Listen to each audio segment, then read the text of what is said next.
be full.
Hello everyone, and welcome to the official Action RPG live stream. My name is Aaron, owner and operator of the YouTube channel Action RPG, and we are back for Diablo 4 Season 14, Death Awakening. Hope everybody had an awesome 4th of July. I could tell you mine was spectacular. Had a great breakfast with the fam bam. We got all dressed up and took our 4th of July picture.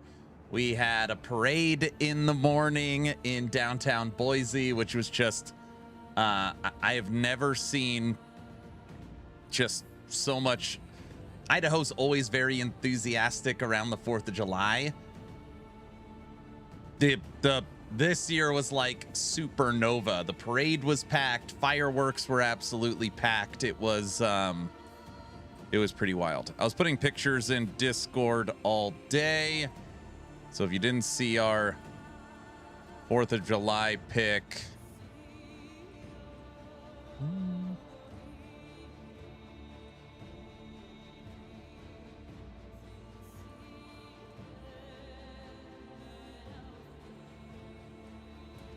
this was us yesterday.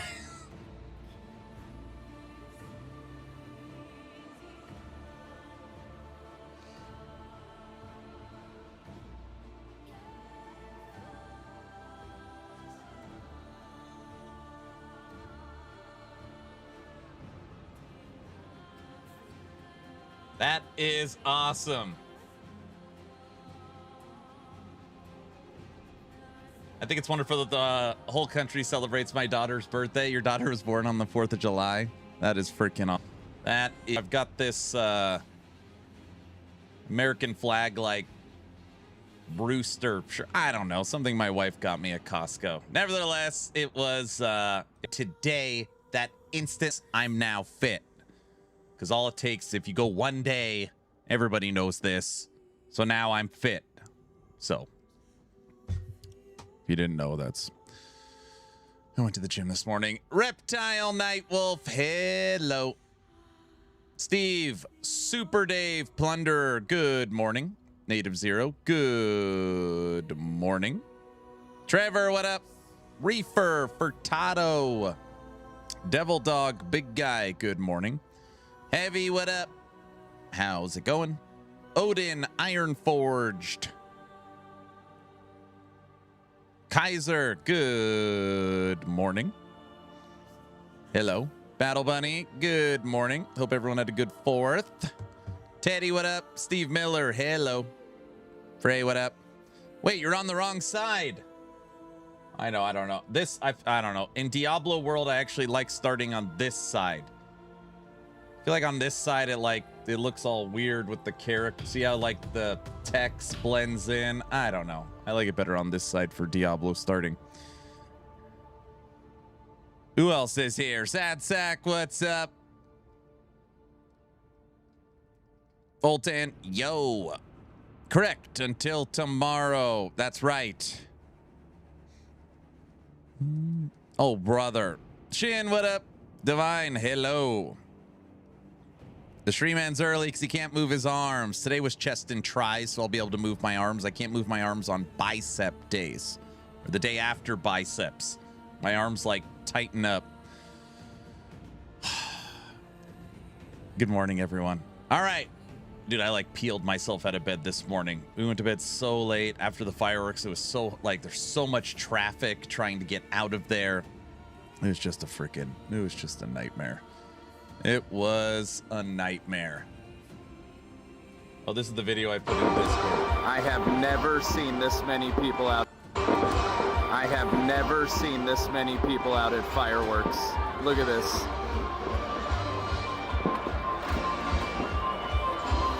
Absolutely crazy.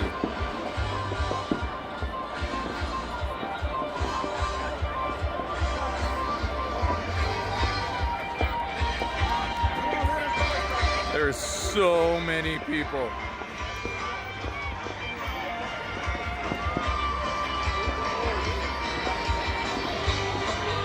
By the way, all the fireworks in the background, those are neighborhoods. Surrounding this area, there's just Because Idaho, you could go haywire with fireworks. There's just going crazy.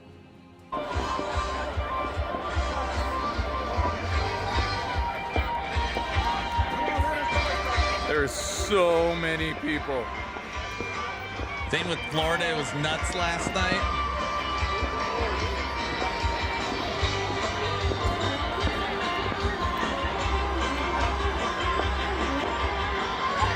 It's funny, back here, this is like there's a skate park, you know, ramps, jumps, rails. There's like 600 kids on skateboards all breaking bones in this part back here too. And there's more people that show up because it's literally not even dark yet in this video. Idaho has the most free Second Amendment as well. Dude, Idaho. Yeah, Idaho's a wild place. Yes. Yes. What do you know? It's the most pro 2A state almost in the country, and it almost has no crime. Okay, let's start some D4. Aaron, see my message with my sub. Shin, thank you. 42 months. Oh, no, 51 months. I could show Aaron some love, though he didn't rig me with the battle pass win. I can let it go. All right, I'll try and rig this one for you, okay? Thank you for the 51 months of support. Aaron, you get it, of course. Idaho still has firing squad, too, by the way. They just signed that. Yeah, it's pretty wild. Okay. We are a Zealing Pally. My family and I will be in Idaho for a week at the end of the month. What are you guys doing? I want a free battle pass too. Appreciate you, Aaron. Thanks for the streams. You're very welcome. Slider, what's up?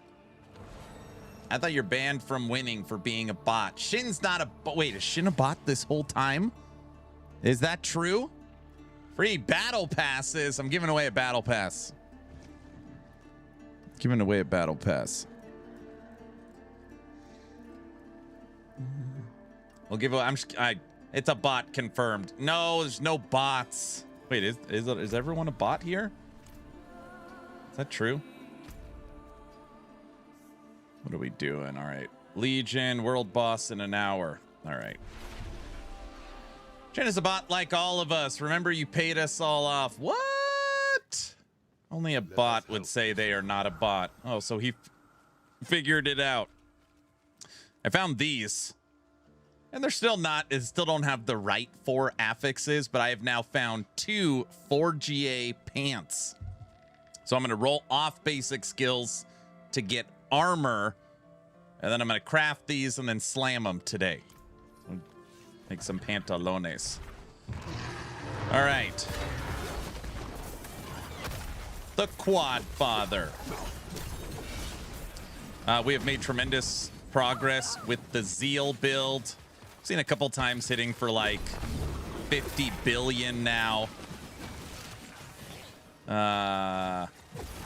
Rolling through T10. I'm not going to sit here and say it is a Dust Devil Barb, but yeah, we could run pit 100s in a few minutes.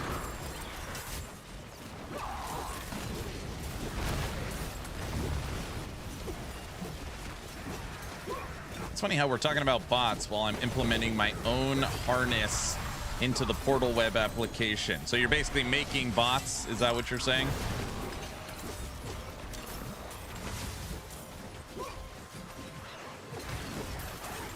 Guys, Odin just called himself out. Okay, so now we know Odin is at least for sure a bot.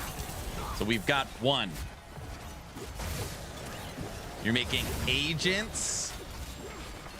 I see. I see. Yeah, I want to finish Zeal today. And then I'm kind of thinking we go back to Grim Dawn. Basically finish up D4 today, switch back to Grim Dawn until Torchlight. Oh, I'm sorry, until Hell Clock. So give 2 or 3 days to Grim Dawn, play 2 days of Hell Clock, and then start the new season of TLI. That sounds good. Yeah. I was like, I need to play D4 anyways to finalize this build. So it's silly to switch games now, but Monday makes sense to me.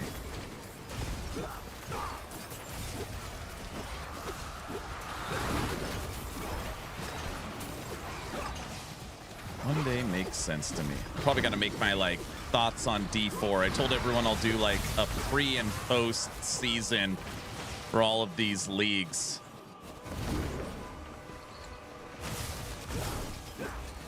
This season is just the S13, but with circles. I have Frosty's video queued up. I have not watched a second of it. I just figured we could watch it together when I take the first break for the stream. You can't teach anyone, Odin. You're only allowed to teach tech stuff. Everybody knows that. What the hell is tech?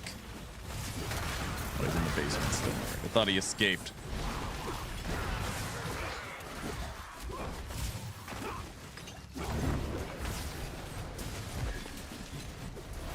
Hi, May. What's up? 80 stream streak. Hello. You want a chance to win? You want a chance to win a battle pass? Type in exclamation point giveaway. I hope Blizzard has learned to never do anything with Rift Walkers. So this is the kind of stuff that's hard to talk through, is you don't actually have Blizzard's internal numbers. You just basically have what content creators are saying, right? I would guess that they look at their season from a dollar perspective. How many battle passes they sell? How many cosmetics they sell? How was the Overwatch event? What was their player retention numbers? Like, we actually don't have a ton of stuff because 95% of people play through Battle.net, not Steam. So two things can be true at the same time. Could be an ultra successful financial success to Blizzard, and people could hate the season. You have no idea. Just have no idea.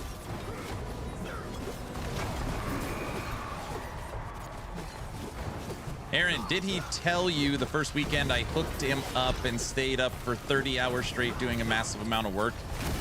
He said you were helping him with the agent creations for task management, and I think I thanked you for it. I'm pretty sure I did. I said, thanks, Odin, for helping out Tech with all the stuff. You need more.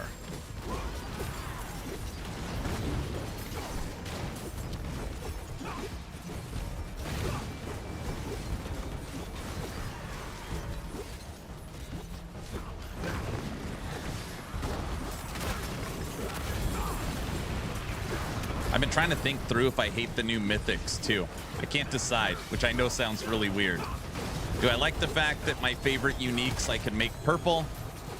Or do I hate the fact that older iconic mythics don't feel mythic anymore?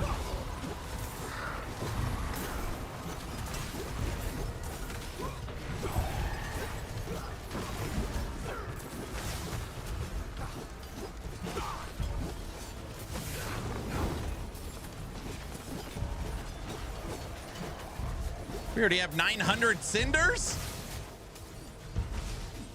E4's Steam peak was about 25% less. I mean, so here's the thing for Tato. That might sound like a huge number, which it is, but like 25% less than a insane complete redrop of the game's expansion with the new expansion doesn't sound as, I don't know. Is that bad? I don't know. A small season after their biggest numbers ever? I don't know.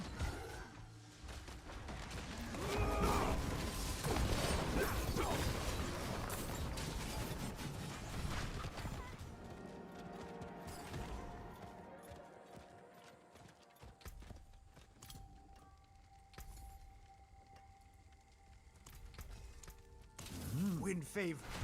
I stopped due to the server hitches and pauses. No worries. I don't need thanks. I did say thank you there. Thank you, though. I just thought it was funny he worked more when I got his agents working for him. Well, Agent Smith can be very powerful. Everybody knows that.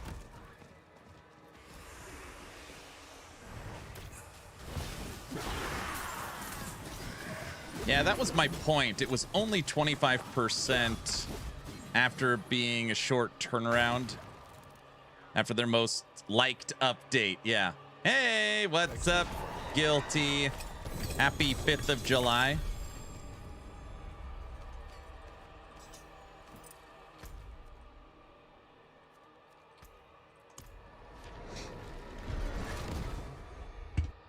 Guilty, what happened? What?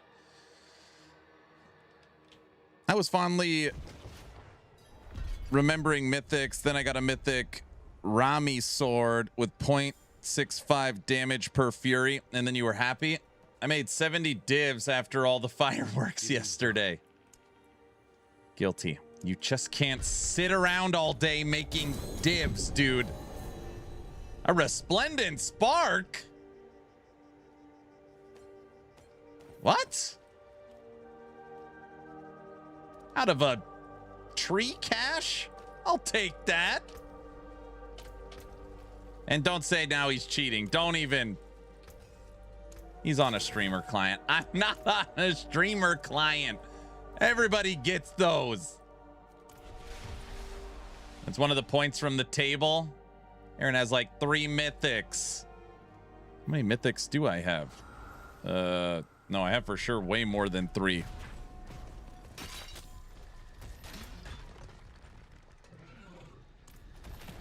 Oh yeah, the table. You chance to get a small chance to get a resplendent spark from a cache. Yeah, I totally have that selected. He's on the Blizzard special streamer client. Those things drop. Yes, they drop. Everybody knows that. Aaron, I think you might be a build whisperer. Zeal Paladin's one of the top meta builds. No, is it? I mean, I haven't followed any D4 news. All I see is Whirlwind Barbarians everywhere I go, so I just figure 80% of people are playing that. Aaron, you must be a build whisperer. No, no, no. It might be Ow Now Brown Cow, though. So if it's Ow Now Brown Cow, that could be true. Dude is really good this season. Dude, I don't know. Obviously I have, but I can't remember seeing any druids this whole time I've been playing. We just saw a warlock out in the field. I've seen a majority of barbarians, and of those barbarians, they're all whirlwinds with dust devils.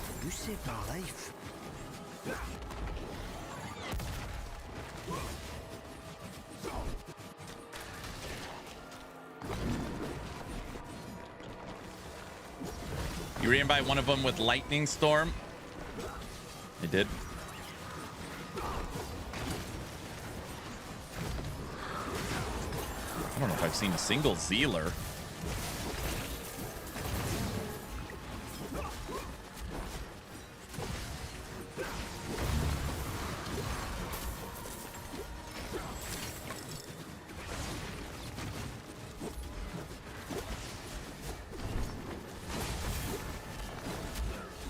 All right, Guilty.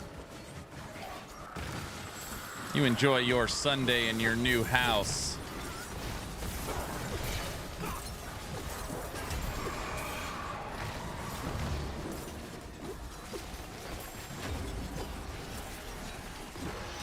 I've seen a ton of druids.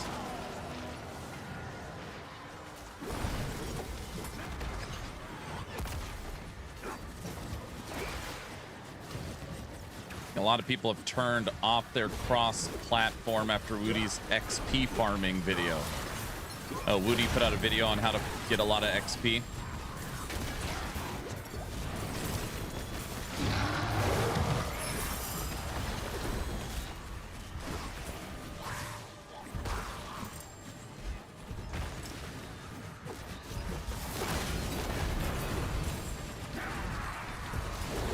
Yeah, he made it to Paragon 300 day 4 or 5. I see. And the idea is you don't want other people stealing your XP. Was that it?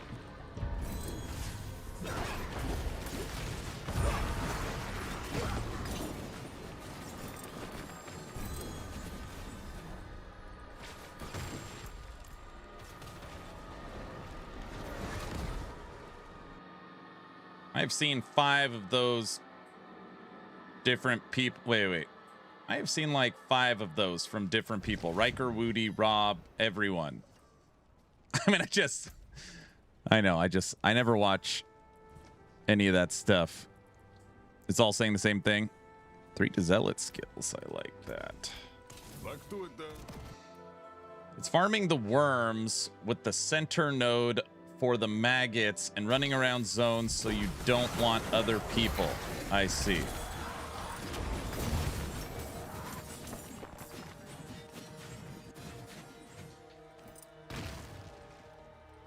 Got it.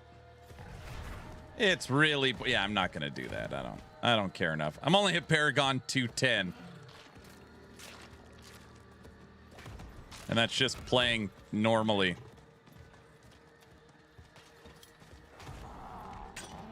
What build did you use to level with? Great question. I leveled with hammers.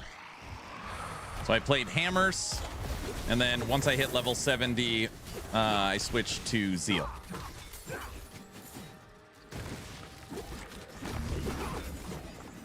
I don't get why you pushed it 300. It's more of a flex than anything. Well, when you're talking about min-maxing, if I had 90 more Paragon points, that would add, I mean, it really would add a lot of power to this build, for sure. But I don't know. I just don't want to do some meta farming Helltide worm thing. It just doesn't sound fun. I'm sure it's effective, especially if all the top dogs are saying it. I just don't want it.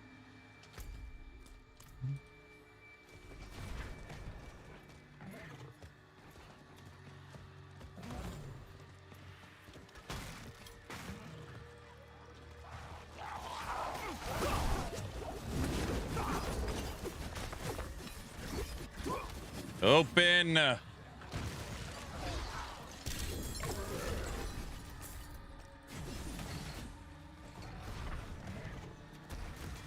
Normally I stop around 220, 230 is my Paragon stop.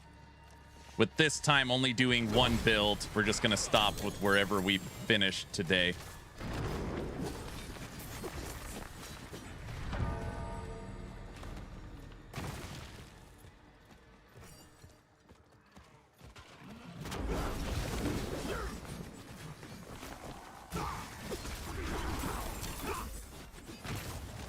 I was thinking about, I never thought about it. I should probably keep for my set all of the stuff that's extra XP.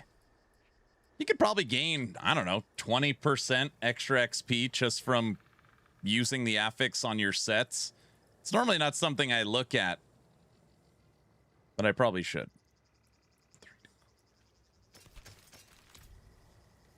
One build. Who signed off on that? That's unacceptable. If I was going to play a second build, it'd probably be like Oradin or Hammers. Go back into Hammers.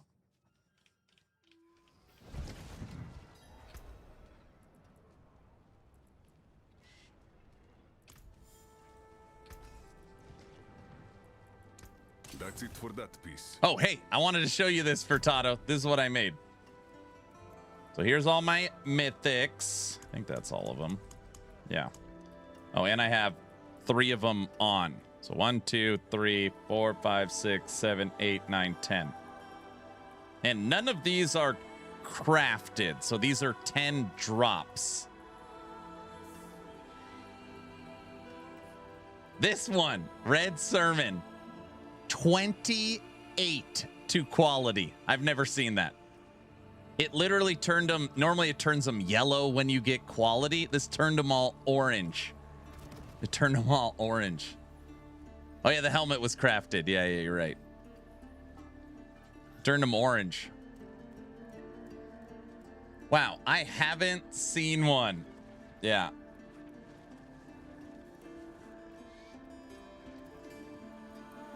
The XP scaling is just nuts after 200-ish. Paragon 279 is the halfway point. Yeah. That would have been nuts if it had the right affixes on it. I know. Basically, it having life on kill makes it a dead, that is a dead affix. So when you compare that, 1 GA life on kill to this 3 GA and it has strength, this is stronger. So 2 extra greater affixes with strength, barely. It's very close, but it does. I've tested it at the dummy. I tested it on the tooltips. This is a little stronger. That 1 affix. All right, let's craft on these. This would be interesting. 3 to basic skills. We want armor. Armor. Dude, we have been asking for, I think, 2.5 years at this point to when you enchant to show the roll ranges here so that you know if you got a good one. How hard?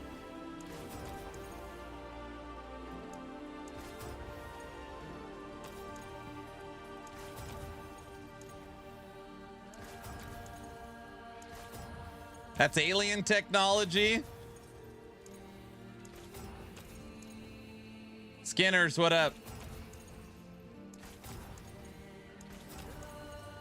They can't do that. All right.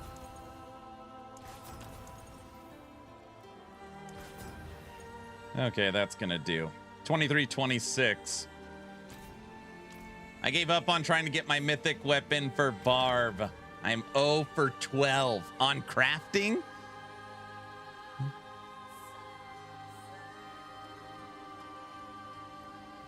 Big guy, they can't do something like that. Yeah, to upgrade to mythic. Now, here's the thing. Are you happy that it's in the game? Do you like the idea that you have something to hunt, or do you wish they'd go back to the other way? Banana Man, what up? Hello.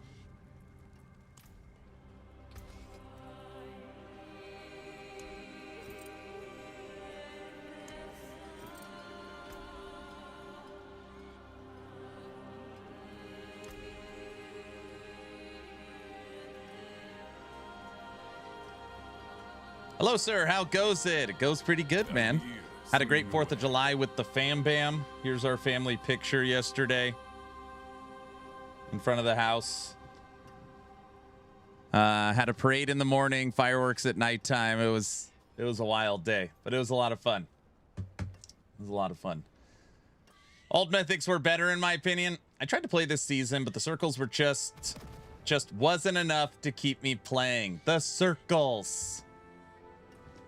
I don't mind the RNG if it wasn't gated behind one boss. Don the crown. Murica, brother. That's the updated picture for this year. What's up, Don? Me and Don are going to be hanging out at TorchCon on the 11th. Dude, that's 6 days away. Don, I think you should know something. Today, I went to the gym. So you should just know that I'm going to look pretty fit when I'm at TorchCon. So I went to the gym today just to make sure I'm ready. I'm ready for the event. So I don't want you to be shocked. Damn, I'll go do 2 push-ups. He does 2 push-ups. Now what the hell am I going to do? That's going to throw everything off.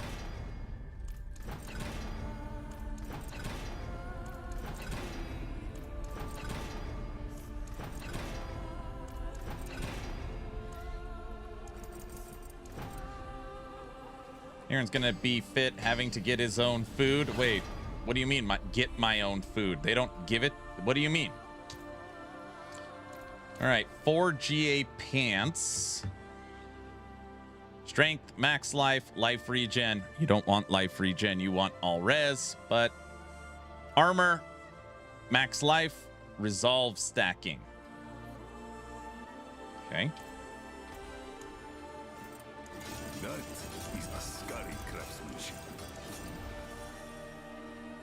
Probably, I guess, max life or armor. Max life.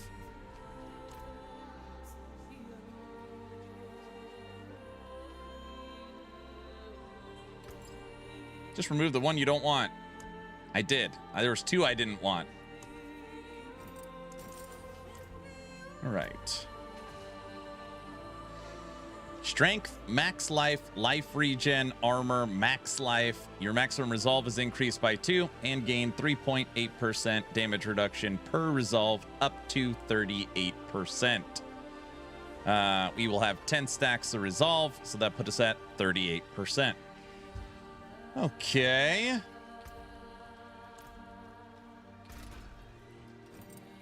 Transfigure. Welcome to my home away from home. Okay. Affixes we want, check. Tempered, check. Masterworked, check. Aspect, check. Socketed, check.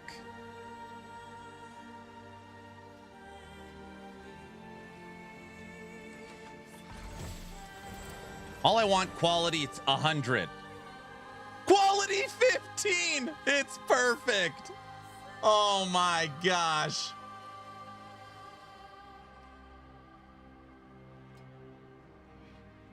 Damn, it added fit. Cheater. It's not rigged. It's not rigged. Someone take away his streamer client. This isn't a streamer client situation. It's just a 4GA quality 15. It's nothing, you know? I mean, I'll take it for sure, you know?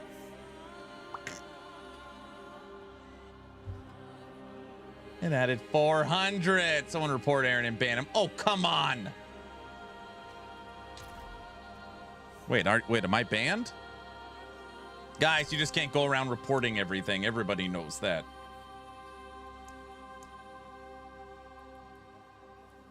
Okay, first off, let's... we also haven't done any of our, like, normal gem hunting stuff, which I just refuse to do this season as well. I don't want to run that damn dungeon over and over again.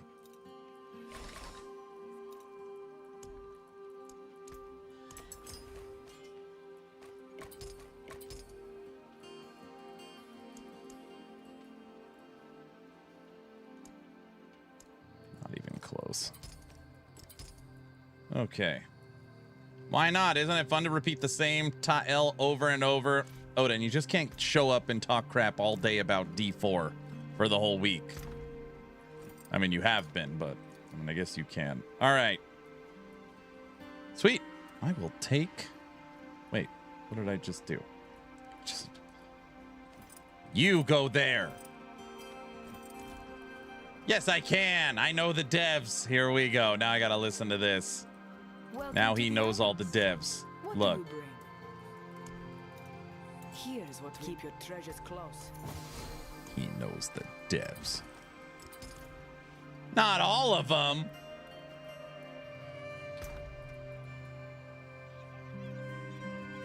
Can I post a clip of that transfigure? You want to post a clip of my what?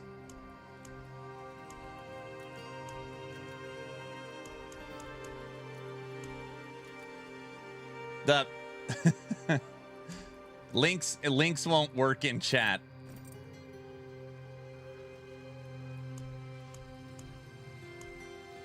Yeah, the title alone is worth it. One of the mods would have to let the link go through. I'll look at it in a second. What did Don do? Now he's making me nervous. Okay.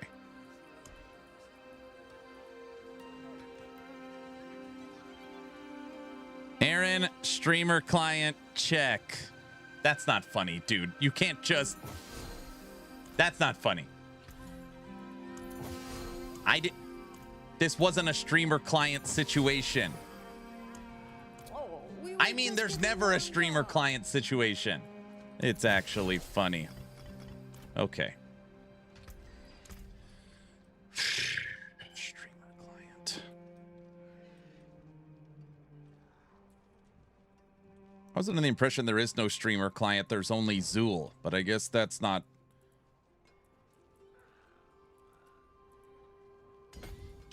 Okay. He always checks before he starts streaming. No, no, no. This isn't a now brown cow situation.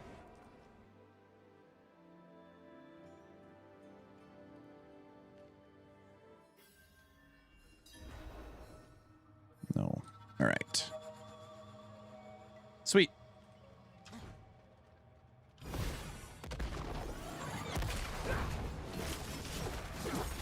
I will take that craft. Don, what are you up to today? What have you been playing? I don't know, I popped on stream the other day. I was like, what is this?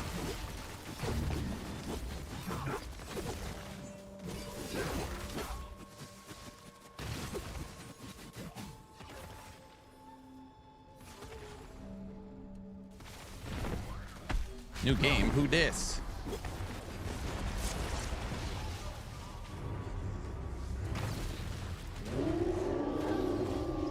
Now I gotta deal with Mephisto's dog now.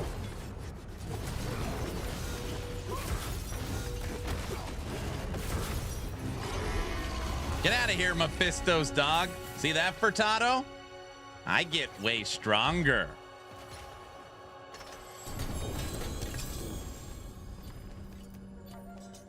Like, way stronger. Basically, it's like back in the day, we literally could not even damage that dog. All right. Oh, brother, what?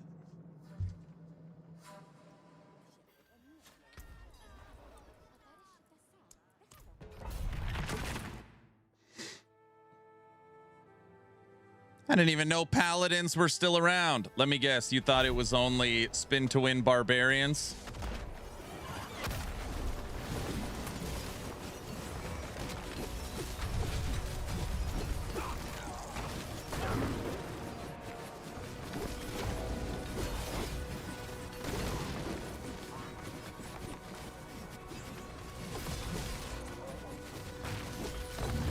In fact, yes. I know.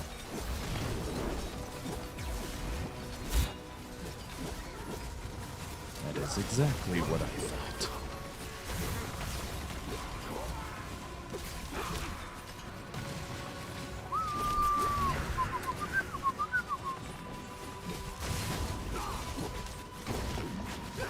There are a lot of those spin to win barbarians around.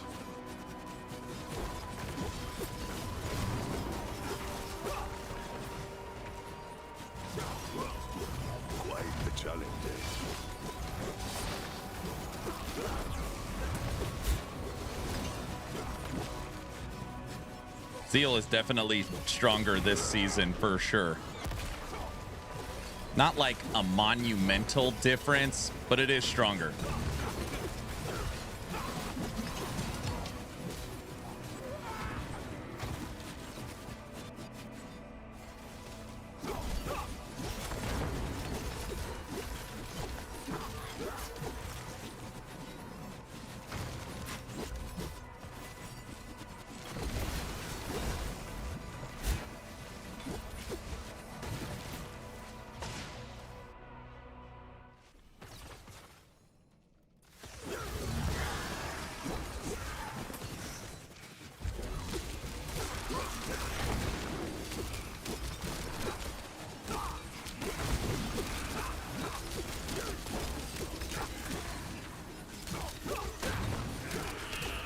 No, not yet, Don.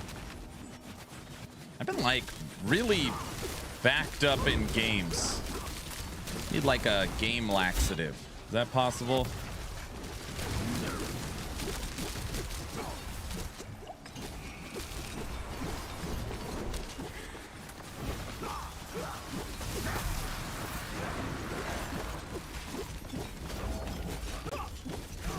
Yeah, it's called a 24-hour stream.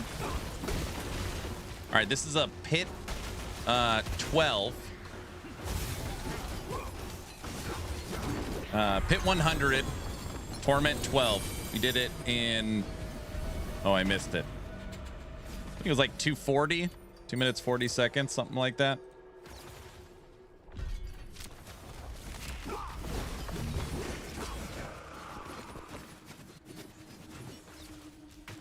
I know, it's going to put me even more behind with the TLI stuff. Where did the rock go? Guys, I got a 3 GA amulet with max life, all skills, and damage over time. How much is it worth? Dude, I've never had anybody ask me like a price check in D4.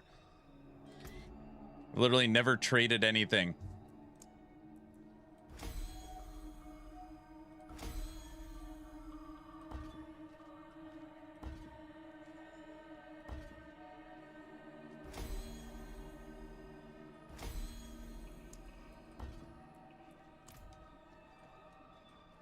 It's worth a season 5 teaser from EHG. Last Epoch gave us an item. Woohoo! All right, Don, thanks for hanging out, man. I really liked your suggestion for the Last Epoch dev streams going forward. Thank you. Yeah, talking about the Last Epoch dev streams personally, I just think EHG, just as industries and communities evolve, like the dev stream needs to evolve a little bit. I keep putting out suggestions and things they could do. They can use the Atera Monthly they put out every week to break down the calendar of what to expect on the dev streams. You could bring in guests like Lizard, like myself, Frosty, Gazzy. You could do your lore streams. Like, there's one of a zillion. You could invite Chris Wilson on. There's just so much you could do. Instead of just the same old. It's almost like I wish they just started throwing stuff against the wall and figure out what sticks.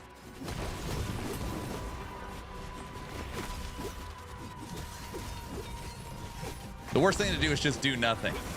Mike starts the stream. All right, guys, today I'm specking into Blade Dancer. Dies 3 or 4 times. Works on Blade Dancer. Answers some questions. Stream done. That's pretty much it.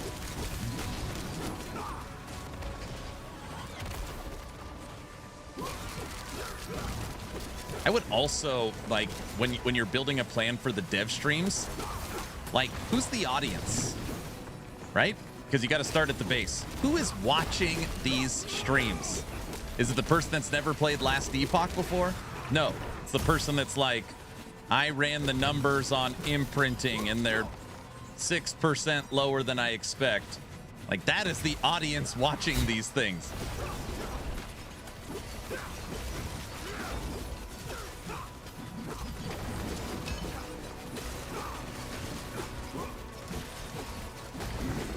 It's a tradition, though. So yes, it is a tradition. I'm certainly not saying cancel them. That isn't what I'm saying. I'm not saying cancel them. What I'm saying is they need to serve a purpose that is good for the community and 11th hour games. And I'm not sure they're hitting that mark right now.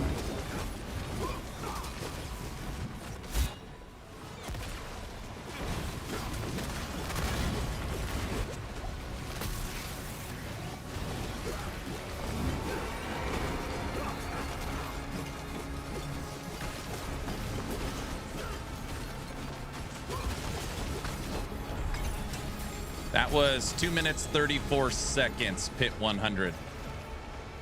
Getting quicker.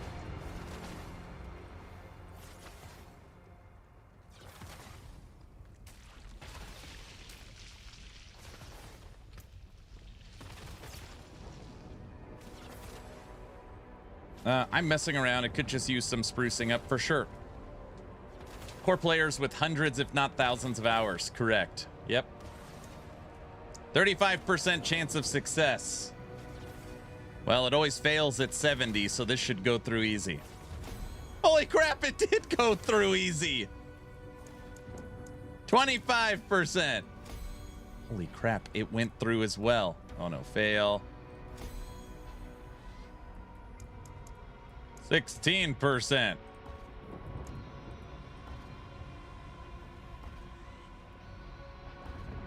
Yeah, those ones. 60% of the time it works every time. That's right.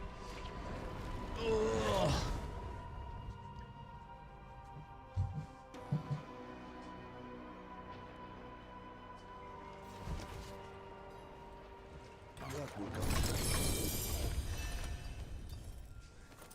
Okay.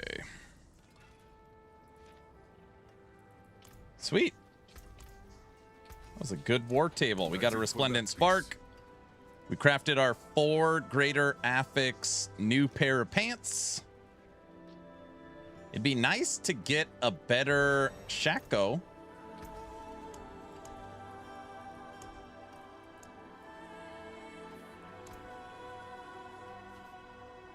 Random Mythic Unique.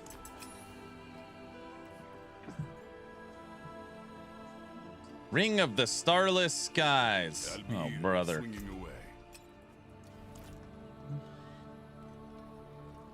60% of the time it works. Every time. That doesn't make any sense.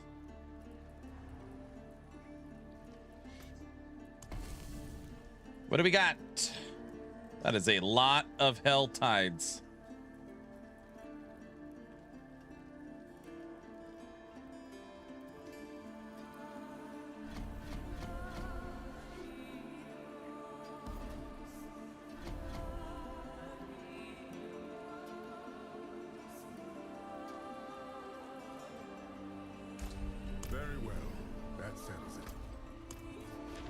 So, it's an invisible ring in the sky, huh?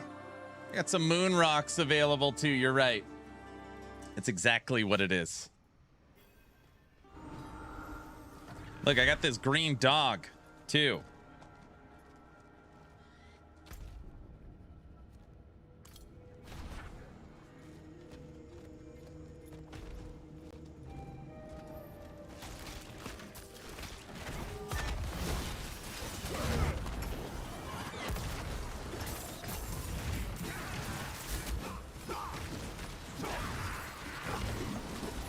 Ring of the Starless Sky.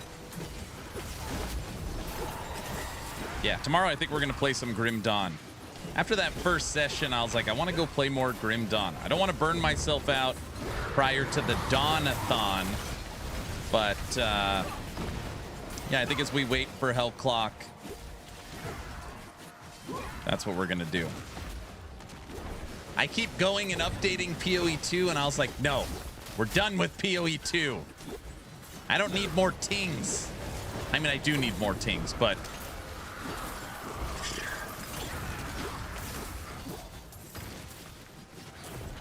it happens every time I play Grim Dawn 2. It's such a great game. Yes. Gonna be a long league. PoE 2, more like PoE doo-doo. You don't like PoE 2?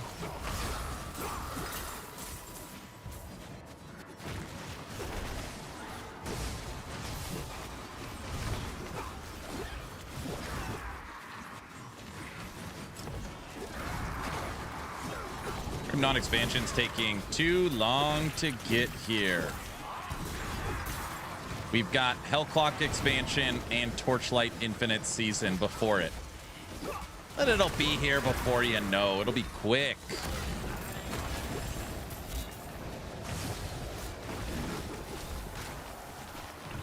It'll be quick. So another Carino season. I'm not playing Carino, I'm playing Karina. Everybody knows that. I'm actually holding off on what I'm playing. I'm gonna wait and see till after TorchCon, and then I'll decide. Just want Pal World and TLI, then PoE 1 League. I see.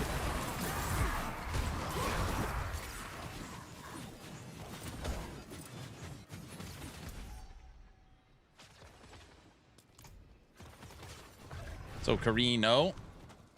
I don't know. I do like Carino. We had our best league ever. We made it to Profound. I mean, I'm not opposed to trying something new. We actually played Moto and Carino. Weirdly, Moto, I don't know. Last time we played Moto, I really liked it. This time I was like, eh. Why are we running so slow? Move. Give me that.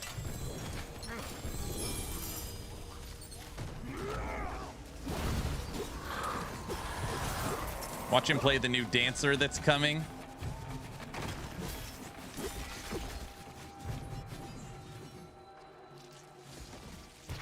I miss your tings. Play Moto 2. That is a good way to get a lot of tings. You are 100% correct. Guys, I'm giving away a free Diablo 4 Battle Pass at the end of today's stream. If you want a chance to win that, type in !, a giveaway.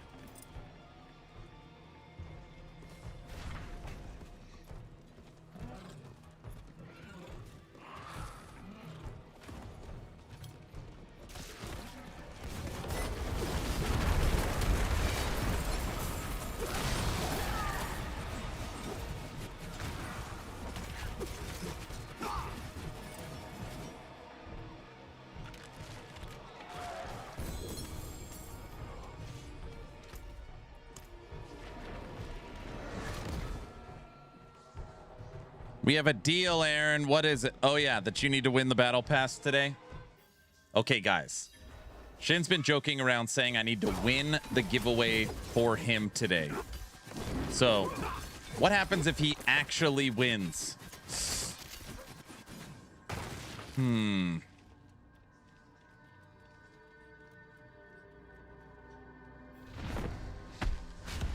like the skins this season? I mean, it's not my style. Like, green Paladin isn't really my style. I made it green because all the mounts and armors and stuff is green.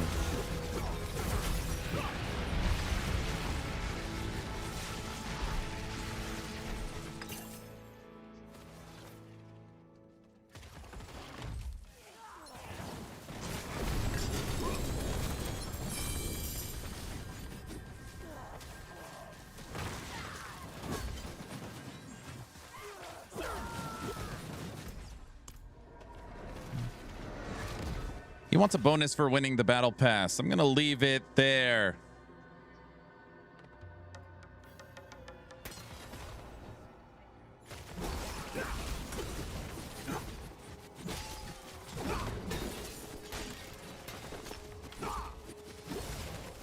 We are zealing.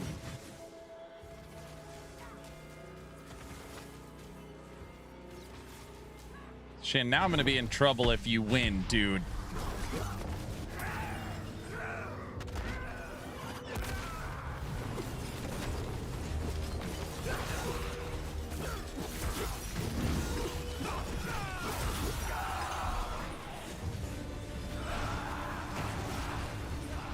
You are what we like to call deadified. Red portal.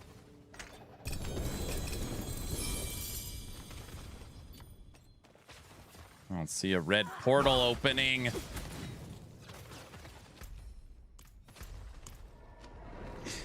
This is a quick war table. Helltide, boss, Helltide. It's a quick one.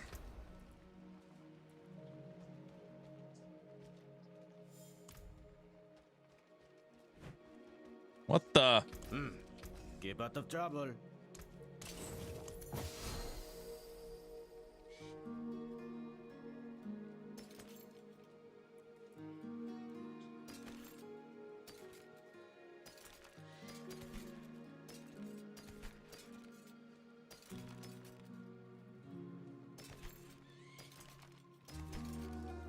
See that you saved that weapon. Good morning, all you super fans. I haven't watched it yet. Those parts still have some life left in them.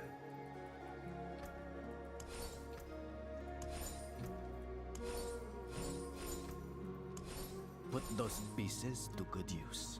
It's riveting. Well, it's Frosty LaRue and it's D4. It's got to be good. Needs fixing. Well, like some kind of requirement. Pardon me, stranger. It's riveting.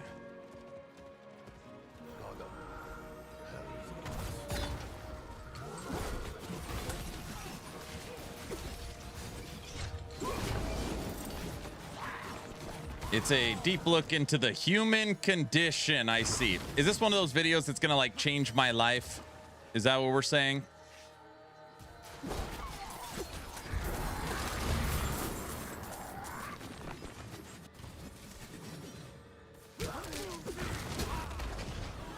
It'll change your view on ChatGPT. I see.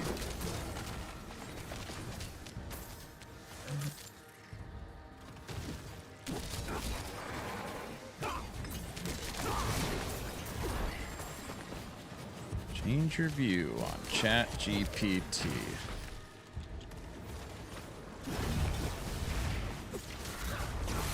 You telling me it's got frogs in it? That's right. Actually, this one's sort of boring in my opinion for Frosty's video. All I know is there's no way I'm in it because nobody said I'm in it. So that makes me feel better. It means it's not me being cut out of context in some way.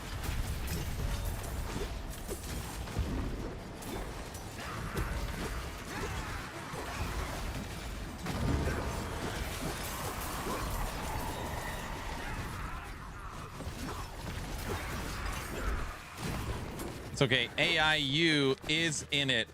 No, I'm not. I don't believe you. Maybe if you bagged the season, I'd be in it. Or a bunch of people bagging the season.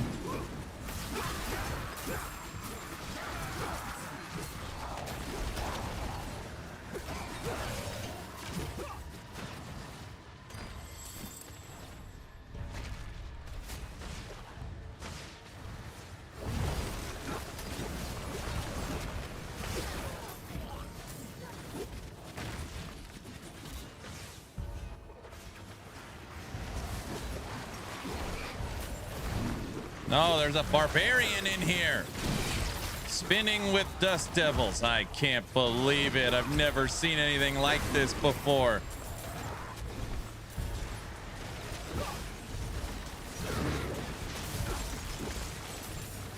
And then there's another spinning thing. Is that the spinning rogue? Everything's spinning in circles.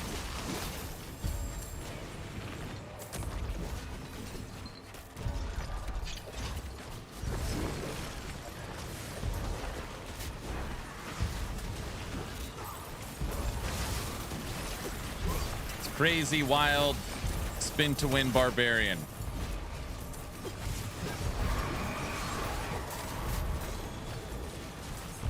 You had spinning hammers before. People love spinning stuff in D4.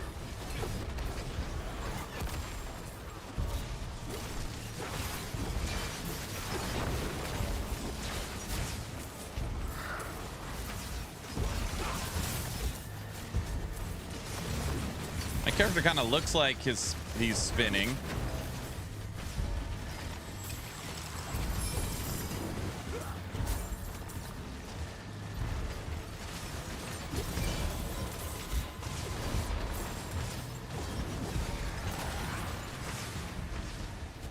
Zeal looks like it's spinning. That's what I'm saying. Dude, is the game lagging?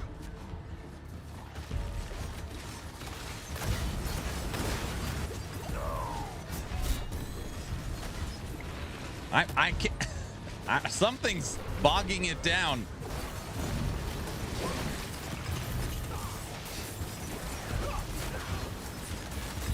You walked into the fire.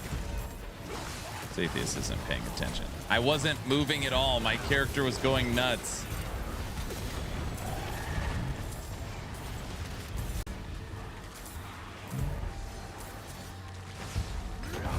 Walked into the fire.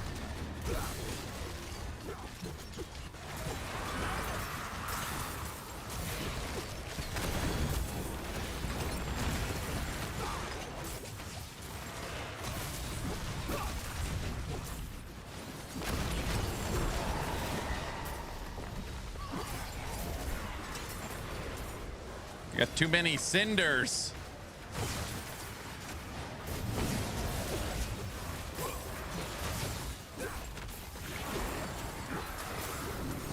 Does kind of look like Zeal spinning around.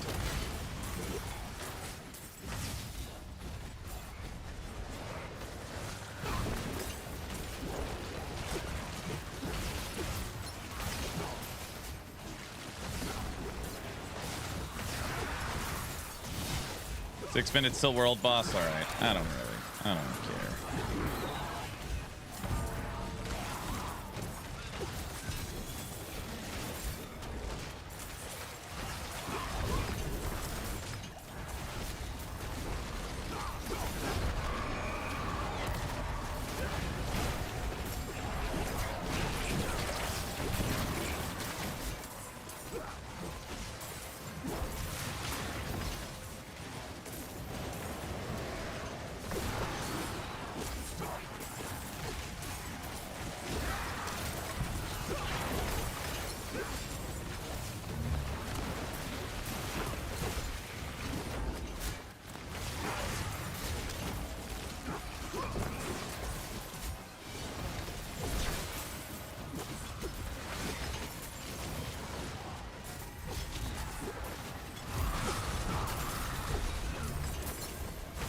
Some pretty good XP in these little circle things.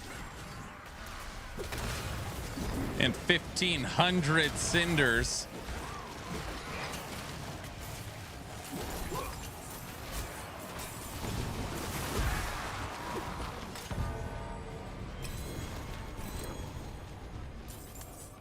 $1,600.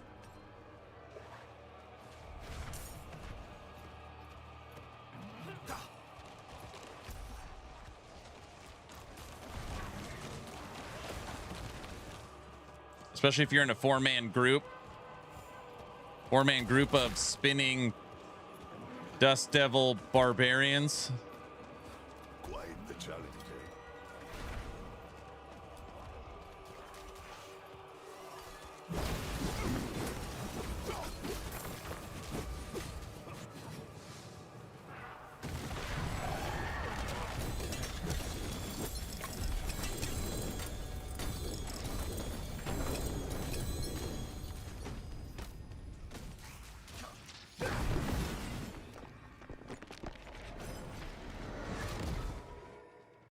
Yeah, I was just in an area with overlapping tears and 3 people got over 3,000 cinders in just a few minutes. That is crazy.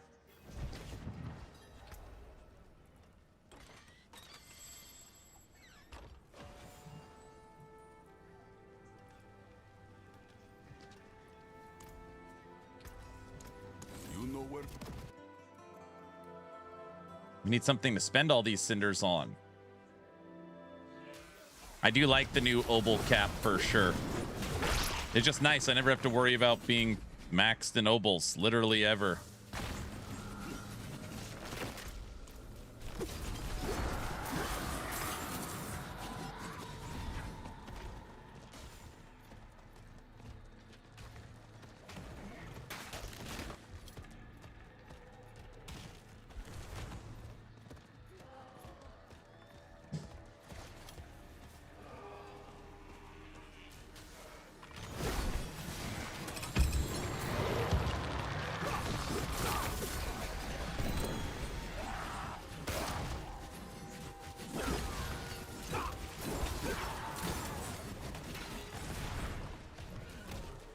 I played like 2 hours over the weekend.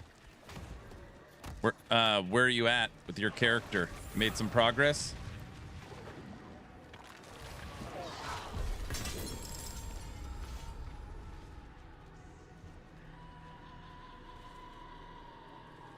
You've been busy with the daughter and you're at T7. Got it. It's good progress.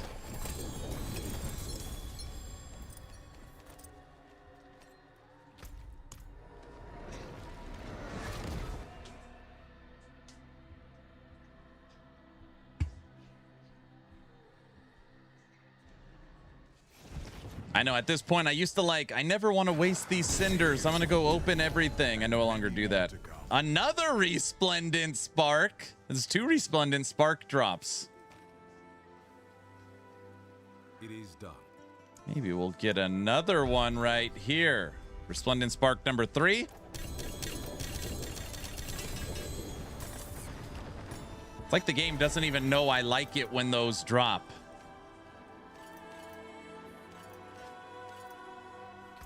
It's not rigged. It just, I ask it to give me what I want and then it drops it. It's not rigged. Wait a second. Is that the definition of rigged? Actually not sure it.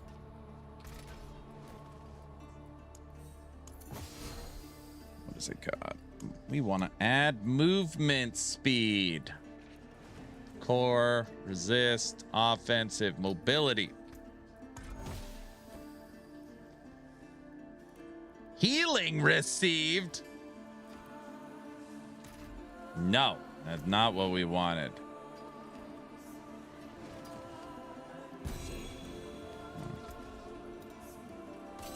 You know where to find me.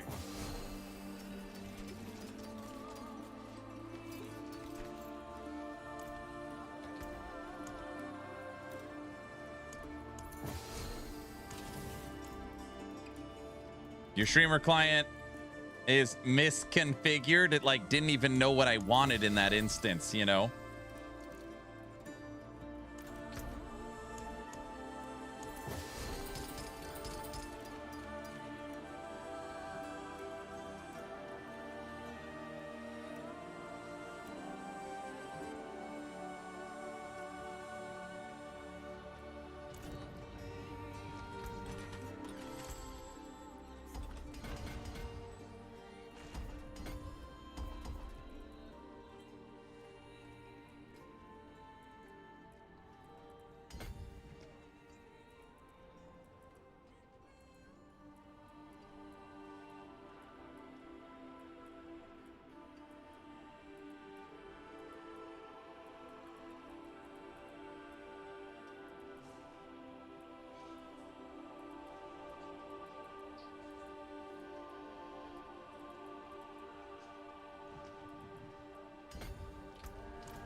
New war table. Oh man, I'll be able to catch this hell tide because I still have all those cinders. We haven't done a nightmare dungeon. I really don't. Oh no, this one wants me to do infernal hordes. Never mind.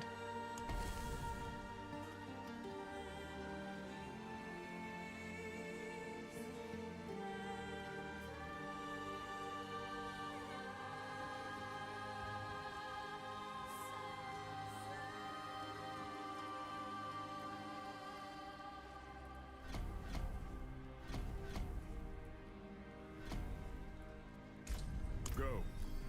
I will see you again soon.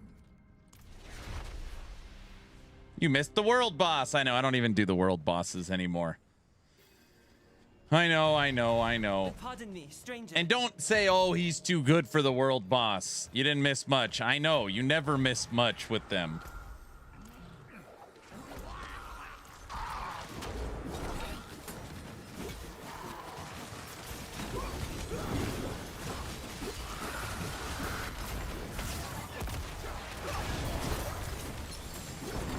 World boss pops up. Dead in 3 seconds.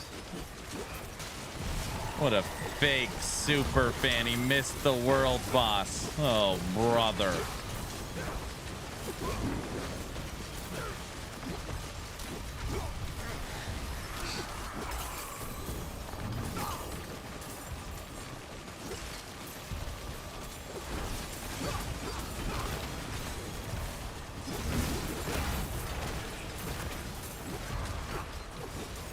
Was that a druid sighting? Oh, is that what the lightning werewolf druid looks like?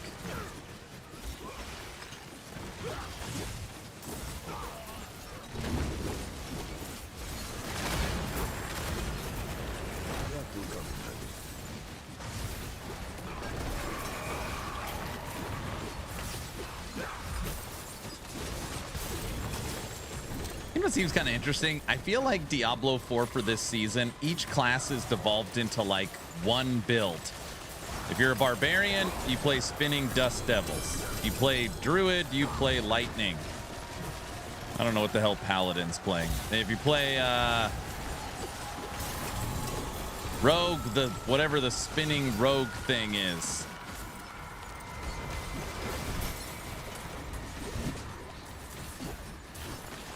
Paladin, you play thorns? Is that what it is?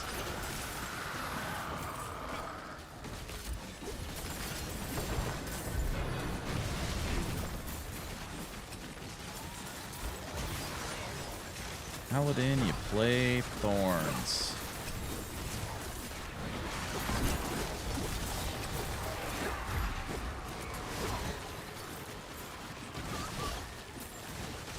Maxwell has Zeal at D tier. Mobalytics. Wait. Maxwell has Zeal at a D tier. MOBA was at a tier. Oh.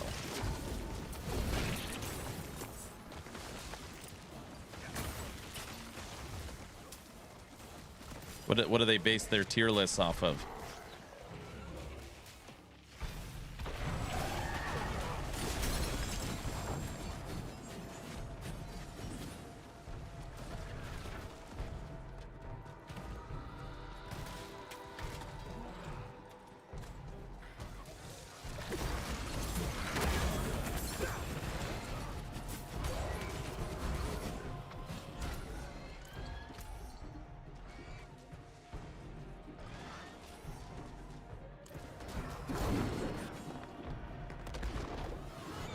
Hey, bug.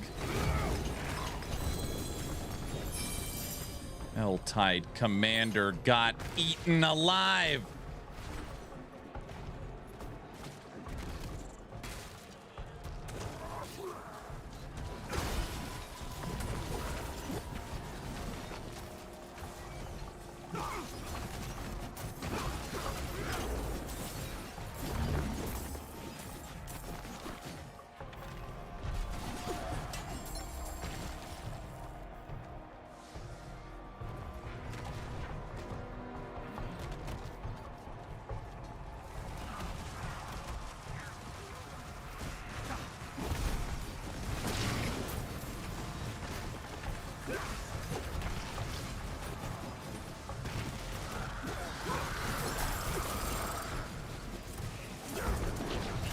Open sesame.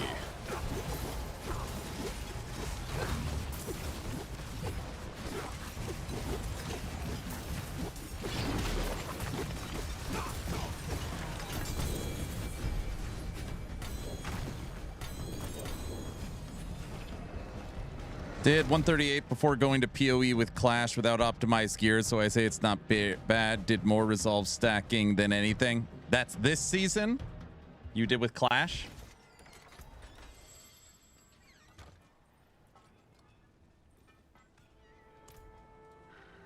Oh, last season. Got it. Step up to my anvil. Yeah. If you're using resolve stacking, it's kind of hard to look at that now knowing that they capped it.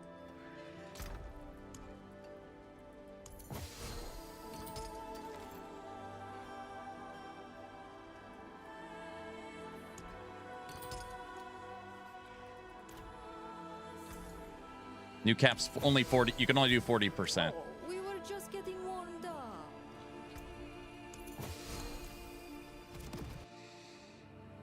So whatever your damage reduction, it now maxes at 40. You can't go over that.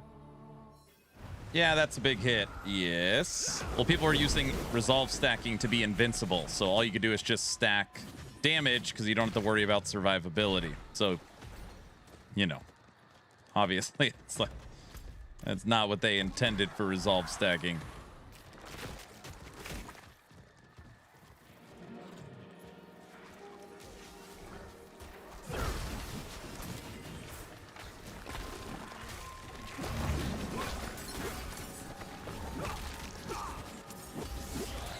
It's basically just like any other aspect now. I mean, it's a little better, but nothing crazy.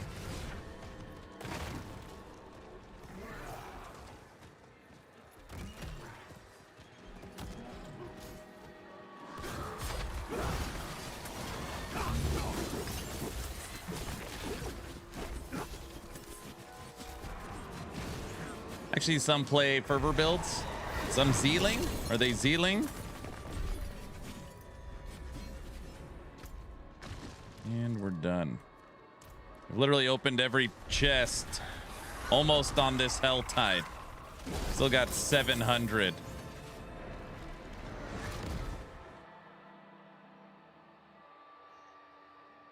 I have Resplendent Spark sitting in my inventory, but what's the point of it since I already have one mythic equipped?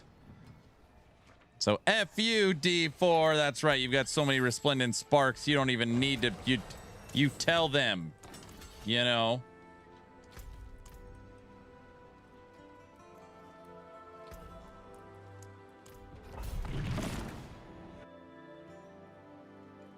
I hope everyone has a fine day off to see some family later on. I hope so as well.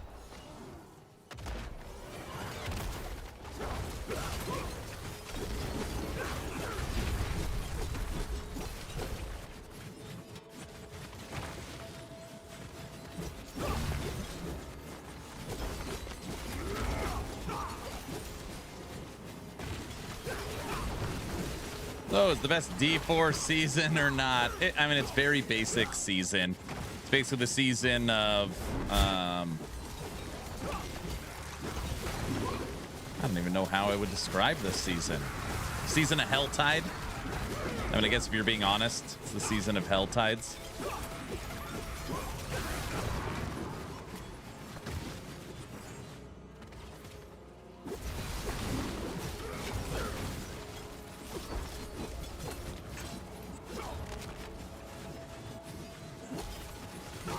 D4 now in its best state? Well, it was in its best state for the expansion.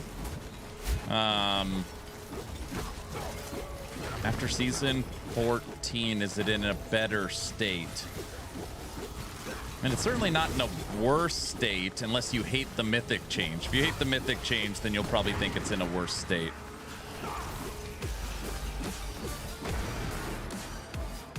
That's my guess. QB1, what's up, brother? Roll out those hype bikes. Greet the Raiders as they ride in. What's up, buddy? How's it going? How's it going? G'day, sir. How's the grind going? Good. I think today's going to be my last day of Diablo 4. Really wanted to finish this Zeal build. Basically the update to my build from last season. Feeling pretty good. Zeal isn't like a overly meta skill, but I've always liked it. It reminds me of Echo Rive from last Epoch. Just an actual, it's not like an actual melee build. It's not like a Dust Devil build where you're really a tornado build. Like, I like that it feels melee. I've always liked that about it.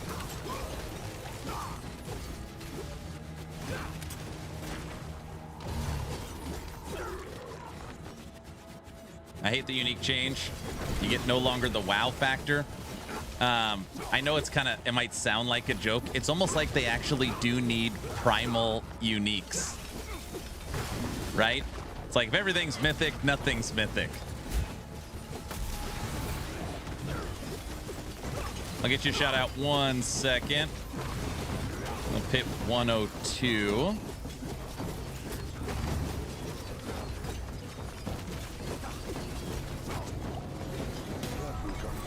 About 3-minute pit at 102.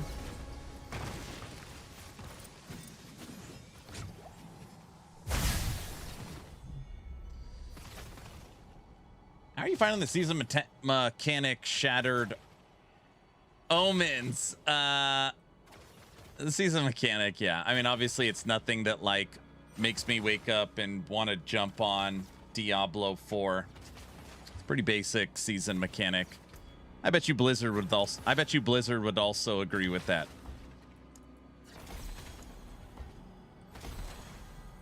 All of our glyphs are at 106. 106. I feel like there's got to be a lot of people saying the season of circles. I've had like 10 people tell me that today. Anything else I want to... 25% chance. Can we get any to go through? Holy crap, one went through.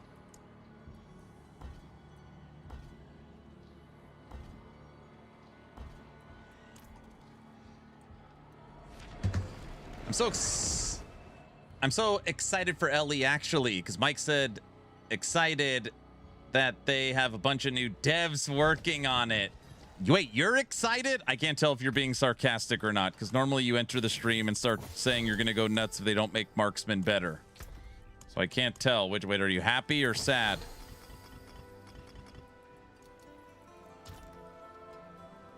Evening, Rotari, what's up? Evening, Aaron chat gang. Hope you had a great 4th of July. I got my first 100 in Grim Dawn last night. Nice. This season is nothing more than filler till BlizzCon. Okay. Hey, QB1, you want to see my picture from 4th of July? Here's my family picture yesterday. I'm waiting for the new Sentinel skill. You want to play, Lance? Holy Lance? So, Ellie, we were chatting. Why not reset leaderboards halfway through if they are doing 5 or 6 months? I think it would draw in content creators and players.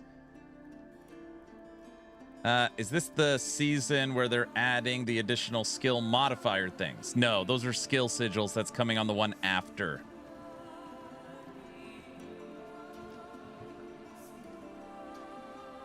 Yeah, my Forge Guard Holy Lance, right? It's cool that Mike gave us that little piece of information that the new Paladin skill Lance will be able to be used by Void Knights and Forge Guards. What's coming this season? Season 5, we have 2 new skills coming. One is Radiant Lance that'll be for Paladin, and the other one will either be a Blade Dancer or Shaman skill. I guess Blade Dancer, but technically we don't know. We're getting the new seasonal mechanic, Morditas. We're getting the new Pinnacle boss, Morditas. It'll be a fight in between regular Aberoth and Uber Aberoth. We're getting a new Druid set. We're getting a new super rare amulet. Like, he's put it in, it's much, much rarer than Red Ring. I think it's going to be like EHG's Mage Blood, but an amulet. What else? They've shown the amulet. They've showed the Skeleton Legion Necro helmet. They've showed the Druid set body armor. Morditas Pinnacle boss. Morditas seasonal mechanic. 2 new skills. Super rare. Yeah, right. Be in the bazaar the first day. I don't know. I mean, red rings that hold the extremely rare tag are worth millions in the bazaar, so it just depends, you know. It always depends on supply, demand, and if it's actually good. If that new ultra rare amulet is on any build on a max roll S tier tier list, it'll be ultra expensive. If it's not on any S tier max roll builds, it will not be expensive. That's it. I mean, it's very simple. That's all. That's literally all it is.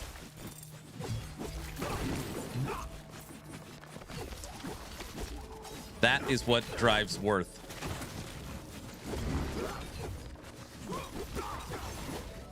I don't play max roll builds. I know, but those are the items that push the economy. Is that Aaron, sigils are likely support gems in PoE or something like that. Okay.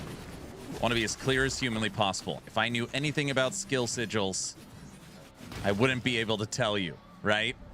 So I really don't know anything about it, and Mike has not even really alluded to what they are, other than the fact that they will be a way to modify and customize every single skill in the game, like multiple modifications for all 118 skills. The only thing that we've ever seen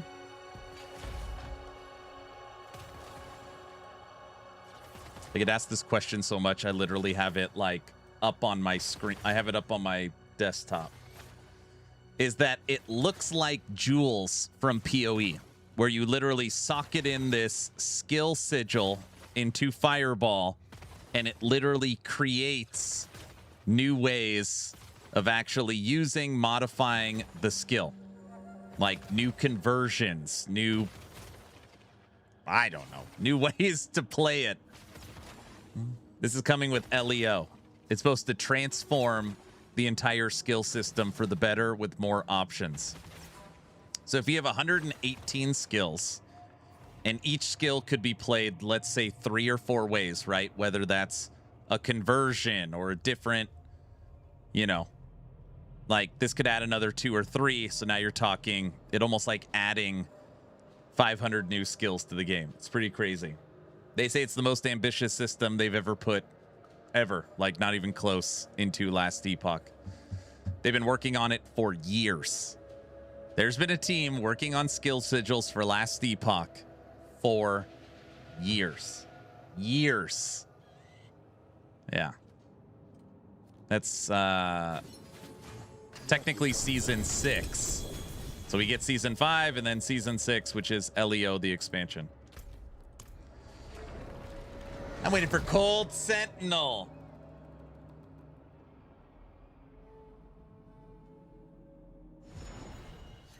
Hey, remember when I said, remember when Mike rated us on Friday?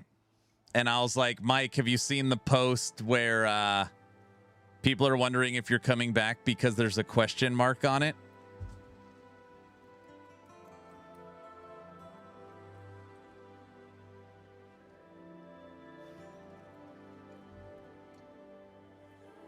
And when Mike is back,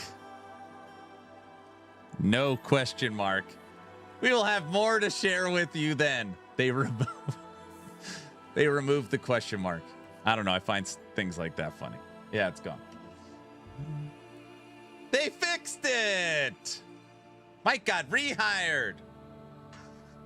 Yeah, he's back. Yeah, they fixed it.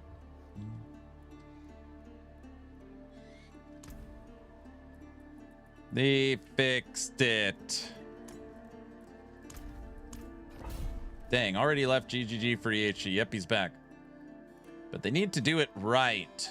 Not that they create over meta viable builds for each class and all the other stuff sucks.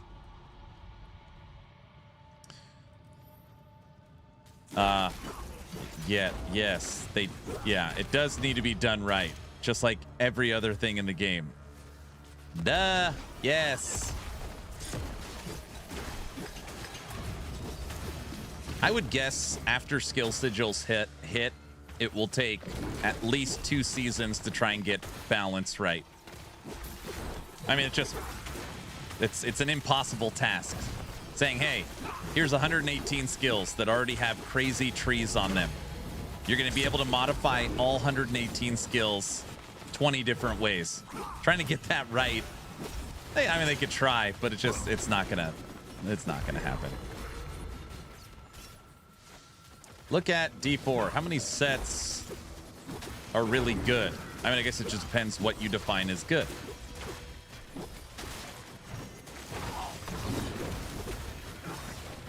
This question always comes back to the exact same thing. Like, what do you like? Everyone has a different definition. Is it beating the campaign? Is it corruption 100 empowered? Is it corruption 500? Is it corruption 10,000? Like, it depends where your goalpost is, defines what's viable. In Last Epoch land, they consider viable if you do not follow a build guide and do 300 corruption, you won. So if you actually take that, how many skills can do 300 corruption? All of them? Maybe all of them. Maybe not all of them. Most of them. Probably most of them.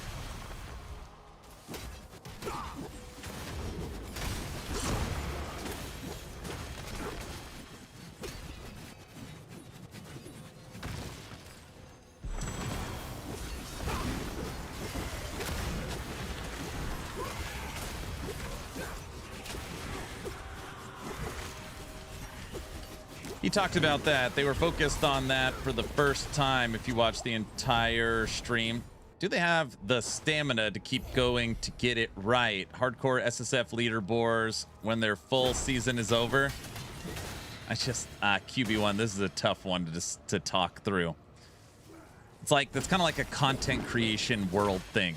I would venture to guess if you ask DHG for the numbers of the entire player base for Last Epoch, what percentage plays hardcore SSF? I would guess it's less than 1%. It's for sure like under 3%.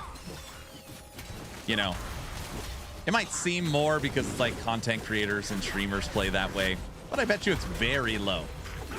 It's probably less than 0.1. It's for sure. I would say it's under 1%. Yeah, I would say it's under 1%.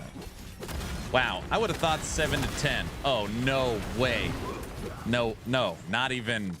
No. Not even. Like, it's like a rounding error, probably. Yeah. Yeah. I was practically none.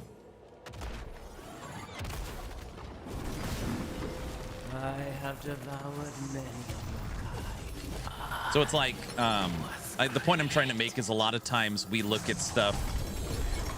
We don't look at the game from like a business perspective, right? Like, what should they be focusing on?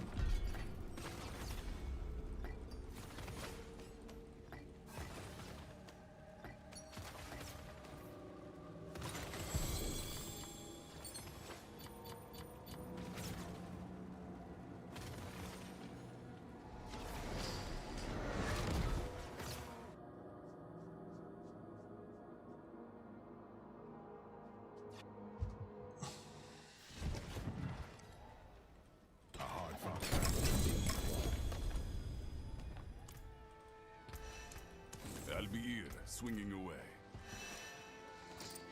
Not even Binna plays hardcore. Is Binna the max roll guy? Is that the max roll guy? The snapshotting crow guy? It is Binna. I don't know if I've ever met her.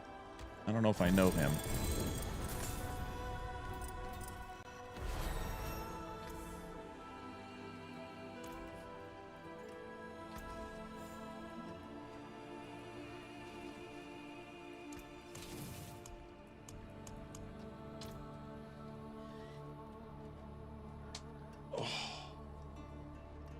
So we are flying through this stuff.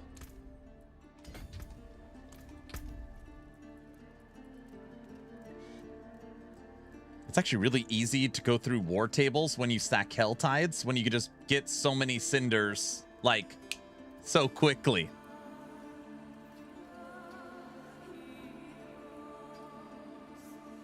Need to farm that gear to put multiple guides together. Can't SSF each character to get guides together in a timely manner. That's true. Yeah, that's true. Yeah, QB1, this is a tougher conversation to have, which I have all the time with the community. A lot of times the questions are around like refreshing COF and updating loot filters and making sure imprints are right and hardcore SSF and leaderboards and you know, UIs and the way you progress through the Weaver tree. And I'm always just like, if EHG completely overhauled all of that crap, it is not going to bring one player to Last Epoch. I think as a community and as content creators, and it's sometimes EHG, like they're focused on the complete wrong thing. If they want to bring players to Last Epoch, you need new skills.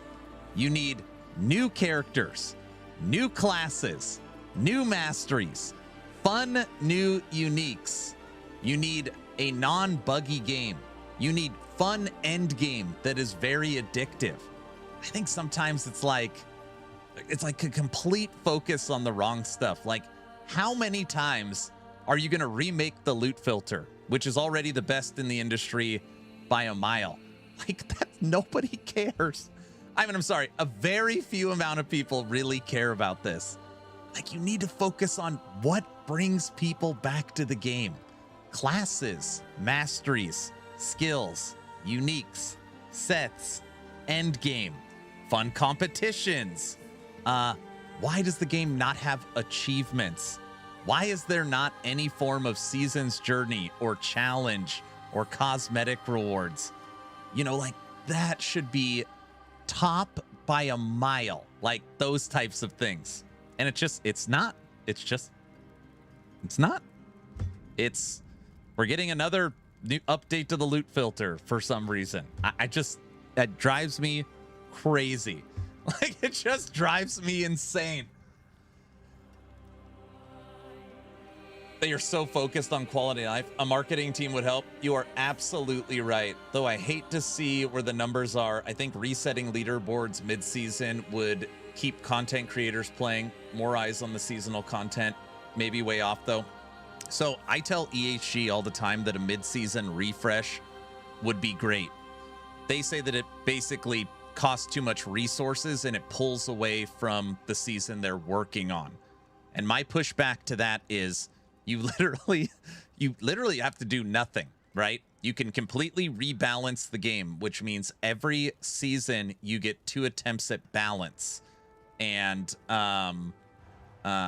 you know, the stuff that's overly utilized and broken, you could fix that. So you get 2 attempts at balance every season.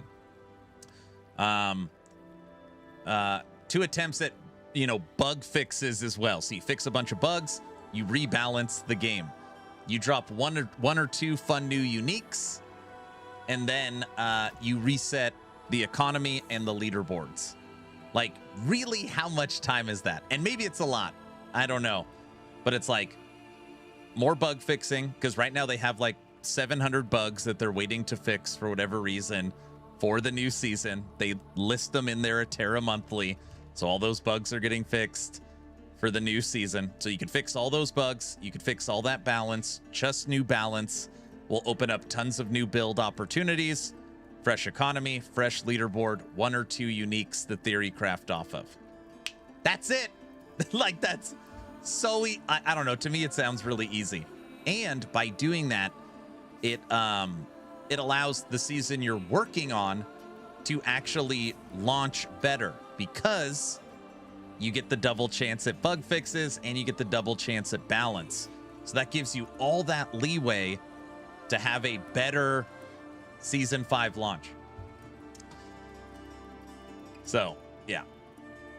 Spend more crafting money. Season Journey would attract people back. Also seasonal mechanics only, because there's no reason to play a season if you could do it all off the seasonal tune. It's like there's also that whole other conversation that should seasonal content be season only? And then that opens up the floodgates to should they kill offline? Because one, the game's data mined, or the game is pirated quite often. 2, the game is hacked quite often, all the time. So it's just like there's so many other things to talk through. But yeah. Attempt is a great way to explain it. 100% balance likely won't happen, but let us have fun with the stuff that isn't. EHG really needs a higher Aaron. No. Based. EHG needs more than 2 people on QA. That would help with bugs. Why won't they listen to you? I don't know. I don't work for EHG. I put up my suggestions and I try my best, but I don't know. I'm not even saying I'm right. I'm just, throw stuff at the wall, see if it sticks. If it doesn't stick, just continue to change, modify, and try and get better, Open the game and offline game should never have seasonal content available.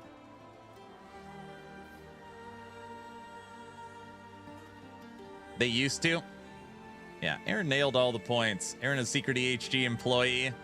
If I was a secret EHG employee, they maybe would be doing that stuff.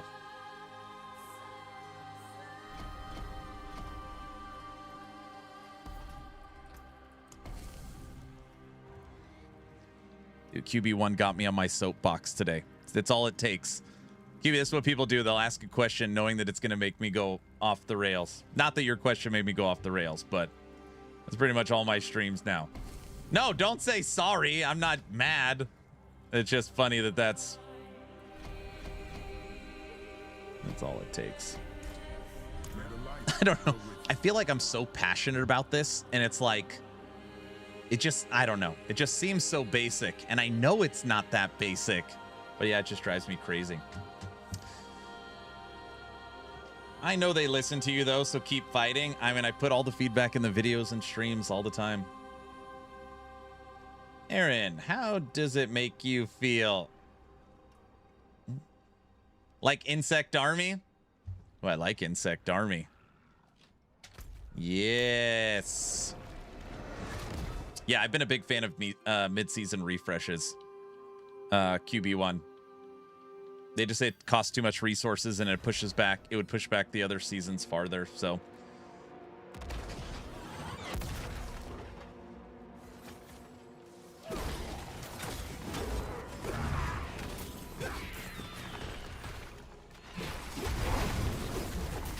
Yeah, I'm still playing off stream. I can't hold any numbers streaming it. Was just talking what might work. Leaderboards reset was last discussion. Goji, what's up? Hello. That'd be another good discussion. I wonder if you could poll and see how many people care about leaderboards. It's probably not as many as you think. A mid-cycle refresh, I think what people would really care about, bug fixing, balance, and a few new toys. Like, that's what I would care about. All these game-breaking bugs, work on it. The stuff that nobody uses, buff it. The stuff that everybody's using, tone it down a little bit. And then a couple of new fun uniques that you could make builds around. Like that would bring me back. That would literally bring me back. That's exactly what PoE 2 is doing. I guess you're right. That is exactly what they're doing. Just a mid-season patch would be fine. So this is a very common thing that ARPGs will not balance a game during a live service. So they're not going to nerf something that's overperforming because of the time that people invest into the skills, right? But a mid-cycle refresh, you could do that because it's a start over point. PoE 2 isn't doing that. PoE uniques have always been trash, with a few exceptions. I rarely use PoE uniques. It's actually funny. This season is probably the most uniques I've ever used in PoE, strictly because of the amount of fun body armors for Spirit Walker.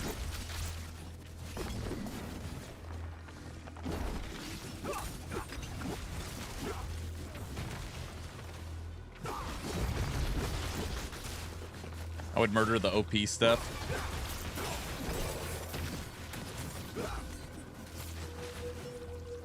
Oh, and the scepter. Yeah, the scepter's fun too. Scepter's fun too.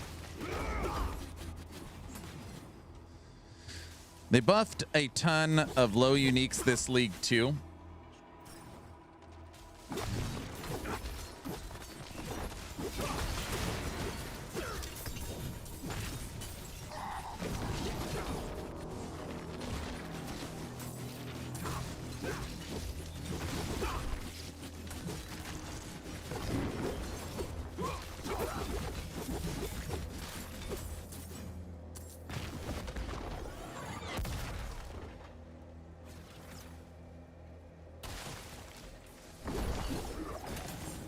This is going to be a really interesting month for 11th hour games too, because right now everything is still up in the air.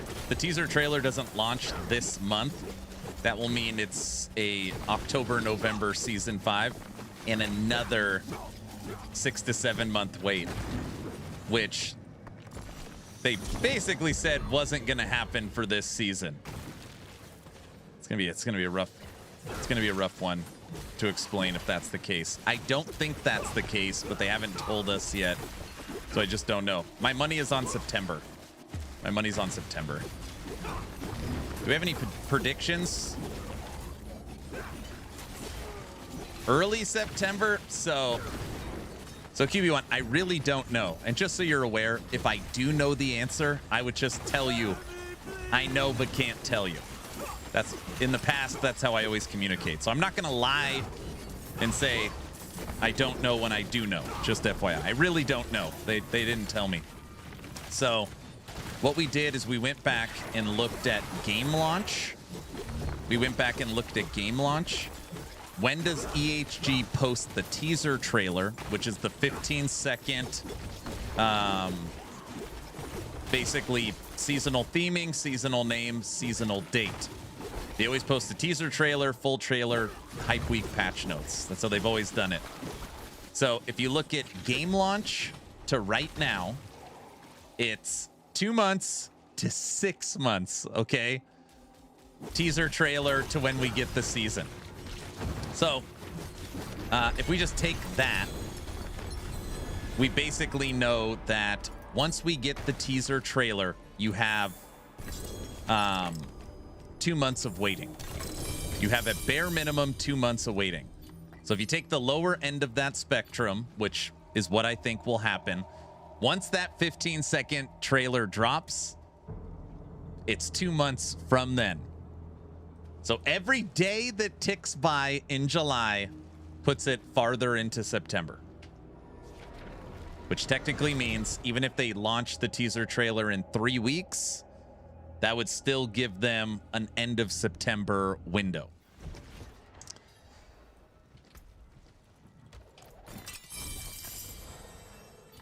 Which I don't think it is. The reason why I don't think it is because Mike has said now for almost a month that the teaser trailer is done. Not a month, sorry. Mike has said for the last 3 weeks that the teaser trailer's done. The date is selected. The theme is selected. He described it as moody. He described it as moody. I don't know why he used that word. It's moody. People are like, what the hell does that mean? I don't know. When he said that, I said it sounds dark. And they're like, moody does not sound dark. And I was like, I don't know. The way he described it, I don't know. Anyways, if the teaser trailer was already done with a date selected 3 weeks ago, I would venture to guess they said they're holding off because they're waiting to see the dates of some competitors, so they're not launching directly on top of it. So I put my money on September. Basically what I'm trying to say is I put my money on September. If it's October, it'll be bad but not world ending. If it's after October, it's world ending. That would be devastating if it is in November, December. That would be really bad. I was hoping late August. August is out. No, August is out. Not possible. Not possible unless they completely change how they've marketed in the past. Listen, I'm from the future. I'm going to drop the trailer in mid-July, and the new season will come in late August. Yeah, August is out. Yeah, August is out. Did anybody lose access to their mythic cosmetics? I haven't looked. If it's in December, I demand a Santa hat. Don't say that. The teaser trailer would have had to been in June, which, by the way, I thought it was coming in June. So they never launched marketing on a Monday. Okay, just so you're aware. Which means the earliest teaser trailer drops is Tuesday, which would be 7/7, which means the earliest the season could launch would be 9/7. Earliest September, end of week 1.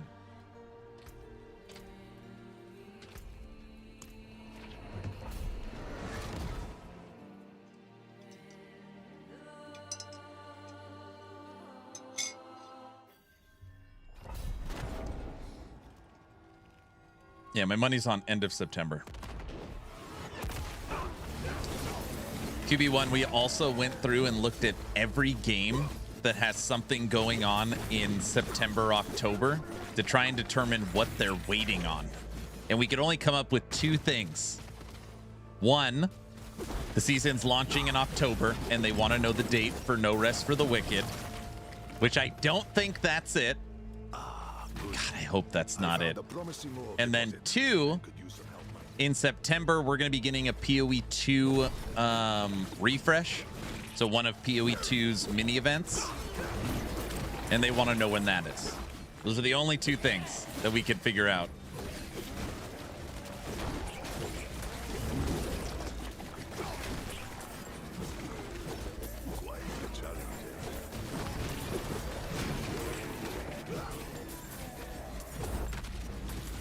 No Rest for the Wicked will bury them.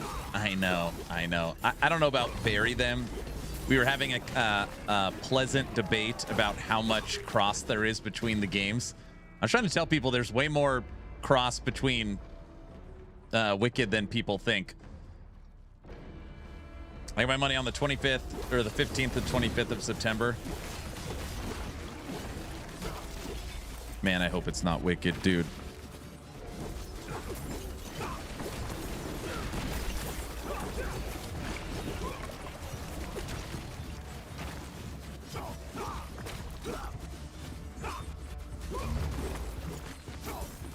Lots of titles coming out in the 2nd and 3rd week of September as well. What else is there? Hit me.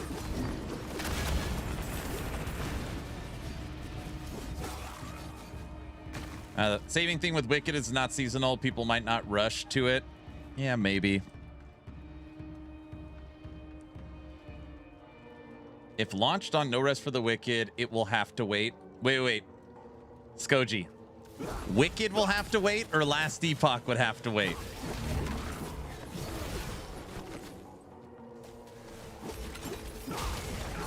LE would have to wait. Wicked's my current number 2 game. It's number 2 right now.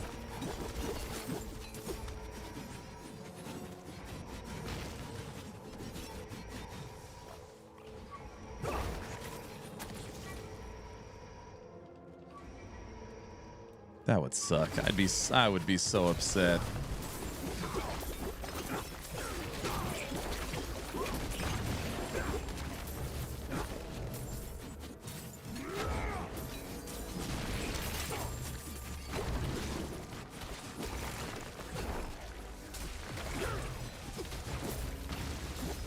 That would be an ARPG nightmare. They were out together.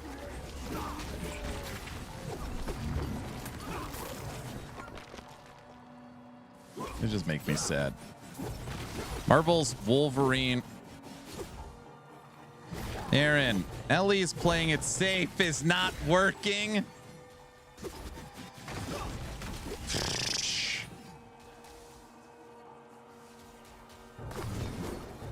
Hopefully they don't do such long marketing lengths and release in August. I mean, okay, so with their new team and their new marketing strategy, maybe EHG is launching in August and they're just keeping it closer. That would be awesome. There has been no mention of any kind of them changing up their strategy for marketing or launching seasons of any kind. They're still talking through if they're going to do a podcast tour. Nothing has been confirmed. So it just, I don't know, that just doesn't seem...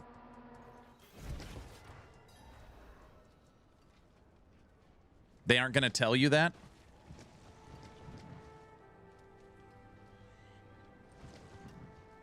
Valheim 1.0 might drop in September, if that's what you're waiting on.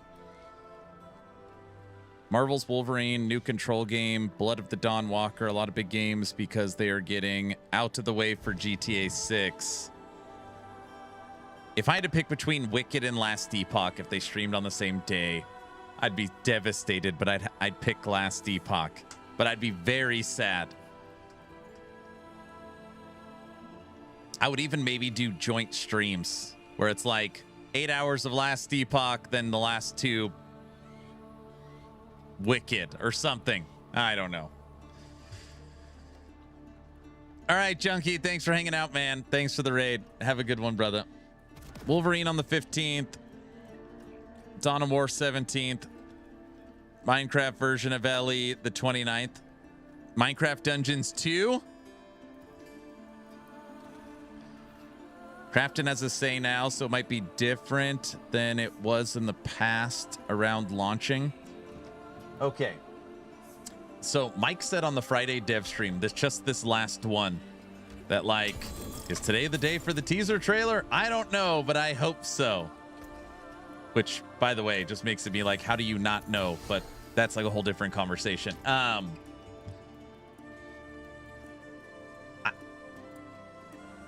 I would have a hard time believing that the entire marketing is different and they're trying something different. If that was the case, I don't think Mike every Friday would be like, trailer's done, it looks good, it's moody, we've got our date picked, it's great, but we're not launching it yet. Saying that every Friday, knowing that the entire marketing strategy is changed and that the teaser trailer is dropping closer to the patch and the patch is launching in August, I don't see that. Not saying it's not possible. I don't buy that.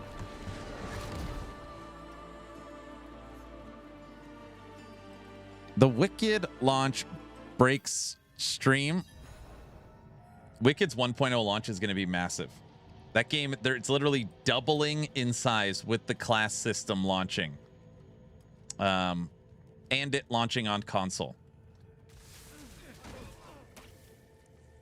I mean, Thomas has publicly said, like, we are going for a Game of the Year nomination. Like, we are putting the amount of hours, time, effort, and dollars into this 1.0. Like, we want a Game of the Year. Like, he is... I've got a lot of faith in Moon Studios.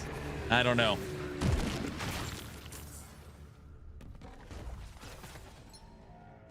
They were nothing. Did you truly think all of this would be that easy?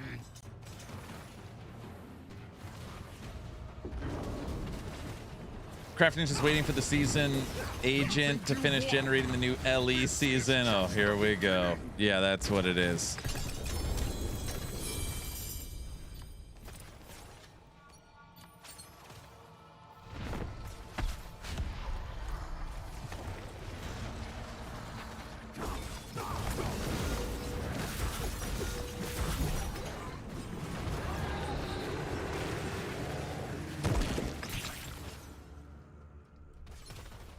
Excellent flight.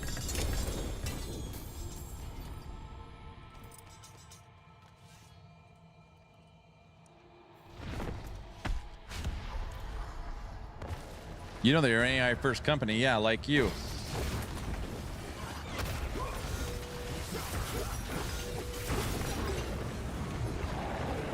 What are you farming for? Nothing. This was just on the war table, so since I'm here, I was like, I'll just run it a couple of times. I got 1 million of these keys. A double GA set charm.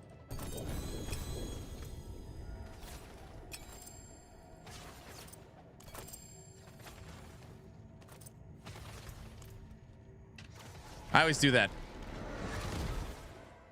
Beast Assassin.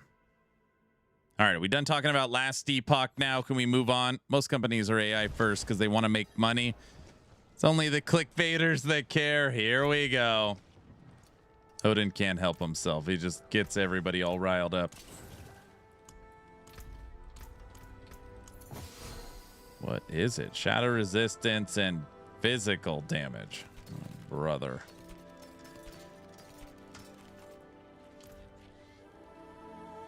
I really can't. I'm aware.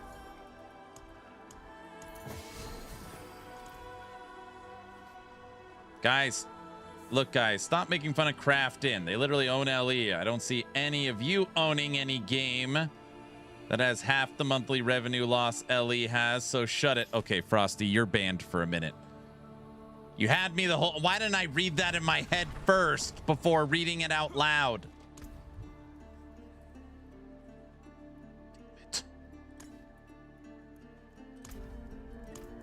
That's not funny. Don't laugh when he says stuff like that.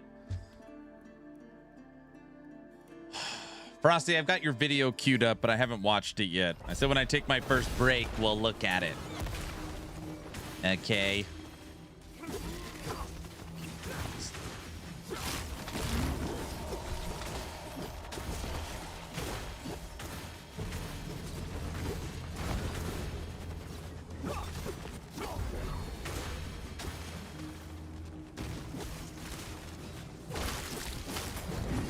I almost put as much effort into that video than D4 team did with the seasonal mechanic. I don't know if I rated you or was hanging out in your stream the other night, but you were like, you were not happy with circles for sure. Frosty's an anti-circleite.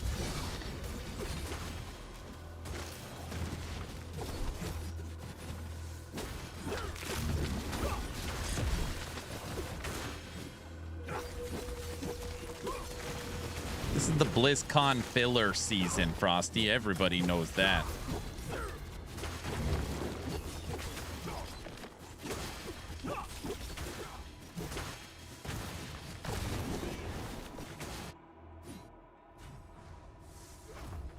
You're done with the season?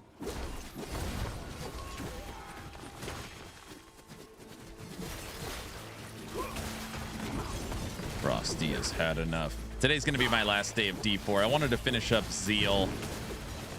And then tomorrow, I think we're going to be playing some Grim Dawn as we are waiting for Cursed War for Hellclock, the Hellclock expansion.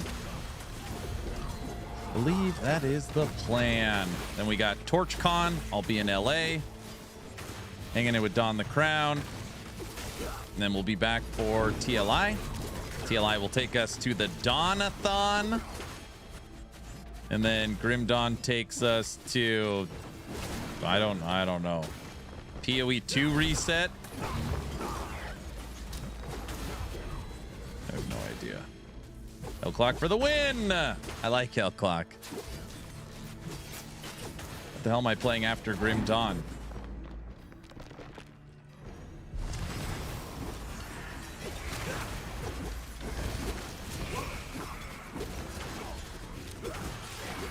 That's a Dawn-a-thon. I haven't decided yet. Everyone wanted me to do some kind of fun event for Grim Dawn. And it was either a Grim-a-Dawn or Grim-a-thon. I don't know. We decided on Dawn-a-thon. Grim Dawn takes us to the No Rest for the Wicked 1.0 open beta. Ah, that's what it does. Dude, I just had this light bulb moment. Isn't BlizzCon in September? Oh man, what if Last Epoch drops its season around BlizzCon? Yeah, there's just too much going on.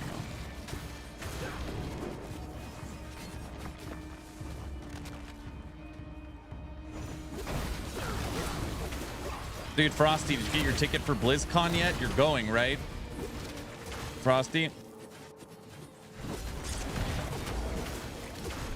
A dong-a-thong? What kind of stream is this? Oh, brother.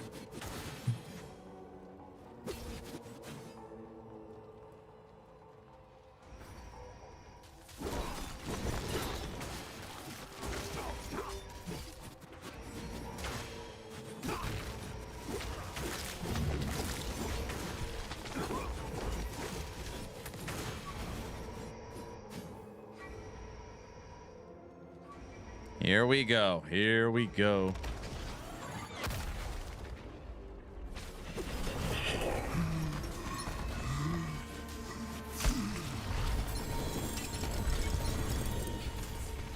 I see a purple beam. Pants?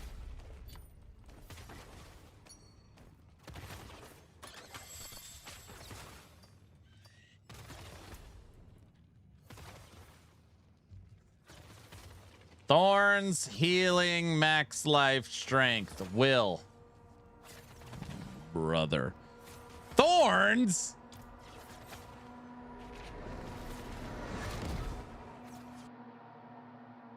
Good news, I hear jobs will be available on Mars soon. Oh, good, good, good, good.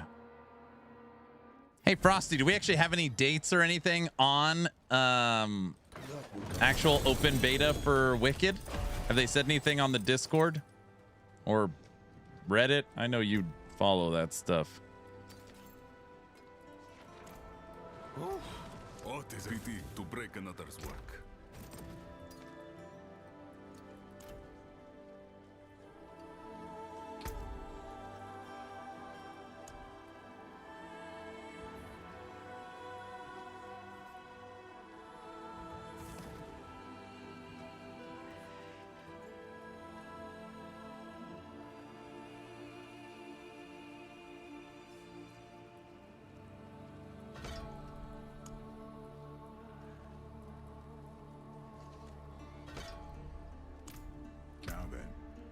Where would you begin?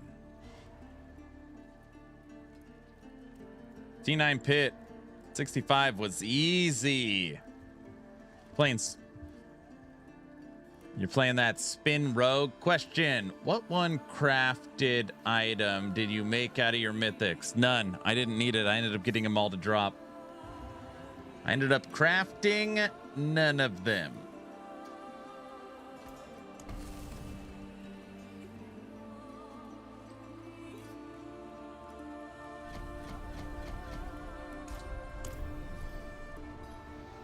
Ended up crafting none of them.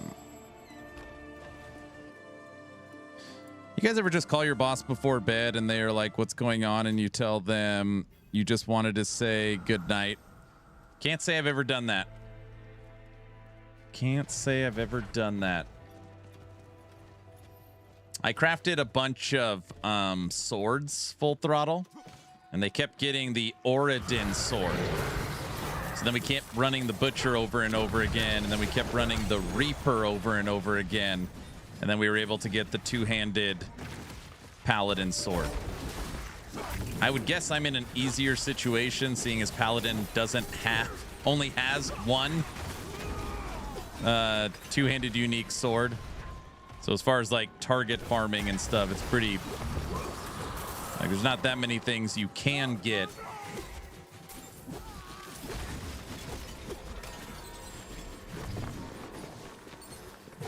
But like Furtado said, he's been working to try and get his weapon forever for Barbarian and can't get it. Which makes sense because Barbarian has so many weapons.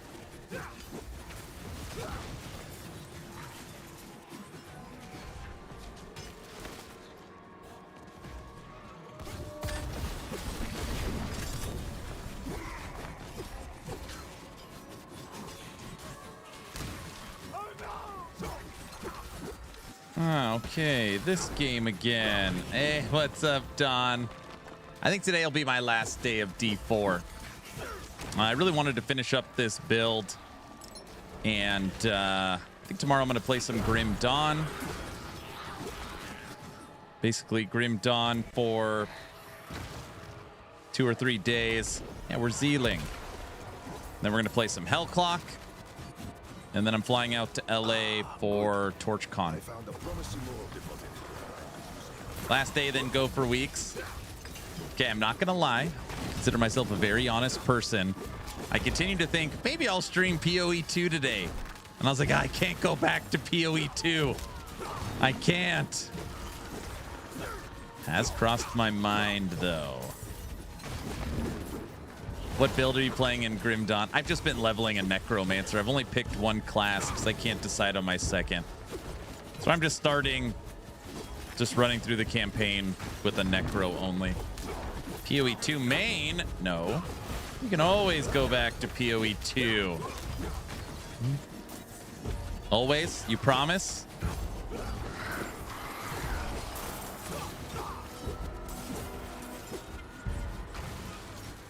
Smart boy, if you go back to PoE 2, you'll never leave.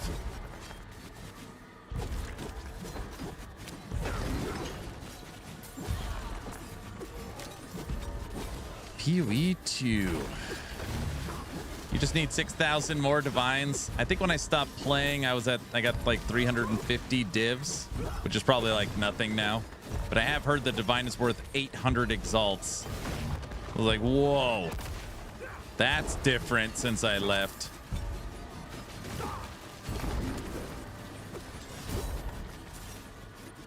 Necro Occultist, Kabbalist. That was the last one I did. I just thought I would play Necro and then not pick a class, and then I'd pick Berserker when it rolls out.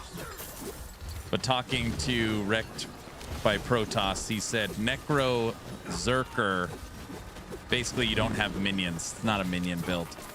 Like, what? He goes, you can play it, just not with minions. It was a small deal, but an important one.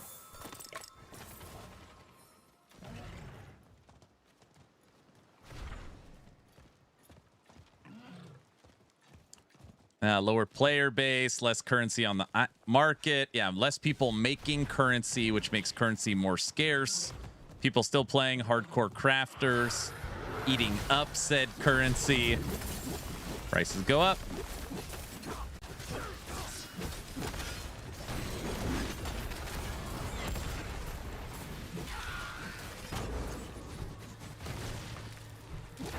Did you ever get Crate onto the podcast? It's so funny you bring that up. I was just thinking about that. No, I have not confirmed with Crate coming on the podcast.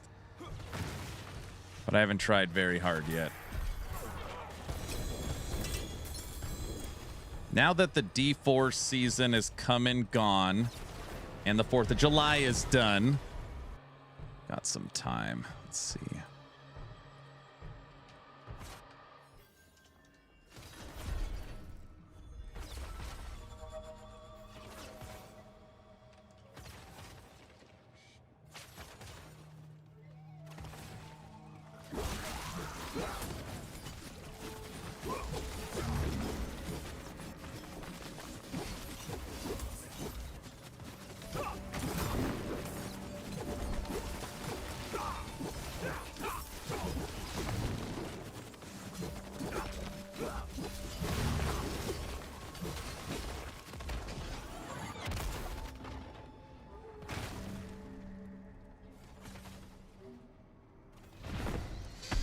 The Harbinger's Den. Is this Mephisto's dog?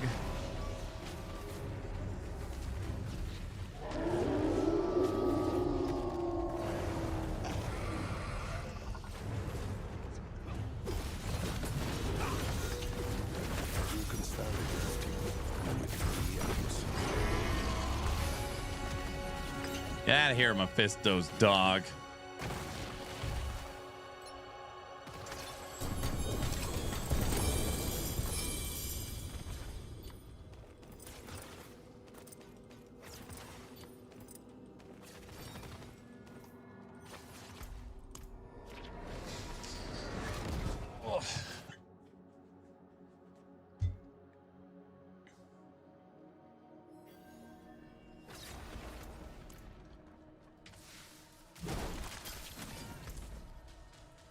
I was like, where's it taking me? It's back-to-back bosses. It's hot today. Doesn't feel too hot in Idaho. It was hot yesterday. You put down Old Yeller? I know, right?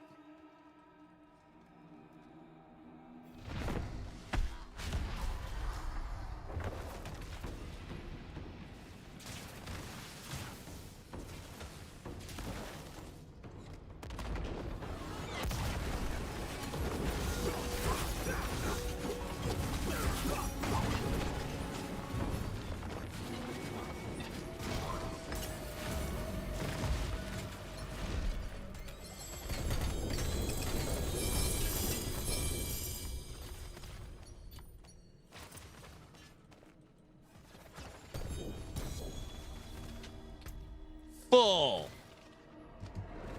Supposed to rain tonight. Scattered thunderstorms this week. A little summer shower, huh? All right, just reach out to Rec by Protoss.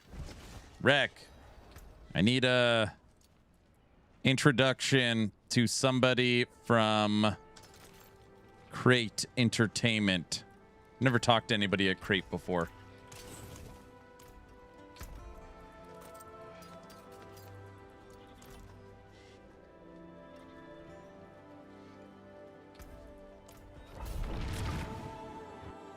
You have time for a last Epoch question? Sure.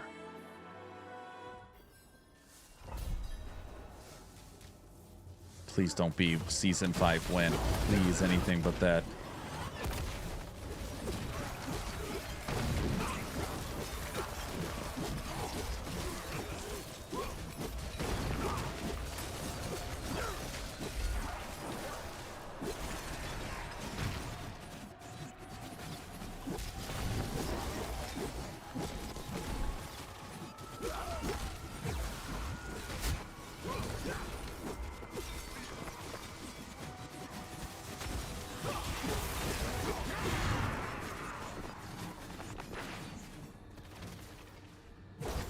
Whole world needs rain. Whole world needs rain. NPC resistance. Any damage type better than others? No, not really. Early on, Void will hurt you bad. A lot of people will focus on Void resistance through the campaign, but you really want all of them maxed. Also, a little bit of armor goes a long way, too.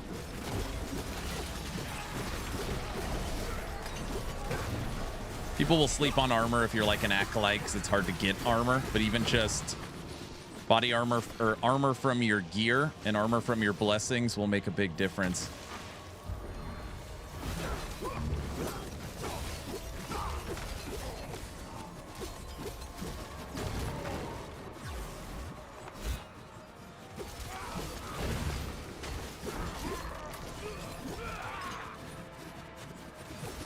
Oh, Aaron, what did I miss on Friday? Oh, the dev stream video's up and available to you.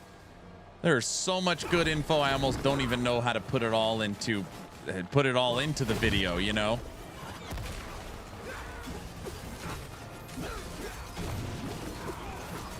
By the way, they actually had a good teaser. Like, that's no sarcasm. I thought it was good. They showed us an actual unique item, like a Season 5 unique. Like, here is an item launching Season 5. Go have fun theory crafting and figuring it out. Like, oh. Nice.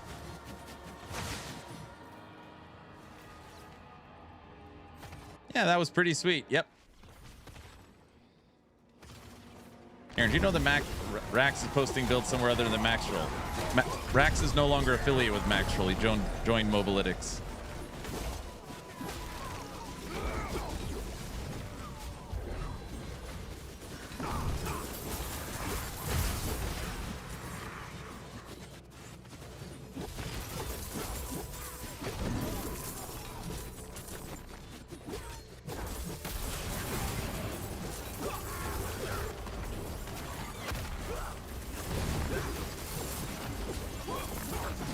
I should hire Rax for what?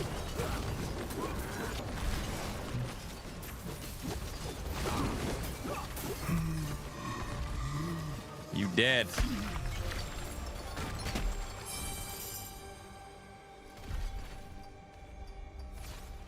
I like Rax. I don't think I can afford them, you know?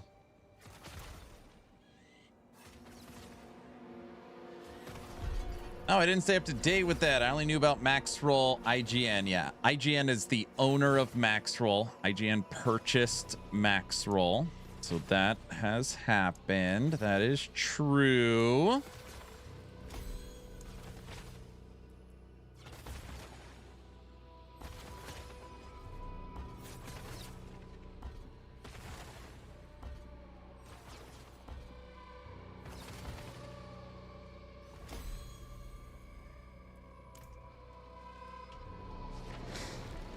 You got that subathon money? Yeah. I'm just rolling right now. IGN owns Maxroll. Dude, that's like old news. Like super old news.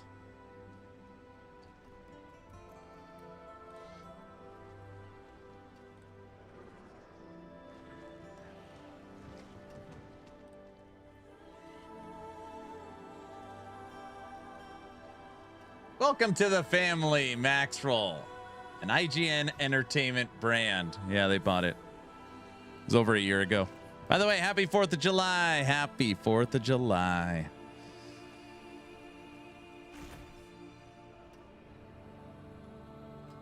Any fireworks? Wait, are you asking me? What if the new LE expansion isn't coming until June next year, so they're delaying this season to be a midpoint between the seasons? I don't think so. We have talked through that as a possibility, that they need to push back season 5 or else there's going to be too big of a gap in between the expansion. I don't think so. Did they disclose how much? No, I have no idea. Yeah, this is old. It's funny. I feel like it's not talked about that much because it comes with a certain, you know. Yeah. IGN owns Maxroll. All right. Yep, I know. People talk all the time about Crafton buying EHG and how terrible it is, but no one will talk about Tencent owning 100% of Grinding Gear games, or IGN owning all of Maxroll. Some are good, some are bad. Or maybe they're all bad. I don't know.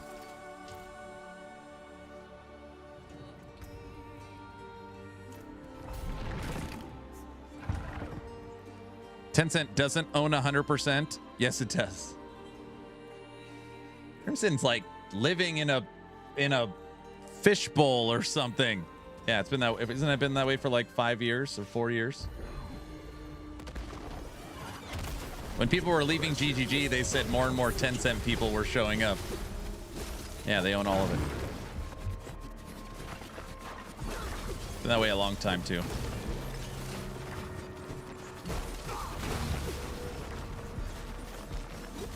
You want to know something else hilarious? Guess who's the second largest holder of Crafton Entertainment?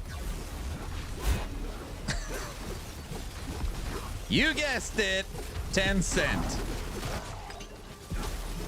So it's like, oh, Tencent's good, Crafton bad. I mean, Tencent owns a majority of, or a large stake in Crafton. It's all just dumb. It's all so stupid.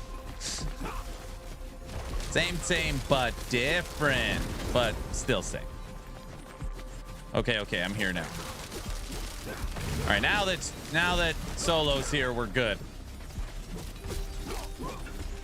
Curse this place.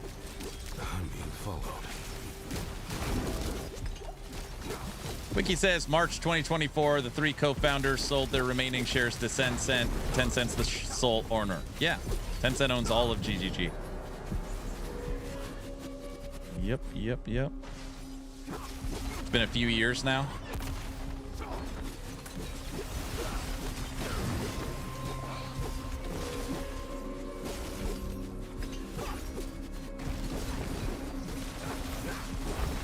Aaron is right once again. I know my stuff, bro.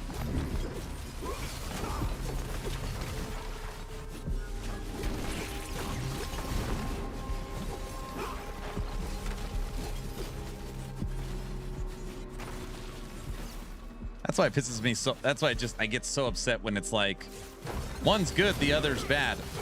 I've been doing content creation long enough now where it was like Tencent was the actual devil. And now it's like, well, I really like PoE, so Tencent's okay because the game's okay. But Crafton, oh, I don't like them. They're bad. It's like they're all bad, you know. Like, anyways. All right. Right now we are zealing. This is a pit 102.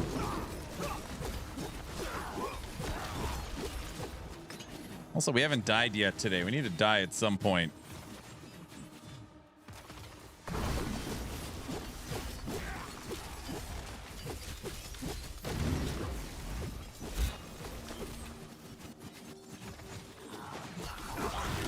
You want to die? Go fight Mephisto? That'd be a good way to die. You're right.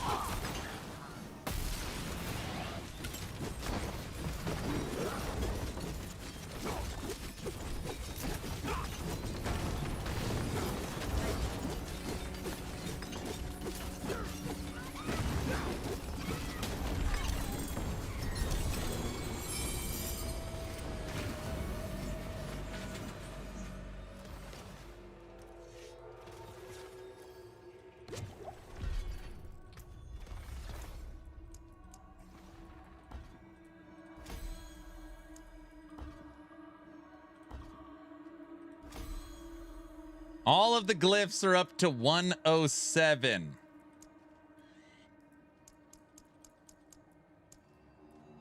What do you think? 16% chance? You think we can get it to go through?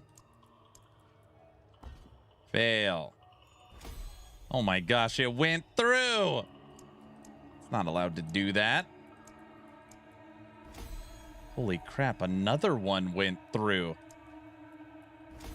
Three of them went through back to back to back at 16% chance. Holy smokes. Okay, guys, to turn off the damn thing, turn it off. Streamer client. It's not a streamer client thing, dude.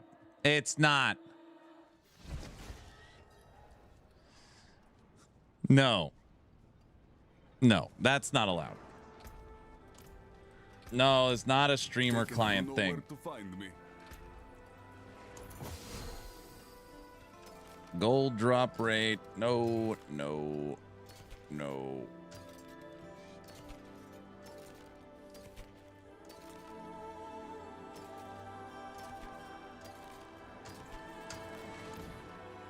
Nope.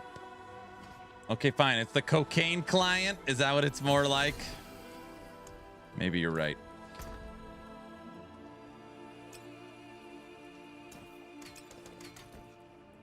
The cocaine client.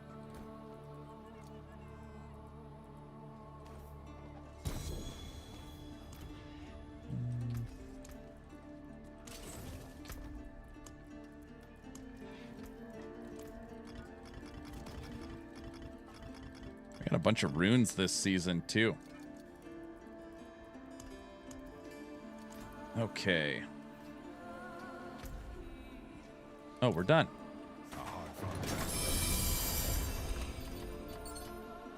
Paragon 214. We've added 5 Paragon levels today.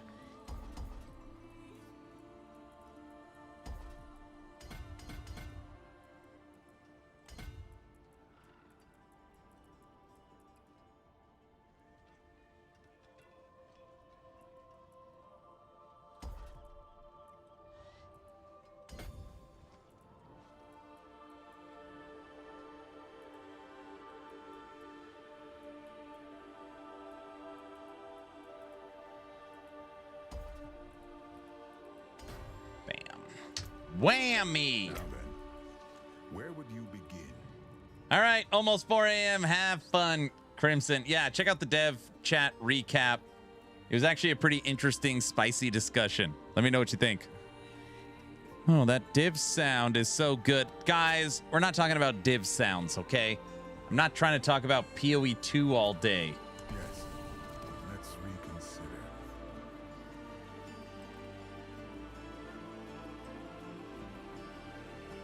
Spicy? Yeah, spicy.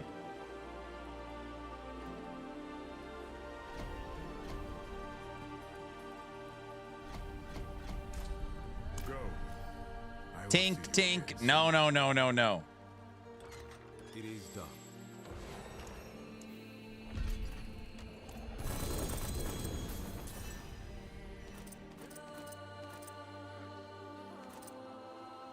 I was wondering if I was going to get close to my normal season, which again, I normally end around 220, 230 Paragon. We're actually farther than I thought. One character, 214, without doing any of that stuff everyone else is doing. I've been enjoying PoE 2 a lot. Is it the best? Question mark. Not really. Is it better than my other options at the current moment? Yes. There you go. PoE 2 is definitely not perfect, but it's a fun update. They did a good job. They did do a good job. The new end game for PoE 2 is just honestly very engaging, especially if you're playing player-driven economy. So the loot drops and the tinks keep you excited. Tons of stuff to do and explore and finish. Yeah, I think they did a good job. It's actually more impressive when you think about it was basically their first big iteration at endgame. It should only get better and better. The question I've been hearing a lot about PoE 2 is, are they going to make it too convoluted? Is it going to be a year or two goes by and it's like, oh man, it's become too much. You'll see what they do.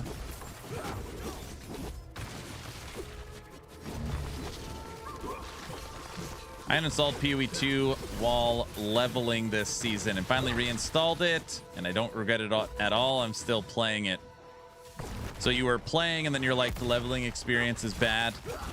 So you uninstalled it and then you're like, all right, let me give it another chance. And now you like it. Exactly.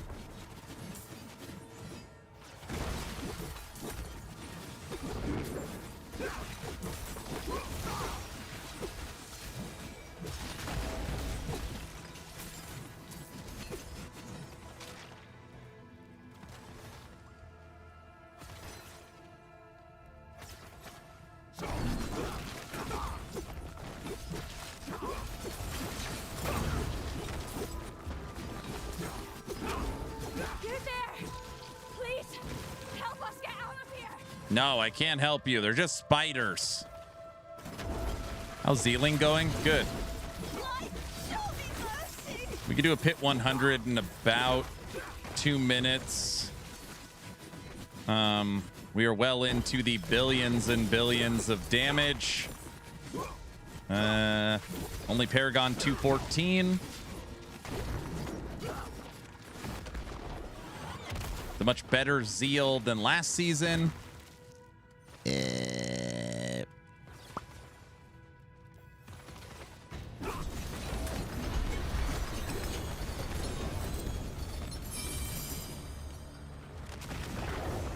It feels pretty good.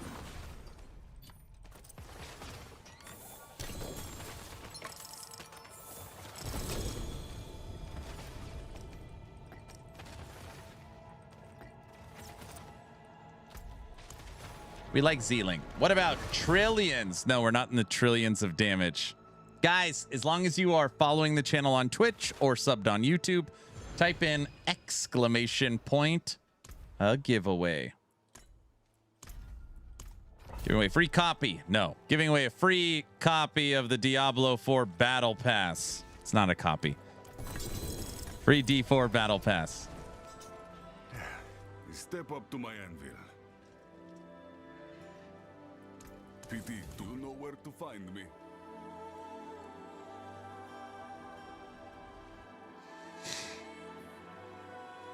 I just got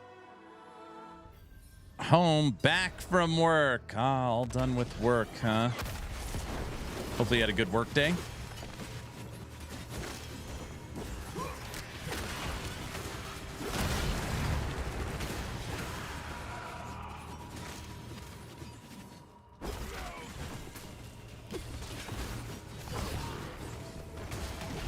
They gave me a couple of battle passes. Sprinkles picked up his. Vanilla did not. So I'm just going to keep drawing this every day until someone claims it.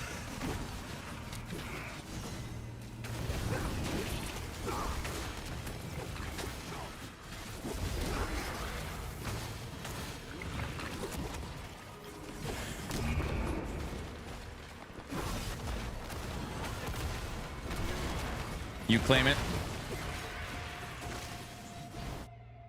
Skoji, you'll claim it. Dude, you're so nice. You'll do that? That's nice of you, dude. Thank you. I will do that for them. You'll take one for the team, right?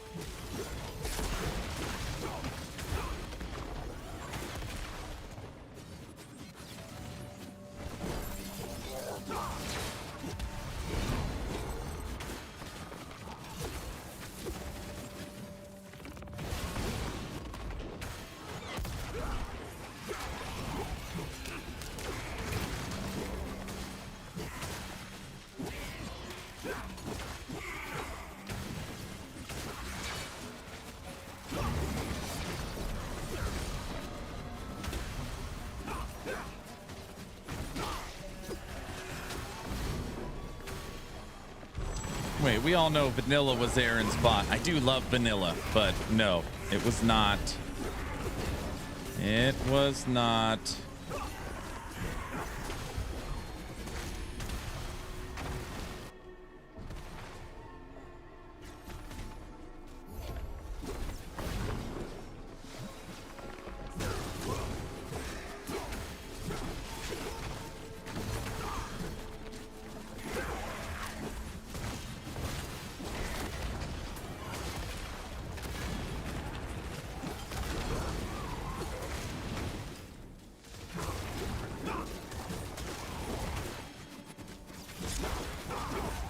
Why don't you tell me one of my bots won? Oh my gosh.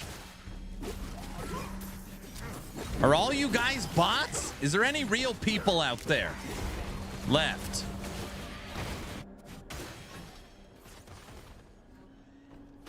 I'm bot. I do this. So much good I would have done.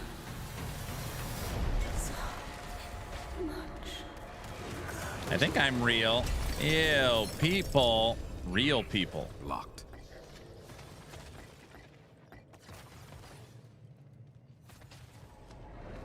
Making R2D2 sounds? Okay, he's a bot.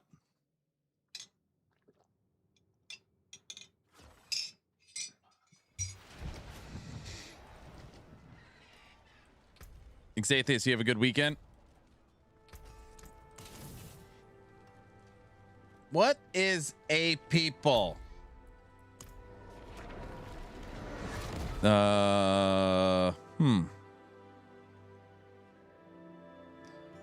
What AI model are you?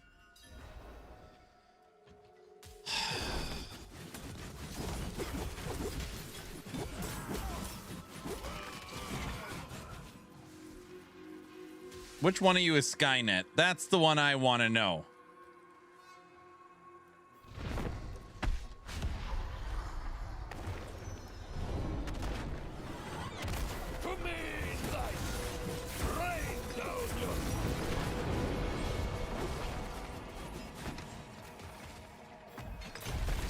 I am the Matrix. Skynet is rookies. I see.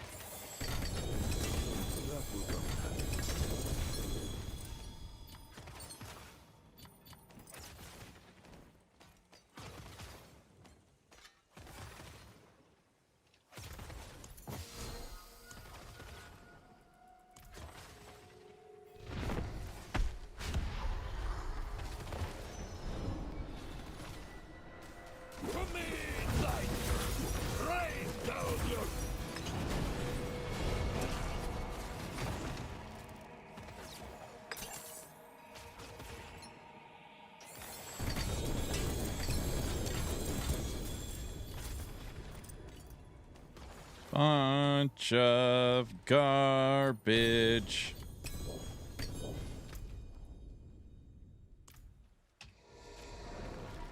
Where are all the purples? No purples. I had a good weekend. Took daughter up north and took her to Time Zone Bold. Bought her some manga books. Ah, you pretty good bowler? Any bowlers out there? Every once in a while, bowling gets brought up on this stream. Ah, Mainlander, what brings you?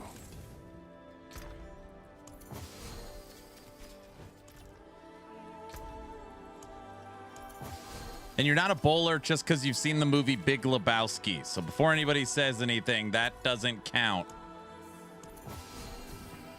Oh, finished so soon?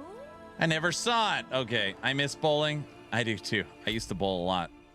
Believe it or not, I was in a bowling league. The dude to buy. It's like just your opinion, man. Yeah. I believe it. Yeah, I got 2 bowling balls and a pair of shoes.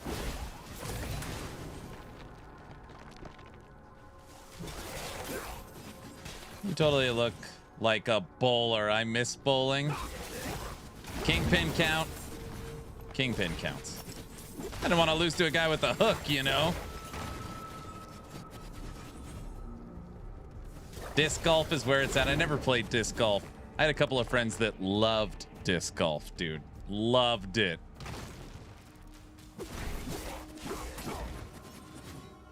I don't get how the Big Lebowski has been so overlooked. Overlooked by who?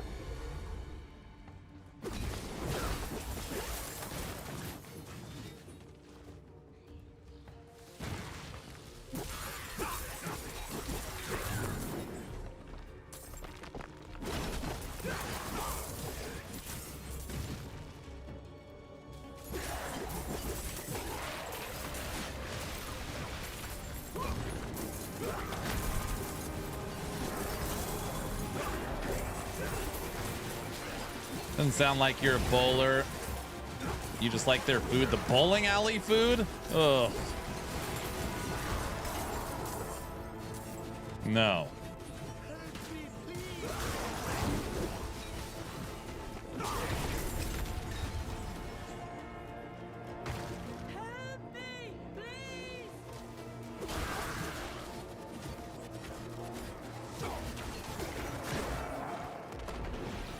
All right, Xavius, have a good day, sir.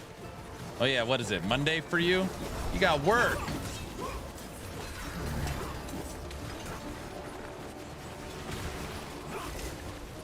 I like bowling at work events. Always get better after a couple of brews. It's true. Bowling's fun.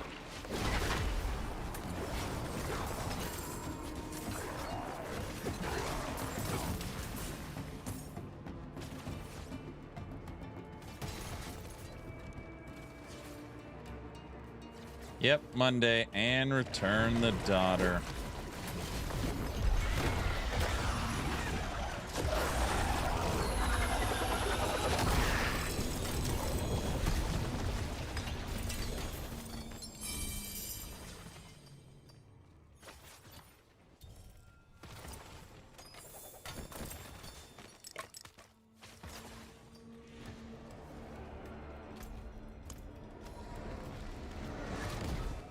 Maybe when I was a teen, bowling food hit different.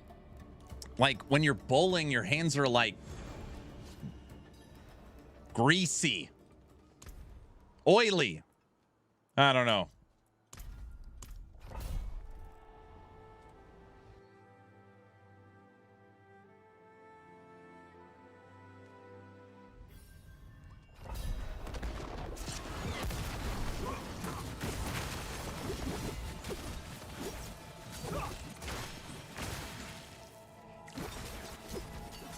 Titan Quest 2 oily? Yep.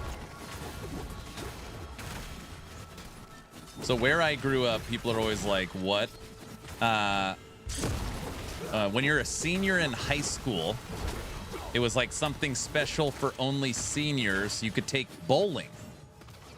So you could opt into bowling as a senior in high school. And basically what it was is it was a 0 period.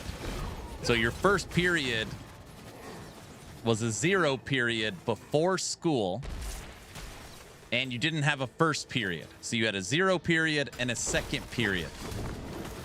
And it was only for seniors. So it was like everybody took bowling. It sucked because you had to get up at like 6 a.m., but it was so awesome. Because basically you would, because everybody would drive, you drive to the bowling alley, have your first period, then everybody would go get breakfast after, and then you'd show up at school for second period. It was like the best. I did not have that. Yeah, I did that too. You had bowling rolling?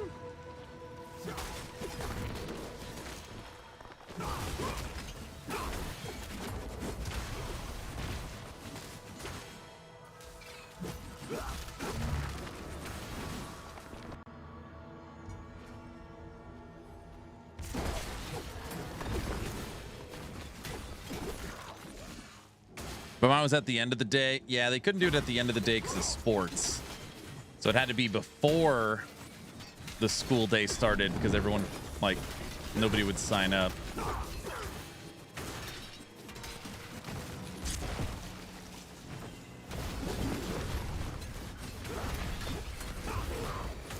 That wouldn't happen here. Closest bowling alley is like 20 miles. I see.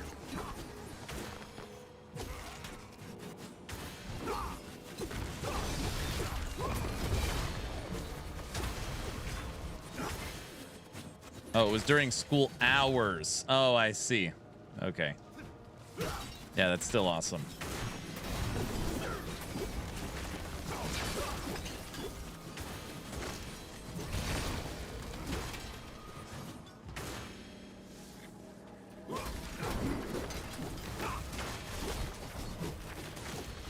Hey, Kaiser, what was the movie that beat out Lebowski? We were all surprised about. Highlander. Right? Was it Highlander?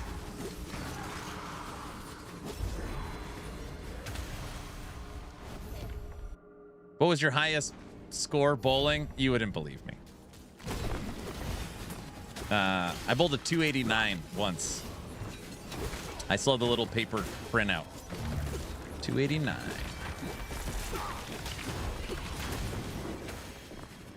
So to bowl a 289, my first, it was a 9 spare. So like 9 spare, all strikes. And then the third throw of the 10th frame was a 9. So 9 spare, all strikes, third throw of the 10th frame, 9, 289. Sober or drunk, I don't remember. It wasn't during school. This is after in a bowling league. So I was a little older. Bowling's weird. It's kind of like golf, where like you either have it or you don't. Sometimes it's just with you. It doesn't even matter how you throw it. Like,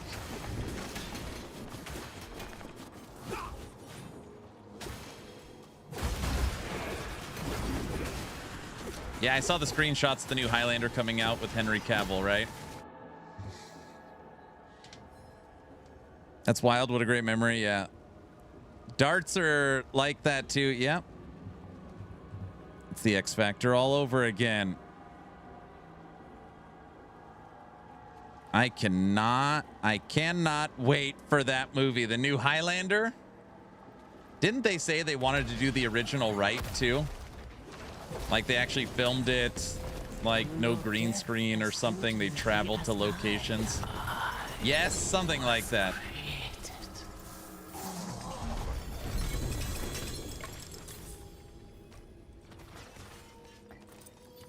Yeah, Cavill's the new Highlander, right? Yeah.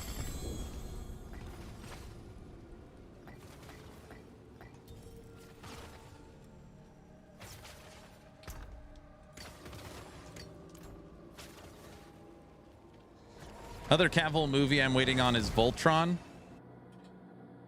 Yeah, they actually went to the locations where the original movie was, I think. That, if that is true, that is awesome.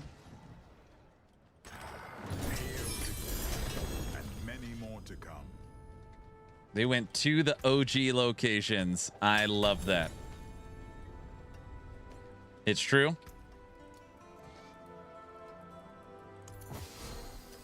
That sounds like something Cavill would do.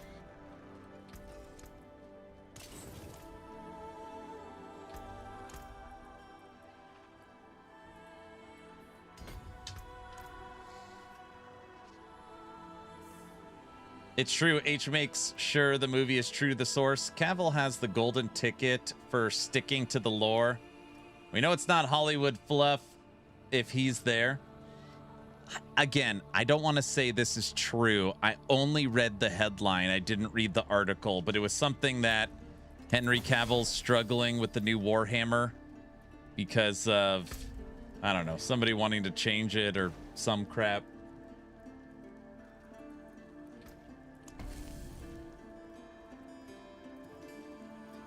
Something else in mind?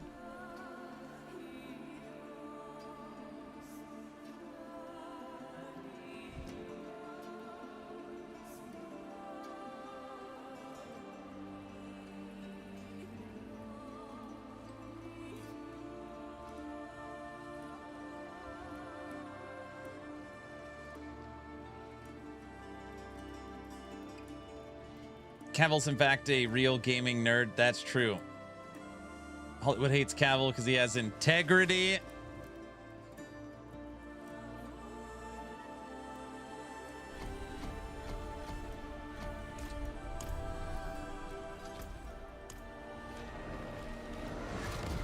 Who is a better Superman, Cavill or this new guy?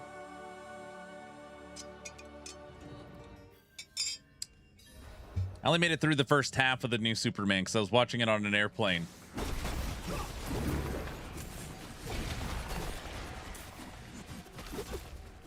Cavill for sure. Dude, I was also reading, I guess Supergirl bombed. I guess it didn't do very well.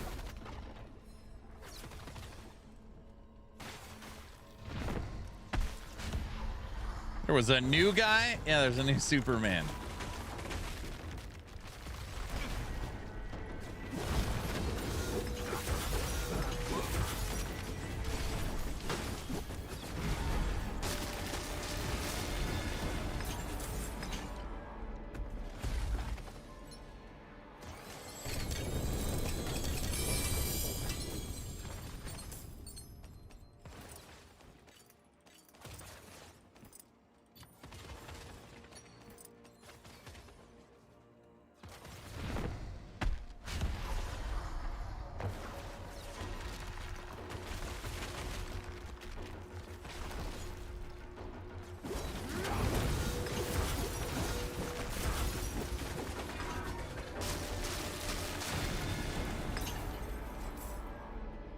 I don't like Cavill Superman does not kill. Sorry, he doesn't.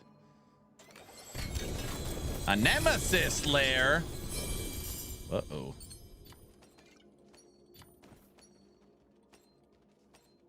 Don't I only have like a second to go in there?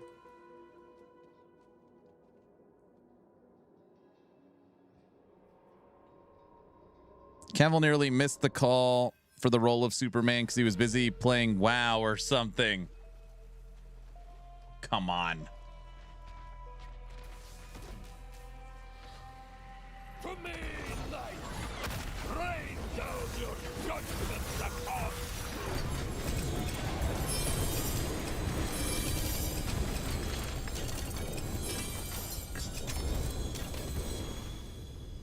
How do you... There's too much loot.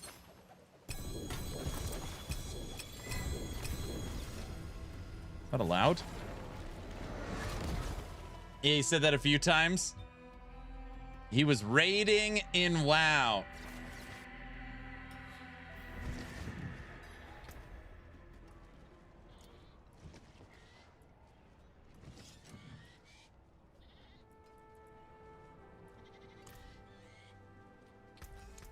Pity to break another's work.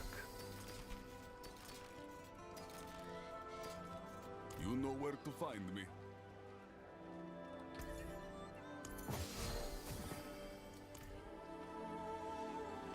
You can't interrupt a row wade. They're intense. Oh my gosh. Dude, I got a feeling the new Highlander movie is gonna be awesome.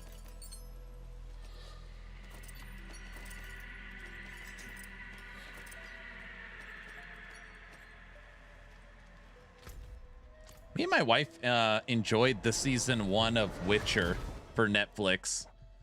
Then we watched a little bit, maybe half, or maybe we finished season 2, and then we didn't watch it anymore. We felt like season 2 was not as good as season 1. And then I guess Cavill wasn't there anymore.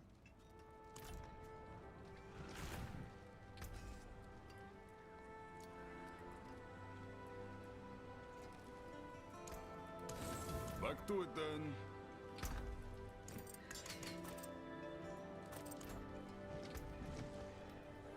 Thorns, armor. That's triple. Oh, thank you.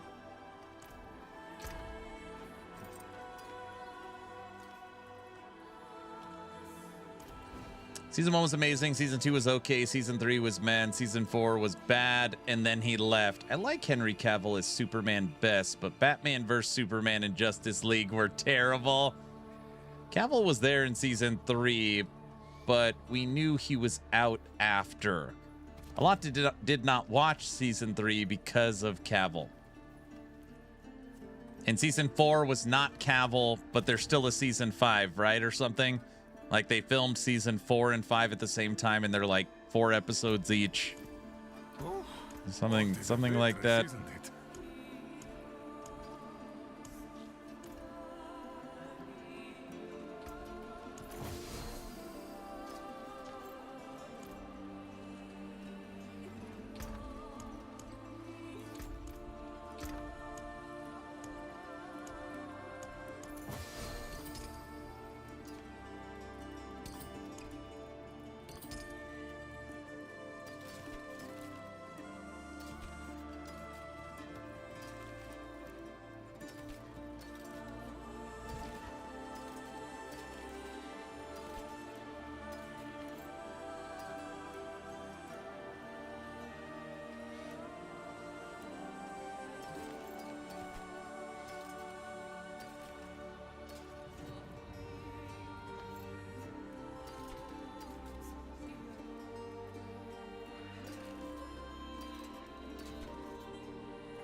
It was Timu Cavill. That's, I mean, whatever actor replaced Cavill, I don't blame them for regardless if the season sucked or not. That's a tough. That's, I don't know if that's a no-win situation or what. That's pretty tough, dude. That's pretty tough.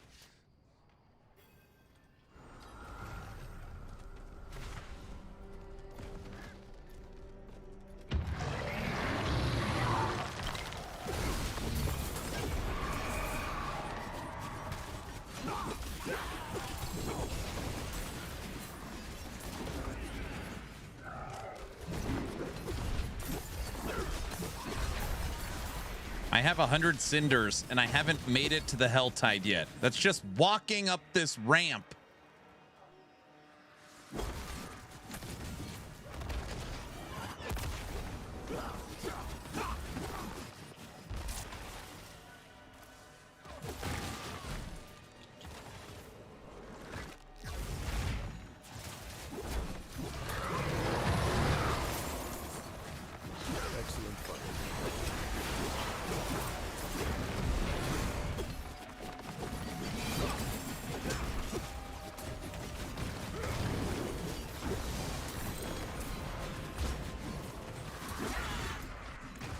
One Helltide.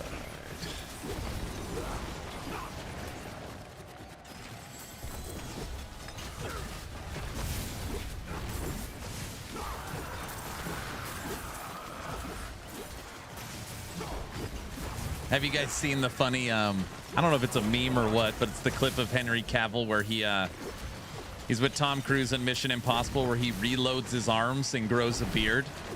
Somebody out there knows what I'm talking about. I think it's Mission Impossible.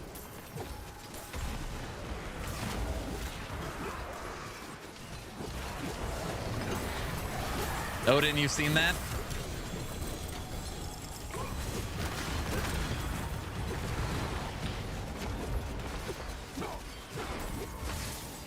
Rudy, thanks for the tier 1 sub. Thank you so much.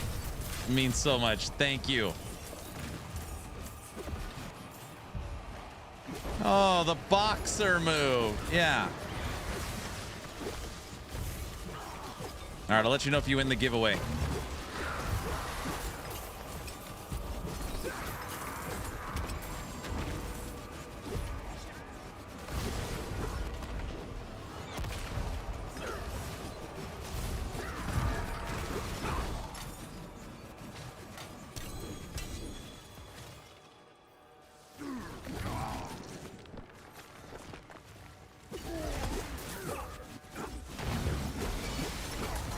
Hello, Aaron. What up? How's it going? How's it going? Happy day after the 4th of July. Who is that? Hubers. See what you did there with your name.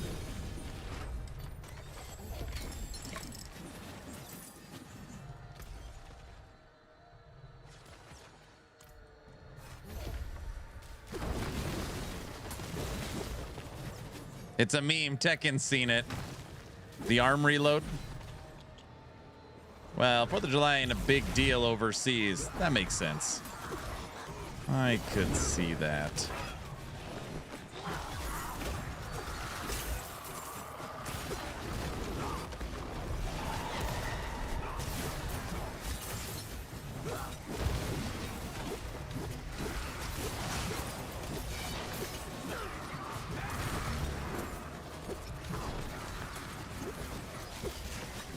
I could see that. Oh, yes, how was the 4th? Oh, dude, it was crazy.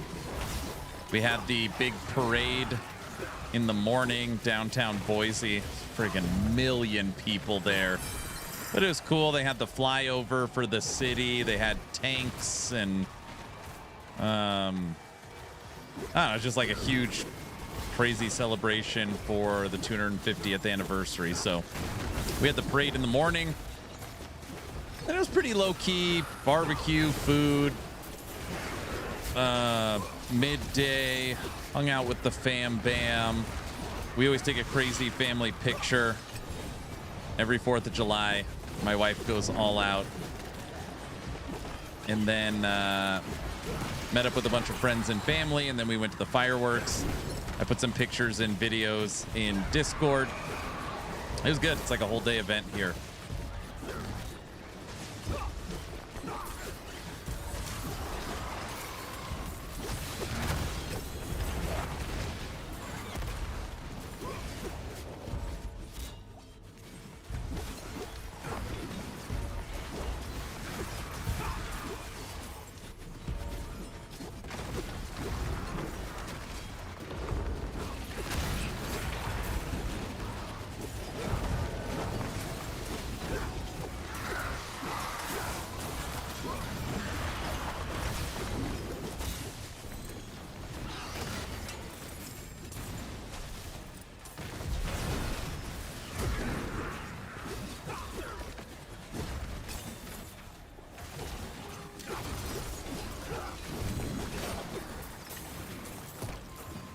So many cinders.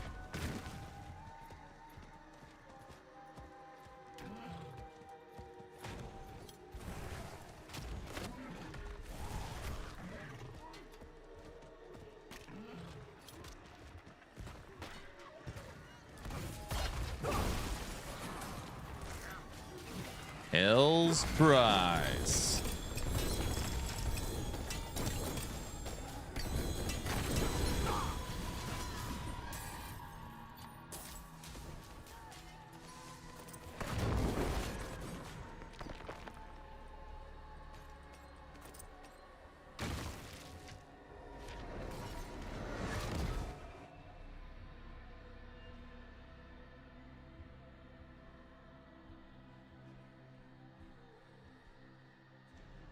Thanks, big guy. Yeah, this is the picture from this year.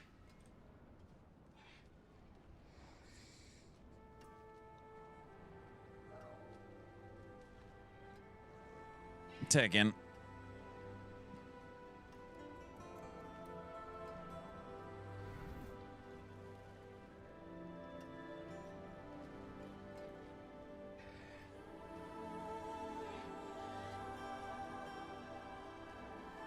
So my wife's grandpa, I guess my grandpa-in-law,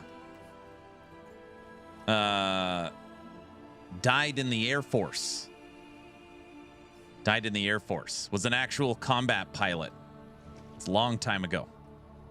This is his flag that we hang every year for the picture. This is my wife's grandpa's flag. She unfolds it, hangs it up, refolds it, puts it back on the mantle. It's very cute, yes. That's very great. Thankful for his service, yes.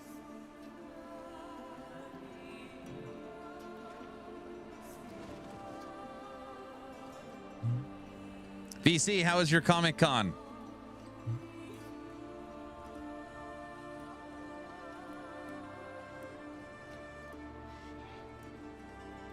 It was fun. Did you pick up anything? I feel like you got to go to the Comic-Con. You got to come back with at least one thing, right?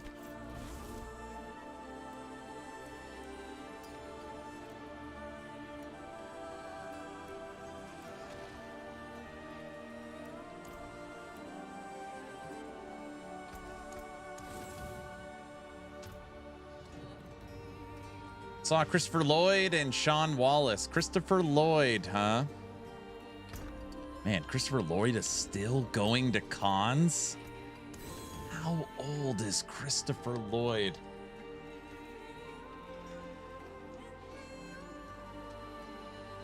He's 87. He was born in 1938. 87.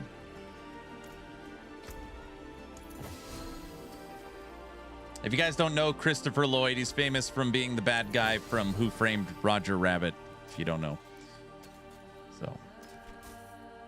Oh, we were just getting Okay. warmed up. Amongst a few other things.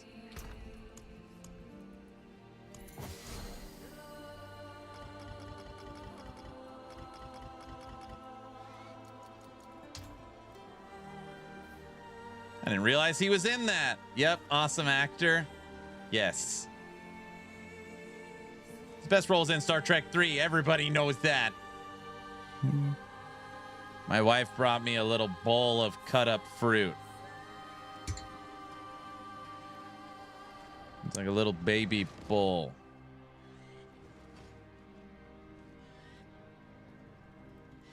What do you mean spoiled? Me? Ugh. A baby bowl for a baby. All right, I'm gonna eat my fruit and we'll watch Frosty's video. Give me 1 second.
I haven't watched this yet.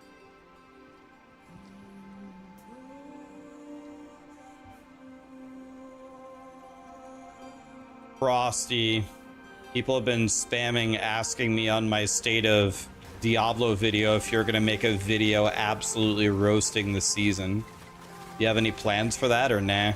Welcome back, you Diablo 4 superfans. Well, I thought about giving an in-depth review on Season 14, but then I thought, why should I put in more effort into this video than the Diablo 4 team did with the entire seasonal mechanic? So, without further ado, here's a half-ass clip recap of Season 14. For the richest experience in the post-launch environment, I highly recommend checking out Seasons because we're doing some really, really cool stuff. By the way, this is the new mechanic. You see how I had to stay in this little circle? Now I cleared the circle and I got rep. This season is mucho el poopy dick. I go in this circle and I clear this circle and I keep the bigger circle open and I get rep. They actually did not add any new items or any new skill to season, which I was fairly disappointed in. And that's it. And then it closes faster and faster over time. That's a new D4 patch. Same as the expansion, and the expansion was good. The only problem is that the league mechanic is not very fun. I got like 200 rep from that. So I need to do that about 12 more times to level. When using a one-handed weapon, attacks increase your weapon damage. That's pretty cool, but it's on a two-handed weapon. Oh, fuck it. Wait, why is that even a thing? Wait, guys, why can a one-handed affix roll on a two-handed item? That doesn't actually make much sense. What's the point of this? What's the point? There's nothing good. Why do we do this? And I thought we would actually get like some new unique items, maybe some new mythic items, but they didn't add any new uniques, no new mythics, no new sets, charms, or anything else like that. So Frosty LaRue says it's the best season ever. This season theme sucks. I don't want to get into it. I talked about it all yesterday. But it is one of the worst seasonal mechanics I've ever seen. I didn't mind AI stuff at all until it affected me trying to order my fast food. And that's when now it's a problem. You know what I'm saying? But I don't get loot. I don't have a layer key, but it told me on the quest chain to go do it. I didn't even check my bag. I figured if it told me to go do, if it told me to go do the boss, it would give me a key for the boss. Wait, why would it tell me on the quest chain to go do the boss, but then? Why would it tell me to go do the boss, but then like not give me a key for it? Lair key ring grants several lair keys. Oh, that's really cool. Several. I got 2.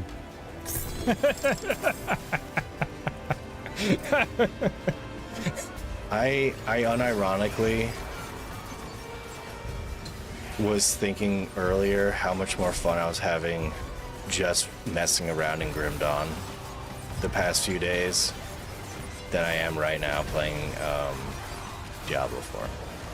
Oh, dude, we got to do this new area. I'm not doing the new area. The new area sucks. I don't know what these little fuzzies are, but I keep picking them up. Does anybody know what the blue fuzzies do? Light blue. Oh, so if you grab it, I don't know what happens. It's supposed to power you up, but it doesn't seem to do anything. I'm about to just play the same rogue I played last season with a little bit of a change.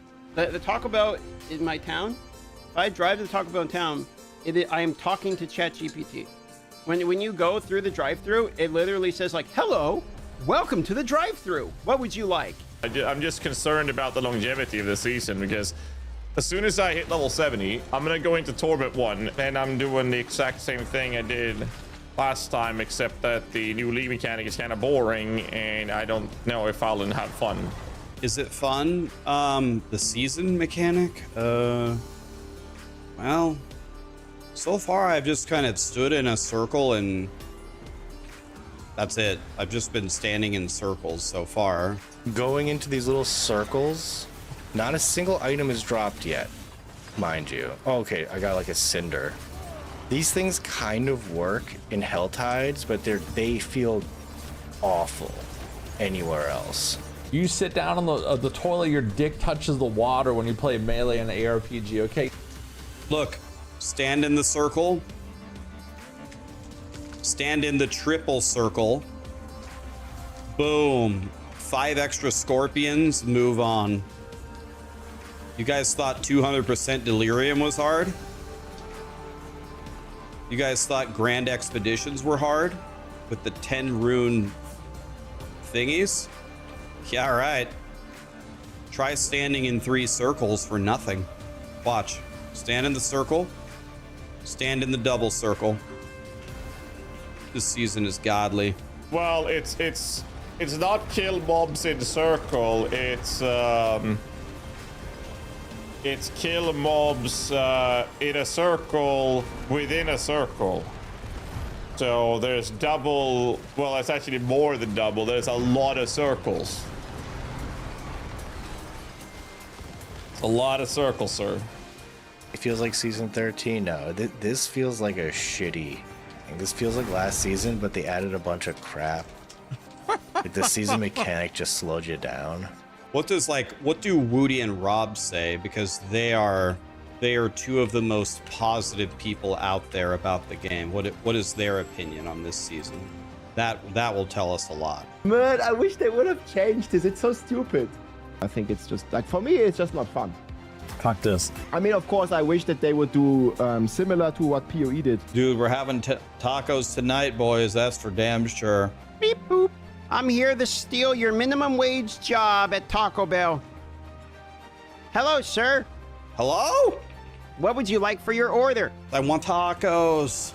Did you say you want 84 burritos? No, I want tacos. With extra sour cream? No. All right, 84 burritos with extra sour cream. I hate you. Taco Bell menu. All right. Well, I appreciate everything that Jonathan and Mark have done over at PoE over the years, and Judd and the team at EHG, and Thomas Mahler over at Moon Studios for No Rest for the Wicked. But I gotta say, man, Diablo 4 Season 14 is gonna go down in the record books as the greatest season ever. It's got 5 circles that I can stand in. A couple of extra monsters spawn. Look, see the extra monsters? And then it disappears with no reward. I mean, this is next level. I don't know. It's fucking crazy good. I have heard rave reviews from people so far. I will say this. We're going to be having a lot of like really rich and interesting content updates for our seasonal players. Diablo 4, I say I care. I force a grin like I don't despair. But in the shadows, I'm a mess. Path of exile is just the best.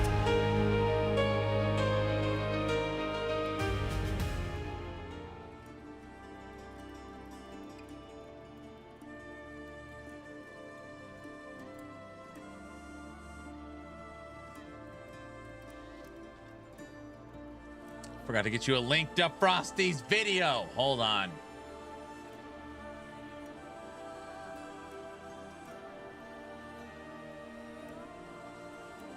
Here's a link to Mr. LaRue's video. Circles. Everybody loves circles.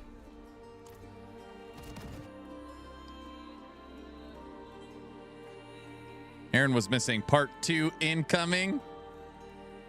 Oh, Frosty's videos on point. Seasonal mechanic. Yeah, it is just standing in circles. That is true. There's basically nothing to it. There actually really isn't a seasonal mechanic, I guess, truth be told.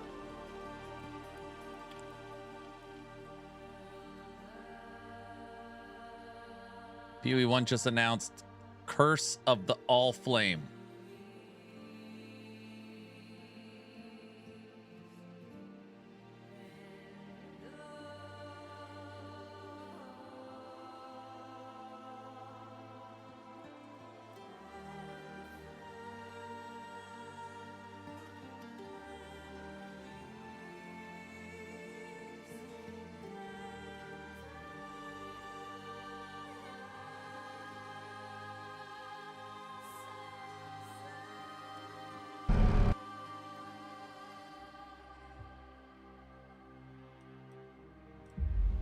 It calls to me. A bounty beyond the pale. A curse in the deep.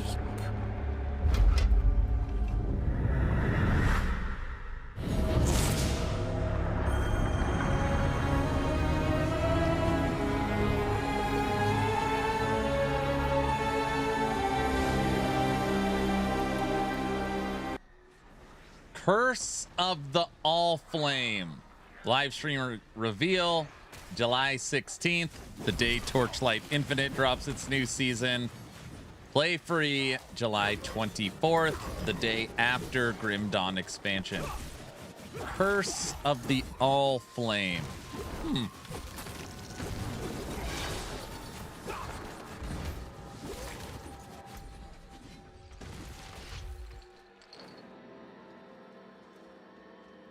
So now can we have a date for Ellie? No, that date was already announced. We already knew it was the 24th.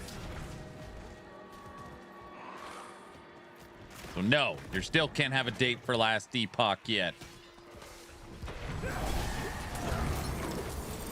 Sorry. What does the live stream reveal mean in PoE context? Test realm? No test realms for PoE. What they do is they have a big, basically 1 hour marketing presentation. Think of a Diablo 4 campfire. And then after that, they do a live sit down with Ziggy D, where they answer questions and talk about the new season.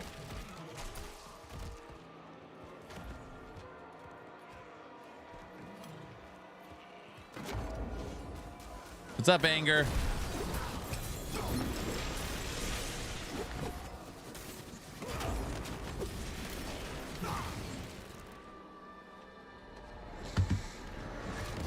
Fishing league?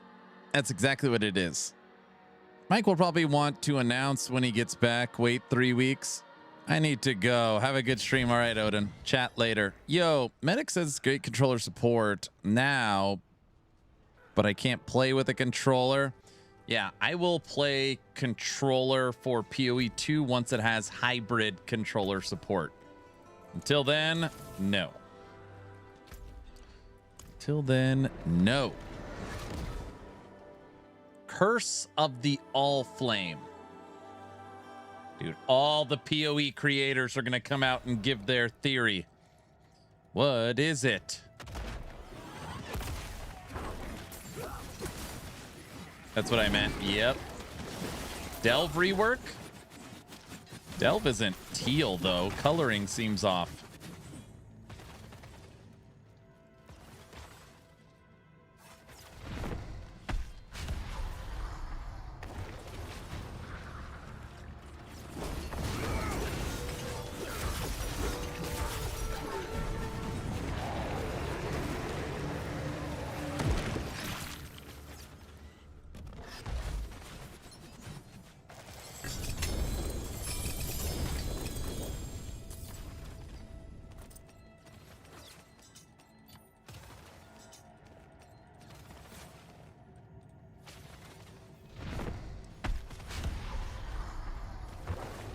All flames are that one mechanic you like. Yeah, it's breach. Right?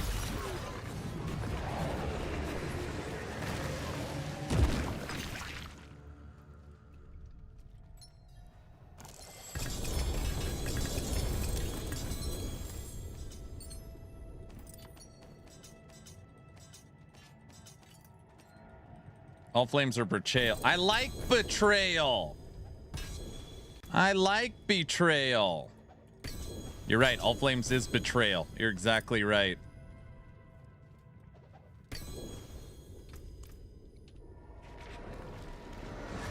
There, where'd you get that loot pinata?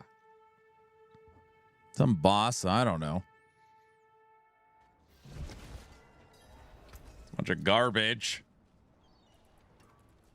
Oh, yeah, I like all flames.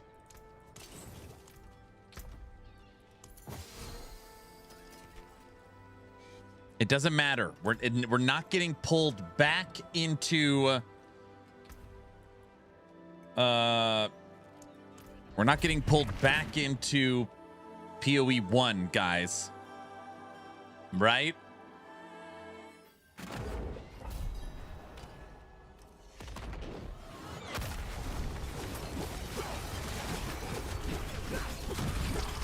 No, Core Punk. I'm going back to Core Punk.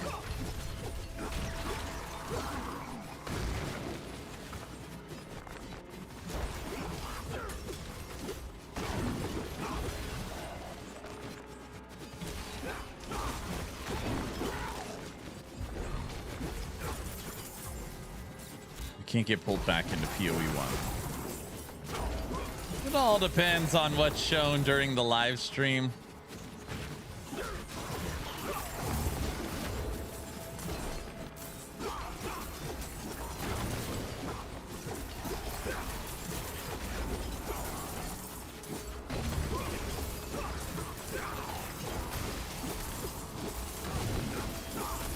It doesn't even matter, Skoji. By that point, we're going to be fully preparing for Last Epoch Season 5 and all their news and marketing. So it's not like we're going to have time anyways. You know?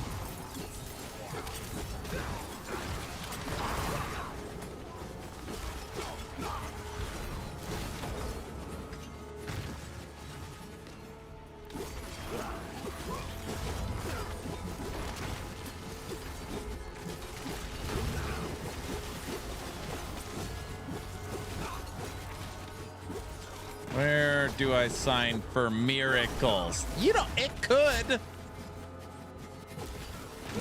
You can't play PoE 1. You have TLI and Grim Dawn. TLI, Grim Dawn.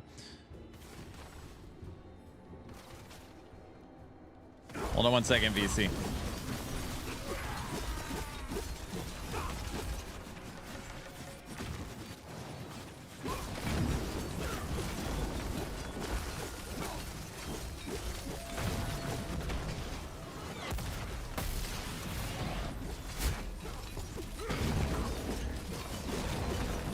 Who can stand against you?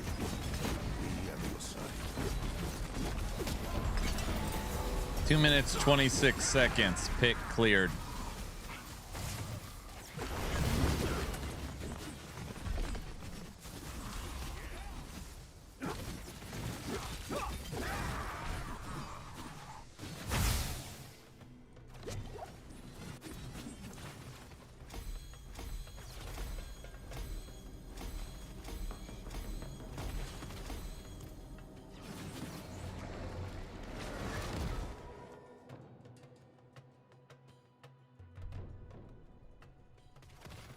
Princess Bride.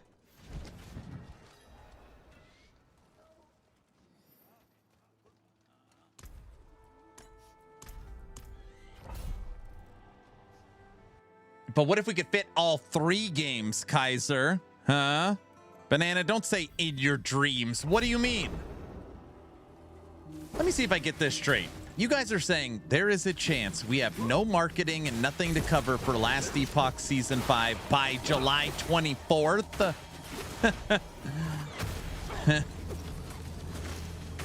Wait, that's...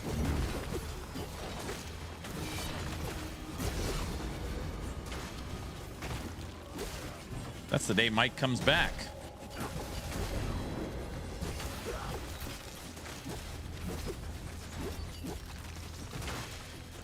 Bro, VC, have you put that together yet? The day Mike gets back is the day of the PoE 1 launch.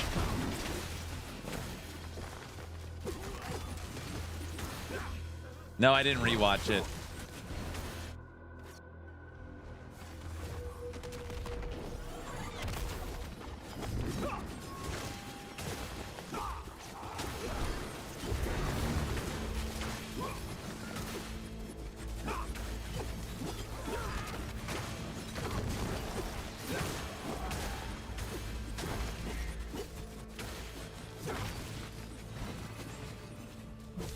That means if the teaser trailer isn't out by the time Mike gets back, there's no way they're going to launch the teaser trailer into a new PoE 1 league and Grim Dawn expansion.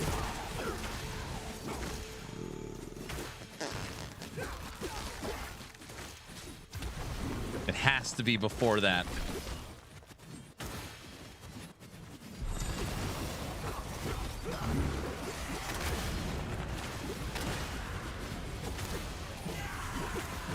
We won't see the trailer till August, if that's the case, probably. But it doesn't matter. The trailer, I'm sure, is dropping next week or this week. I bet it's this week.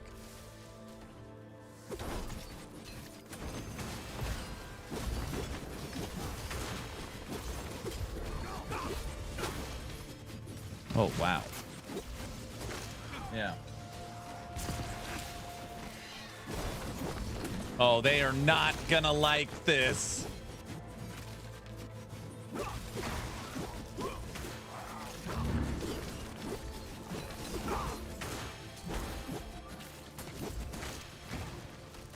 Wife said she fired up the grill.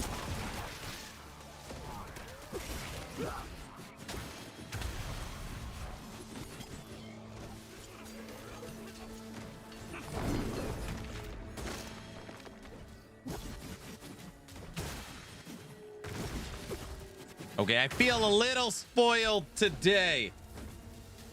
Oh my. I'm spoiled?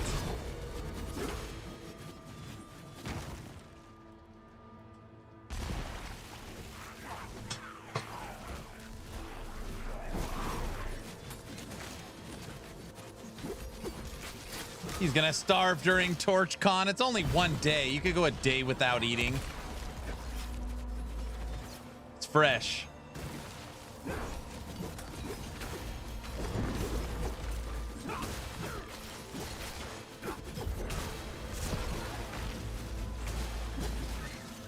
Hey, Wrecked. Maybe you saw it. I just messaged you on Discord earlier. I need a connection from Crate. When's the podcast gonna be? I don't know. Whenever they're available. I always work around their schedule. I mean, I do this full time, so I can make anything work. Well, for the most part, anything work. I was sponsored to go to LA for TorchCon, which is the 10th, 11th, and 12th. It's pretty much any day other than those 3 days. I think I can make anything work.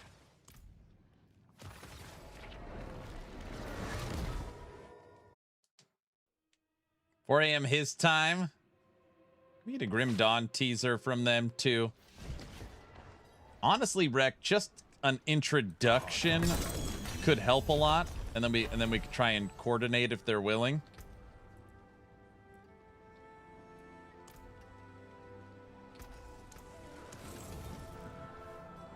Chart the course. Where do we strike?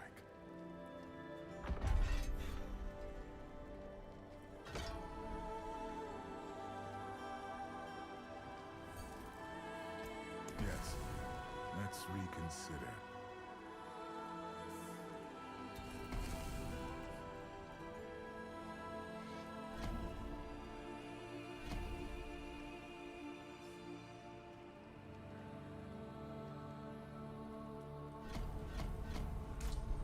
May the light go with you.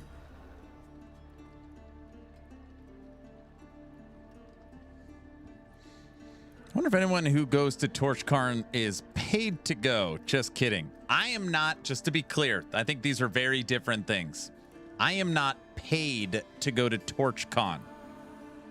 As in, like, I'm getting a check. But they are paying for my flight and hotel.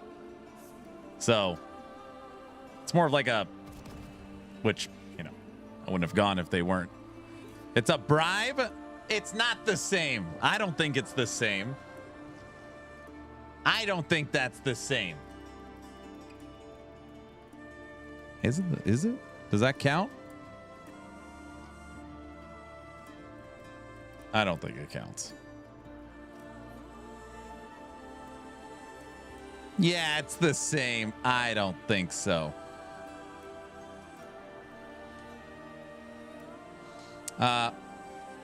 Wrecked. It would be the 15th podcast for me and Frosty LaRue.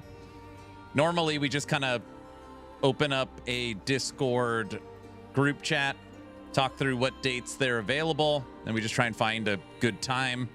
Conversations are normally about 90 minutes. And yeah, it's always a lot of fun. So we can make anything, we can normally make anything work. And again, if it goes a little over 90 minutes, you know, I'll always ask, how are you guys doing? Or a little before. But yeah, we normally shoot for 90 minutes.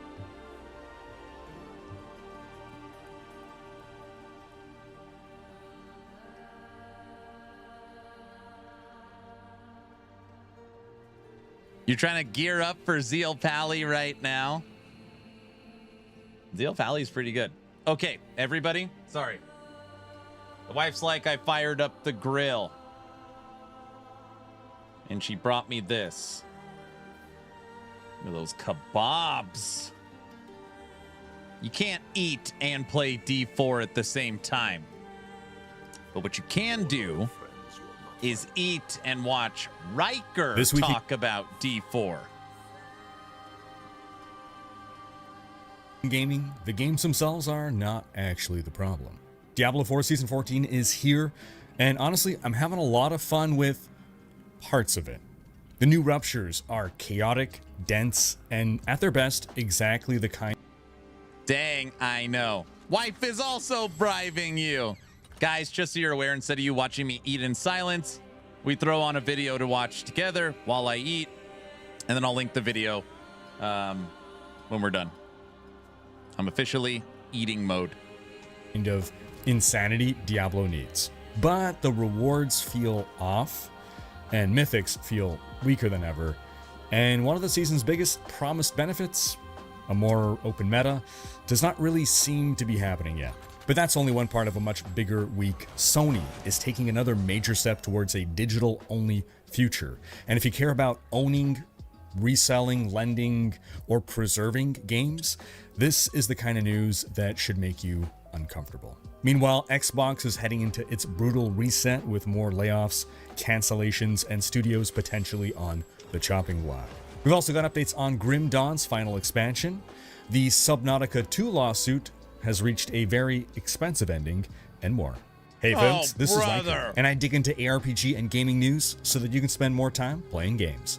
Timestamps below to skip ahead to different topics.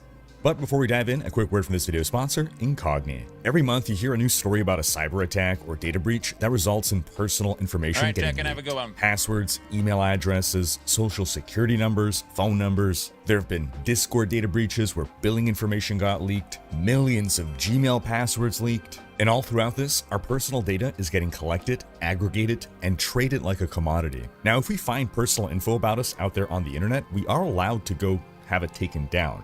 But it's so much work to track it all down and go through the process of requesting those takedowns. And that's where Incogni comes in. It's a service that seeks to protect you by removing any unauthorized trace of you from the internet. They reach out to data brokers on your behalf, request your data be removed, and deal with the pushback. With Incogni, you can at least feel like someone is fighting to keep you safe. So here's my dashboard. You can see that I've got 5 requests left in progress, and 204 have been completed. Incogni has also added a family plan that lets you extend your coverage to up to 4 additional members, as well as an unlimited plan, which introduces Incogni's custom removals feature. With that, you can point to any website where your personal information is visible, and one of Incogni's privacy agents will take care of the rest. So go to incogni.com/Riker and use code Riker to get an exclusive offer of 60% off. Incogni helps erase you from the internet. They can't harm you if they can't find you. Click the link below to claim your 60% off and take your personal data off the market. Starting off with Diablo news, Season 14 began this week. And if you have any questions about it, like how does the season theme work,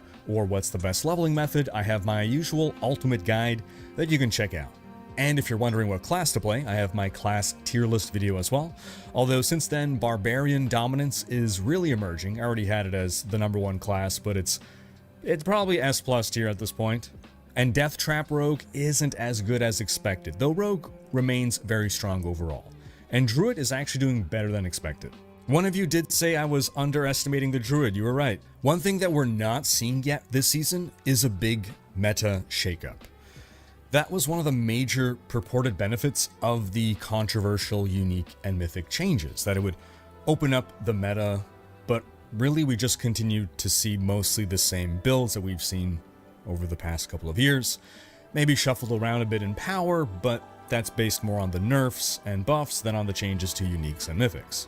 By Friday night, we reached a peak of 39,000 concurrent players on Steam, which puts us about in line with the numbers from past seasons, excluding the Lord of Hatred expansion launch, which hit 65,000. I would have hoped to see some strong momentum carry forward from the expansion, and that Season 14 would have seen higher player numbers than past seasons, but I know a lot of people were turned off of the season before even trying it, which hurt the game's momentum.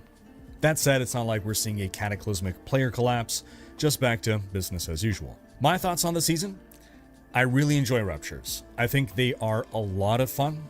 I'm not sure they're rewarding enough in their present form, and the Death Toll Chamber as well feels like a waste of time. Something just feels off about its drop rate of boss keys. Like, it's supposed to be the best source of boss keys. I don't even get boss keys from it, so I don't get it. Then the Realm Walker, epic encounter when he doesn't die in half a second, but super cool. I like the mechanics. I like that it almost feels like a raid where you have to have 3 teams splitting up to cover 3 regions. I guess you can technically all do it yourself, but it feels intended in this spirit of actually making use of a big gathering of people, the way world bosses don't really capture that. The Ruptures and Pits feel kind of useless for how most of us play the game. If you are blitzing 2-minute pits, Ruptures are a waste of time. But if you are going slower, or if you're pushing, well, Ruptures are spitting out some pretty easy monsters right near you. So they may actually help you complete the rift, or complete it faster, again, if you're like doing a 5 or a 7-minute rift. Maybe you're on a build with slower move speed, maybe you just don't like moving at a breakneck speed, so having monsters spawn in front of you for you to kill as opposed to having to race over to get them, might help you out. Now the thing is, I've said all this feels unrewarding, but closing Ruptures, closing tears, all of this is giving you progress on your season reputation board. The thing is, there's no real feedback there for us to feel good about that. You eventually go back to your reputation board and see, oh, I can collect my things now, but there's a disconnect between the action that you're taking, i.e. doing the Ruptures, and the reward. It's again, there's a lack of feedback of showing you that it's actually doing something, which is part of why it feels unrewarding. It's also super unclear what the little blue-white orb clouds do. It seems they power up the enemies if the enemies grab them, and if you grab them instead, they seem to help keep the Rupture open a bit longer. But so many people are confused about these, the game just doesn't give the feedback, again, the feedback necessary to understand what's going on. Now, Ruptures and Helltide are the most... Guys, I literally forgot about the board. I have 24 caches.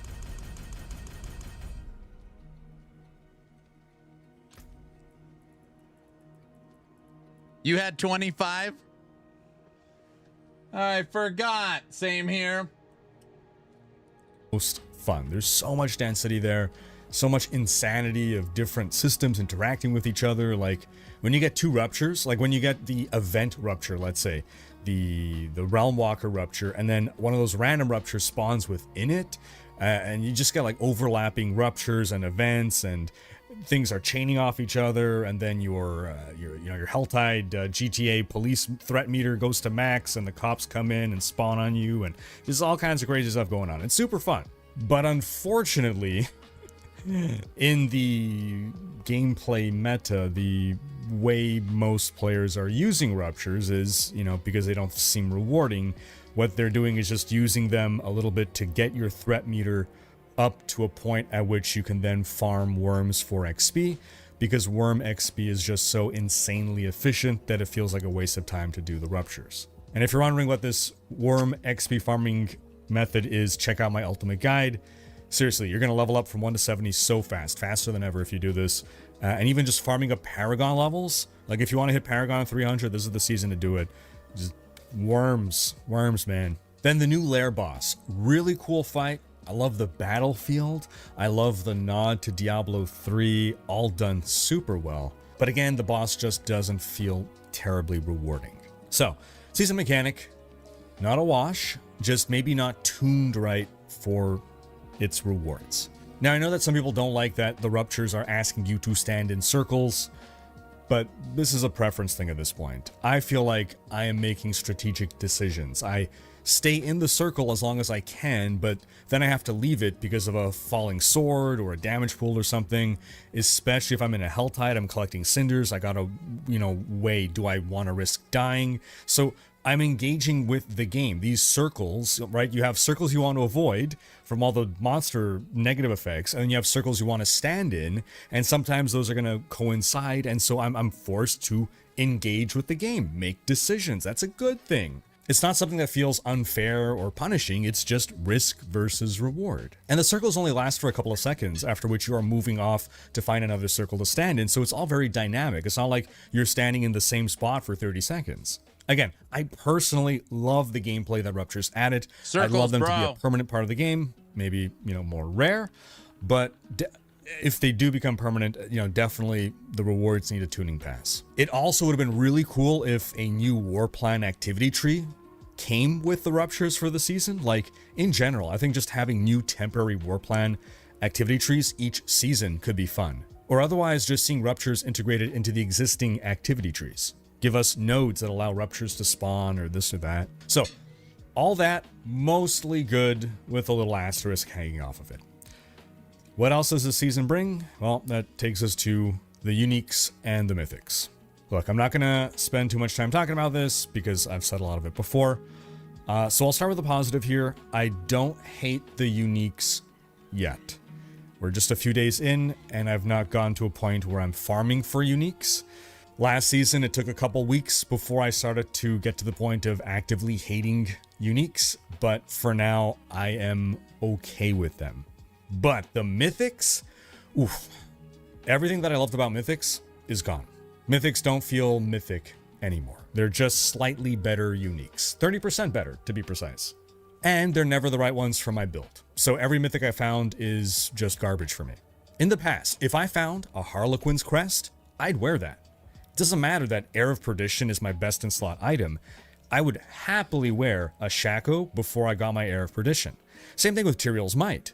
Not my best in slot, not for any build, but while I'm early season waiting for a Shroud of False Death, hell yeah, give me that one item that solves all of my defense issues. Sign me up for that. But now, every mythic I find that is not explicitly for my build is just garbage. 30% higher stats on something irrelevant to my build is useless to me. An item that provides a crap ton of defense, like a Tyrael's Might, or a crap ton of damage, is never useless to anyone. There's a difference between something suboptimal, i.e. a Tyrael's Might, and something useless, i.e. a mythic unique that buffs the damage of one skill that you're not using. What I wish is that the devs had kept the iconic mythics as they were. Iconic mythics are what all the old mythics were, that they now nerfed into the ground. So keep all those the way those were, and then instead, these new mythics, call them primal items, like in Diablo 3. Give them a red color, not purple, and that's it. Just have it be a separate thing. I'm okay with the concept of primals in D4. I literally said that today. What I begrudge is that they came at the cost of killing mythic items as we knew them. Then we have the seasonal currency, that special season theme thing, where you can upgrade an item into a mythic. Now, even though it is explained in the cube when you hit transmute, I still see tons of people confused when their unique item turns into a different mythic unique. Because the word upgrade means something, right? Words mean things. So when you read upgrade to mythic, you assume, then, shame on you for assuming a word means what it says. You assume you're going to take your existing item and upgrade. This happened to so many people. I think even Furtado's like, be careful, it doesn't upgrade your item. It spits out a random mythic with the same base type. So it doesn't upgrade it, it's a slot machine pull. It into a mythic version of itself. Upgrade means to improve, but instead of improving the item, it gamble crafts it into a random mythic of the same slot, but your outcome is likely to not be an improvement for you because, as we said, a unique item for some other skill that you're not using is useless to your build. If they had called this something other than upgrade to mythic, I think this would have helped a lot and prevented the confusion that's happening. That said, though, I don't even like the mechanic to begin with, but that's my personal taste. Giving it a different name, that I can suggest as a flat-out improvement. It would solve problems. Changing the mechanic altogether, I know some people like it, so I'm not going to say get rid of the mechanic. I say I don't like it, but that's okay. I could not like things. That's fine. I know some of y'all enjoy the gamble crafting. I'm happy for you. I personally would rather the resource be much more rare but deterministic. And again, I am not advocating for making the game easier. And some people don't seem to understand what I mean by that. So let's say it takes an average of 10 upgrades of, random upgrades to get the mythic that you want. I would rather the resource be 10 times rarer, but when I use it, I get exactly what I want. So the total time on average to getting the thing you want is the same. What we're skipping is getting the garbage results in the process, and I just wait longer and I get exactly the one that I want. And again, that's my tastes. So I'm totally cool with random drops, because people are like, well, it's Diablo, it's ARPGs, it's all about random stuff. Random drops, totally okay with. I don't feel bad when a drop is not the drop. This is a rare. I disagree with Riker on this one, just because if it really was the same time, you would have 9 additional items from the time it took you to make the one deterministic.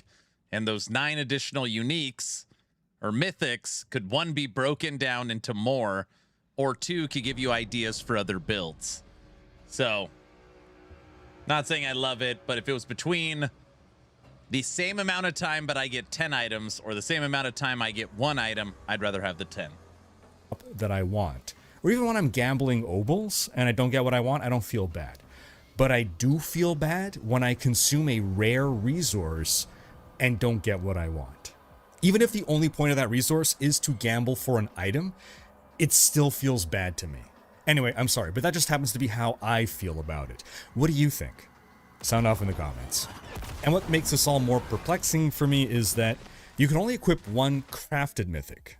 And that applies to either blacksmith crafting or the cube or whatever. Any way that you made it and didn't get it as a drop, you could only have 1 of those equipped. So it's pretty rare for you to get the crafted mythic that you want, and then you can only equip 1 of them. And mythic drop rates seem to be worse than last season, just in general. Well, with them nerfing the mythic Undercity tribute, for instance, and, they removed our ability to even craft these specific iconic mythics that we want. Now it's just gamble craft mythics in different slots. So it's just bizarre to me that a season in which Mythics 3.0 is meant to be one of the big features, it feels like it's going to take longer than ever to get the mythics that we want. So in short, what we have now is that mythics are harder to get and weaker than they were. I'm okay with harder to get, but it doesn't feel exciting to work harder to get something crappier than we used to have. But we're early in the season. Long tail progression stuff needs more time to truly evaluate. I can just say I have a negative first impression, but maybe that's going to change as the season goes along. Now, the season itself got off to a bit of a rough start. We had login queues. Some people had to wait, like myself, had to wait like 40 minutes before I can get into the game. And then the game outright broke for Linux players, was unplayable. Valve actually fixed the issue, thankfully, by pushing a hotfix for Proton, which is the tool people generally use to play Windows games on Linux. Then, small but funny thing. In a previous video, I mentioned how on the test server, the immunity bubble at the end of pits was gone, and I was convinced this was a bug, because the community had been asking Blizzard to add the immunity bubble to Nightmare Dungeons, for instance. Because once people have completed the objective of a level, whether it's killing the Pit Guardian, or whether it is killing the boss at the end of a Nightmare Dungeon, we want to feel done and like we can safely move on. And we don't want to fight the boss, have the big dungeon complete thing pop up, and then have to finish off stragglers and dodge swords and poison bottles. Well, as it turns out, the immunity bubble being gone from the pit was not a bug, because the bubble is still gone in live servers. I'm baffled by this decision. It's not the end of the world, it's just strange. Altogether, again, it's kind of funny. The community asks for immunity bubbles in Nightmare Dungeons, the devs remove the immunity bubble from pits. The community asks the devs to stop with all the poison puddles and falling swords and things that kill you if you stop moving for more than 1 second in this game. And the devs add a seasonal mechanic that asks you to stay in a circle for several seconds at the mercy of falling swords and puddles. It's like they're doing it to spite us. It's hilarious. I know they're not doing it to... How many times have we talked about that damn bubble being gone? Spite us, but it's just funny to think of it that way. So overall, I'm having a lot of fun with this season. I don't have fun when I craft mythics, but that's like 10 seconds out of my hours of playtime. I should also bring attention to the tons of quality of life improvements. The Mephisto fight was fixed, no more waiting on cutscenes there. Obol cap is 10 times higher. Icons for chests appear in dungeons. Moment-to-moment gameplay and general flow and pacing is better than ever. But again, folks, how are you liking Season 14? Sound off in the comments. Then in some Sony news, now that they no longer see Xbox as any kind of threat, Sony has announced that they will be discontinuing physical discs for new PlayStation games starting in January 2028. What about Last Epoch Orbis? What? How am I?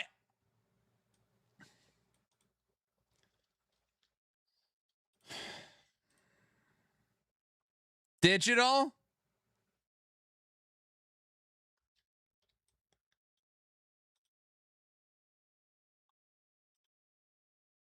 You tell me I can't get my Last Epoch Orbis anymore?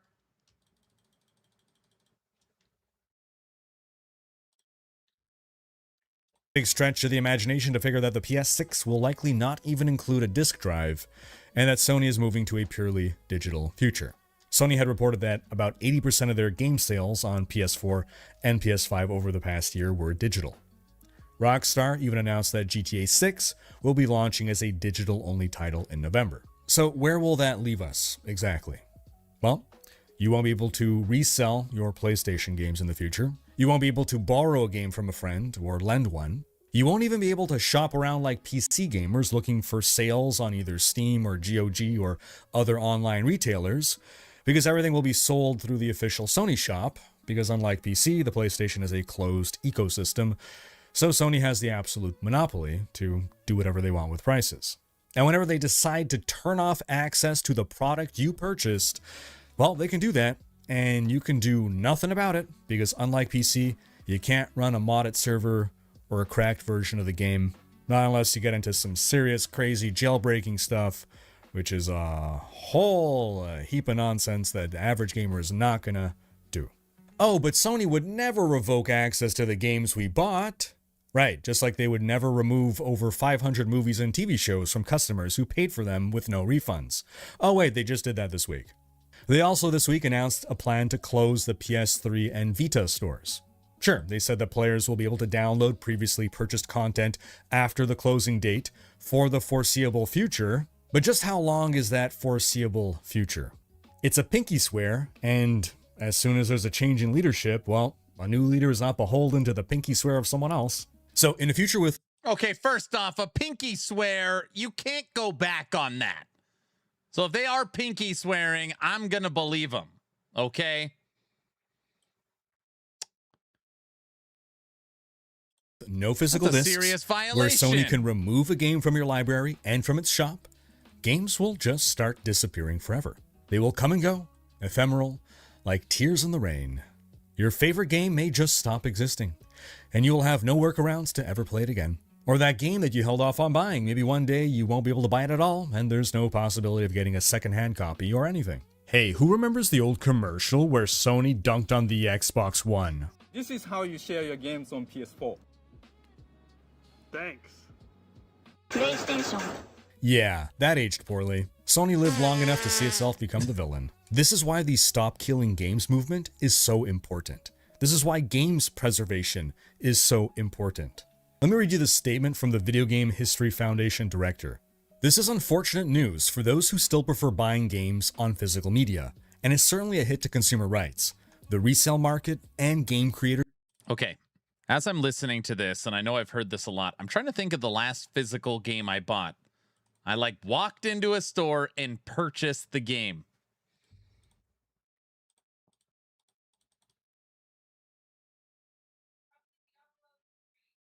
My wife in the other room said Diablo 3. It could be Diablo 3. She's absolutely right.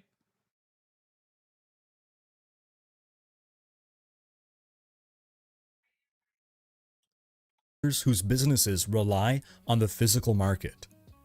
But from the perspective of professional preservationists, this doesn't have as much of an impact as you might expect. The reality is that the vast majority of video games produced over the last 2 decades were not made for dedicated home video game consoles, let alone pressed to physical media. And even when they were released on physical media, a day one digital patch was all but guaranteed, meaning that even though a disc is preserving data in an accessible way, it may not represent the game that people actually played. Museums and archives have been preparing for this future for a while, with the expectation that putting discs on a shelf isn't going to be a long-term solution for preserving new games. What continues to baffle us is what the industry expects institutions like ours to do about it.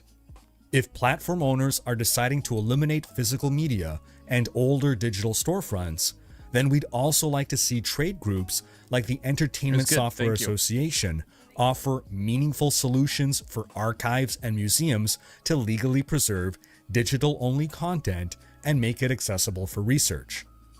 Everyone agrees this is a serious problem, but the ESA has repeatedly opposed the efforts of cultural heritage institutions to reform digital copy protection laws to make it easier to do this work. The industry needs to meaningfully come to the table on this issue, because asking museums to download a copy of Grand Theft Auto 6 and hope it'll run in 50 years is not a preservation solution. At the end of the day, consumer protection laws need to catch up to the age of digital storefronts. Sony should not be legally allowed to take away the movies you paid for, at least not without giving you a refund. It's been 10 years since the infamous quote, "You'll own nothing and be happy." And every day, this becomes more and more true, and not enough is being done to stop it. Multiple game companies have come out and expressed disappointment over Sony's decision here. Great. Is anyone going to do anything about it? No? Still going to sign those deals with Sony anyway? Cool. The California Protect Our Games Act failed during committee. The bill did not get a majority voting guests on it. The Stop Killing Games team put up a valiant effort there, considering their shoestring budget going up against the lobbying power of the ESA, who, by the way, outright lied and misled the committee members by stating such stupidities as calling non-official Minecraft servers illegal. Yeah, Minecraft, the game that did not have any official servers at launch, where everyone hosted their own server. According to the ESA, if you're on your own server now, that's illegal. Straight to jail. Quote, "They're illegal. In fact, we consider it piracy. We have lawsuits, 2 pending lawsuits against private servers right now, and the United States Trade Representative in their notorious markets reports on counterfeiting and piracy has named some of these big private servers as a notorious market." Oh, you say, maybe this is just a case of old man doesn't understand computers, and he got mixed up with like private servers for an MMO, like a private World of Warcraft server. That is against the law. That is illegal. Give him the benefit of the doubt. Nope. After the story broke, the ESA doubled down. In a statement to PC Gamer, they said, quote, "Private servers infringe on the intellectual property rights of game publishers. Publishers reserve the right to exercise their rights against them." Now, just to clarify, games preservation is a problem for the entire industry. The problem is just... Dude, Riker is very passionate about this. I like this version of Riker. It's going to be worse on PlayStation than on PC, but it's still a problem for PC. And we need to address the entire issue. And we'll reiterate here, no one is saying that game devs must continue to fund game servers for eternity. We're saying that if a publisher sells you a game, they must ensure that they allow you reasonable means to keep it functioning once they abandon it. Now, while Sony is killing physical game media, we actually have some good news from Xbox on that front. Not much, but some. As per The Verge's Tom Warren, Xbox is considering dropping the disk drive entirely from its next-gen console. However, Xbox has been testing a feature that allows players to digitize their existing physical library. Basically, you insert your disc into your existing Xbox console, and you now get a digital version of that game that you can play without needing the disc anymore. And you can keep this digital copy until the disc is installed on someone else's Xbox, then the digital version goes to that person. It's not a perfect solution, and it doesn't solve the problem of a migration towards digital-only media, but at least something is being done here to ensure the answer isn't just, oh, you have a disc? Well, our console doesn't have a disc drive, so too bad. You can't play your old game on our new console. But that's as far as the good Xbox news goes this week, because the great Xbox reset is coming, and with it, countless job cuts and potential studio closures. Microsoft's fiscal year just ended, and new reports suggest that Monday will be the day of reckoning. Studios known to be at risk: Double Fine, who have not had a hit game in a while despite releasing some very good games, just not commercially blockbuster sales drivers. Then there's Ninja Theory, developers of the Hellblade series, Compulsion Games, who recently released South of Midnight, and new to the list now, we have Undead Labs and Arcane Leon. Arcane Leon was already rumored to be in danger due to Microsoft being unhappy with the high budget of their Blade game that's in development. It's been in development since 2023, and it's especially pricey due to Marvel's licensing fees. Tom Warren corroborated recently that, yes, they are on the chopping block, and that the Blade game is likely to be cancelled. With no updates on the Blade game in 2 years, and its release date slipping from 2026 to 2027, I would really not be surprised to see this game cancelled. Which is a shame, because Bethesda's Todd Howard said earlier this week that he had a chance to see what the folks at Arcane Leon were working on, and he thought they were doing a, quote, really, really good job. Then, as per GamesBeat, Undead Labs is also in danger. We speculated in a video a couple weeks back that this would be the case. Sad to see it come true. State of Decay 3 is a highly anticipated game. I know a lot of you are looking forward to it, and while it was expected next year, we've already seen it delayed multiple times. State of Decay 2 released in 2018. It should not take a decade to release a sequel. Now, part of this is on Microsoft for being so soft on these studios that it bought up. Sure, Microsoft gets points for not micromanaging the creatives. That's, I'm not being sarcastic here. That is great. But, maybe don't micromanage, but at least macromanage? A common thread we're seeing here are studios that have been taking too long to release a game. Taking too long to release content. I don't know why something's striking a nerve. You know what? Never mind. And while that is ultimately on the studio heads themselves, right? The buck stops at them.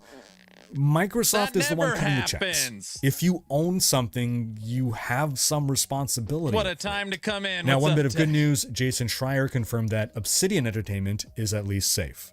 Now, there's a studio that can crank out games, 5 games and 1 early access since Microsoft acquired them in late 2018.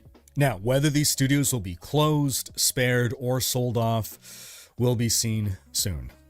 IO Interactive was already indirectly hit. They made a public statement saying that their relationship with an external partner recently ended and that they'd have to find some other way to keep working on their upcoming fantasy game, which was announced in 2023. IO suggested that the end of this relationship means they may have to downsize as a studio. And after this, Microsoft confirmed that they are no longer funding or publishing IO's fantasy game. And other reports are also suggesting that Xbox has been cutting contracts with external vendors. Kotaku reports that several individuals involved in contracting with Xbox for different types of services have had their contracts terminated. There's even been some rumors coming from a former exec of publisher Raw Fury that Xbox is putting a hold on signing third-party Game Pass deals. As per Business Insider, Microsoft as a whole may be looking to lay off about 2.5% of its global workforce across multiple business units, not just Xbox. Estimates place this at over 5,000 people losing their jobs. But hey, good news. Another giant company is looking to expand into gaming, as per Reuters. NBC Universal. NBC Universal is currently owned by Comcast, but Comcast just announced that they're planning to spin them off into their own public company. As per Reuters, in the past, Comcast considered buying... Comcast is going to make games. Oh, great. I'm not... Activision Blizzard before Microsoft got them. And they also considered purchasing EA before EA was purchased. So with Oh, Microsoft bruh. allegedly considering spinning off Xbox into its own separate company, maybe NBC Universal will just buy that up. Hooray for Megacorps. We live in Cyberpunk, folks. Universal. Moving away from the grim news and into some grim dawn news, we had a dev live stream this week regarding their upcoming expansion, Fangs of Astrakarn, as well as future plans for the studio. The expansion releases on July 23rd on PC, with the Xbox release coming in mid to late August. The dev studio does not believe in pre-orders. They are anti-FOMO, so you can only buy once it's available. Good for them. Good studio in many ways. Ethical, solid devs. The expansion will not increase the level cap, which remains at 100. New items and systems, however, will present opportunity for power increase. The new zone is immense, about a third the size of the game's current zones combined, all of them, including the two previous expansions. Patch 1.3 will ship with the expansion and will be available to all players for free, including non-expansion players. And the patch brings WASD support, among other things. The devs insisted that there will be no fourth expansion. This is the end, for real this time. No new masteries will be added after the expansion's Berserker. They have no plans to bring season or ladder support. No Nintendo Switch port is planned. Grim Dawn 2 will happen, but it's not even in pre-production yet. They estimate it's at least 5 years away, and it will be built on their own proprietary engine. Their town builder game, Farthest Frontier, will be getting a major expansion in 2027, and they have 2 unannounced games in the works, an RTS set in the universe of Grim Dawn, as well as a survival game. Then, in an update on the Krafton vs. Subnautica story,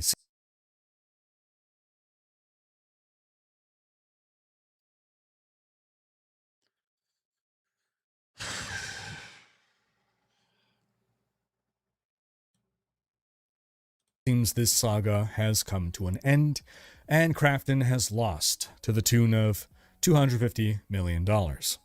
As a quick summary, if you haven't been following this story over the past several months, Krafton bought Unknown Worlds, the studio behind Subnautica. As part of this acquisition, there was a $250 million bonus clause that will be rewarded to Unknown Worlds if a deadline was met for Subnautica 2's release. Well, the 3 studio heads reached a point where they said, hey, game's ready for release. And Krafton insisted that it was not ready for release. This led to Krafton firing the 3 studio heads and delaying the launch of Subnautica 2. In court, the studio heads were able to prove that Krafton was just trying to get out of paying the extra $250 million. And the latest update now is that Krafton has settled the lawsuit by agreeing to pay out the $250 million. That's according to Bloomberg. As part of this settlement, Ted Gill, one of the 3 former studio heads who had been reinstated as CEO earlier this year by the court, has agreed to resign from Unknown Worlds. He said, quote, "We mutually agreed to part ways." And he said he believes that this is the best way for the studio to move forward. It's believed that Krafton will appoint an external CEO to lead Unknown Worlds. I should apply for that job, guys.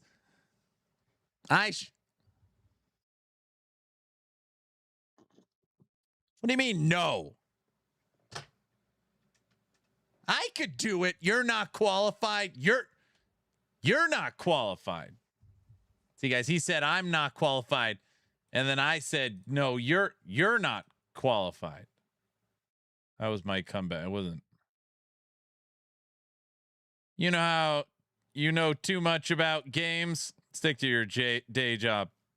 Yeah, you got him. Thanks. So overall, a bittersweet ending. The studio heads and the devs at Unknown Worlds are getting their payday, but with Krafton still at the helm, the future of the company is unknown. Get it? Because Unknown Worlds? There's no way my jokes sound that bad. There's no way. Helm, the future of the company is unknown. Get it? Because Unknown Worlds? That was better? Oh, come on. That's always what they sound like.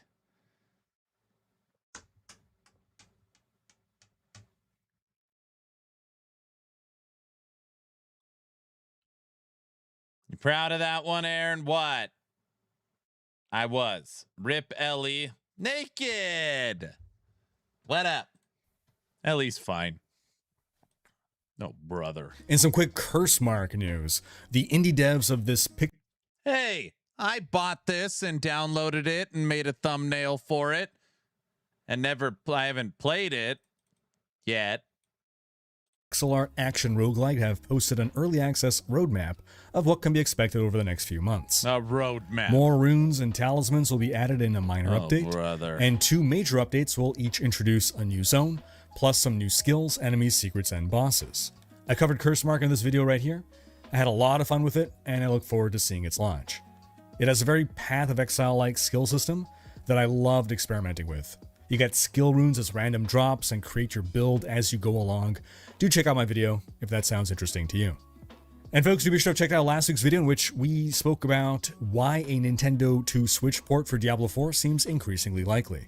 Because that's going to wrap up this video. Thanks for watching. Special thanks to my Patreon supporters for making these videos possible. If you enjoyed this video, give it a thumbs up and subscribe to join Riker's Raiders for more gaming content. What an excellent video from Mr. Riker. Here's a link to Riker's video. Give him a like, share, follow, sub. And you have got any dad? I didn't prepare the dad joke today, dude. I just can't bring dad jokes all day. No one would focus on the game I'm playing because they're so good. Everybody knows that. What? Why does every week we have to talk about crafting? Why? Huh? Naked? Subathon when? So we're not doing a subathon until Last Epoch Season 5 or No Rest for the Wicked 1.0. So a full-fledged subathon, nothing. Until then. But we are going to do a Dawnathon. I haven't really decided what it's going to be yet. We're going to do something fun for Grim Dawn, which we have coined the Dawnathon.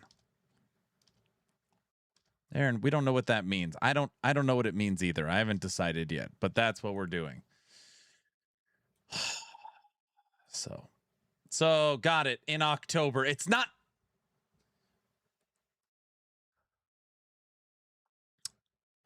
in October. We are thinking it'll be in September.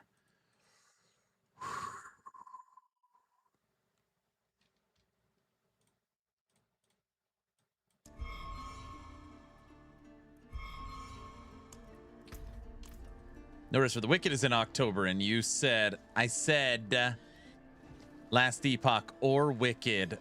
Last Epoch, the new season, we're thinking is going to come in September. Probably even August at this point.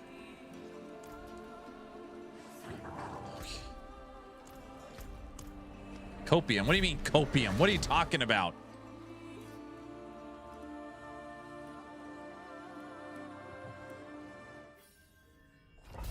Guys? It's July. We don't even have a release date. I'm aware of that. That's true. We're probably gonna get the release date in a few days, and then we'll know when it's releasing because we'll have the date. Because that's how it works.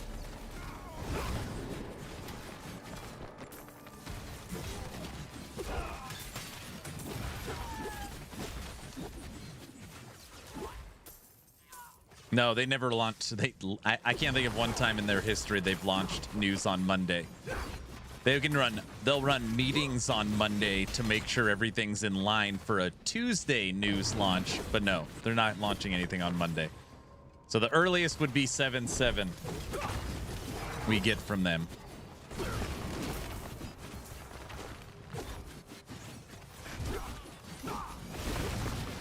Come on, guys, it will be September, just like Aaron said. September 30th. Oh, that's very funny.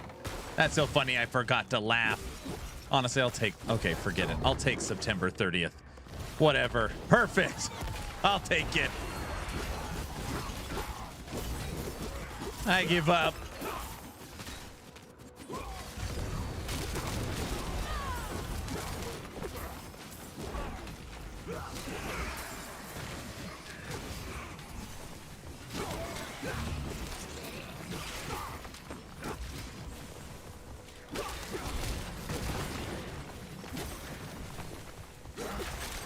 And the Tuesday news launch will be we're aiming for Q4. If EHG put out communication saying teaser trailer launches, it's moody, 15 seconds long, and at the end it says season 5 blah blah blah coming Q4, I don't know what my reaction would be. It would not be good. I don't know what I would do. I would crash out. I think I'd go supernova. I don't know.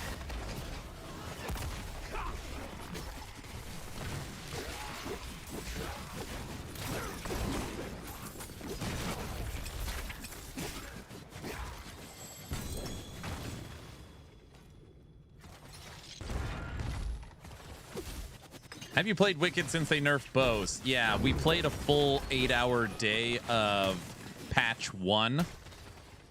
And we hit Opulent, I think it's whatever it's called, in our house because we wanted to hit the highest rarity house. And then I grabbed my bow character and I wanted to see if I could still kill Echo Knight on the hardest difficulty. And we did it on our second try. I was a little rusty. So yeah, I had a very, positive approach going into the bow update. Basically, what I said is that I don't care if they nerf bows into the ground. What I care about is they don't change how they work. Like, you can make them a lot weaker, but I don't want you to change how they play, if you kind of follow me. And they play identical. They just don't do as much damage. So, if you enjoy that play style, they're more tuned, like they're not as overpowered, but they still play. They're still very fun to play. So I was happy about that. But yeah, I played bows.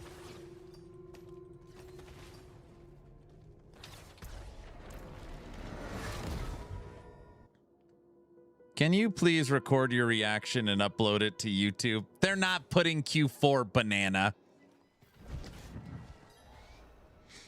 I'd be disappointed, but happy to have a time frame. They've already said the season is coming in 2026.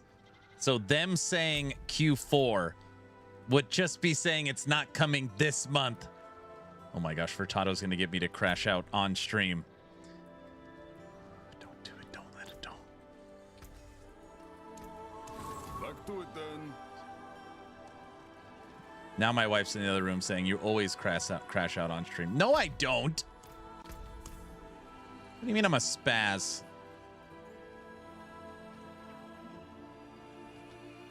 Hi, I'm from the future. Season 5 of Last Epoch launches December 23rd. That's kind of why we're here. Oh, brother.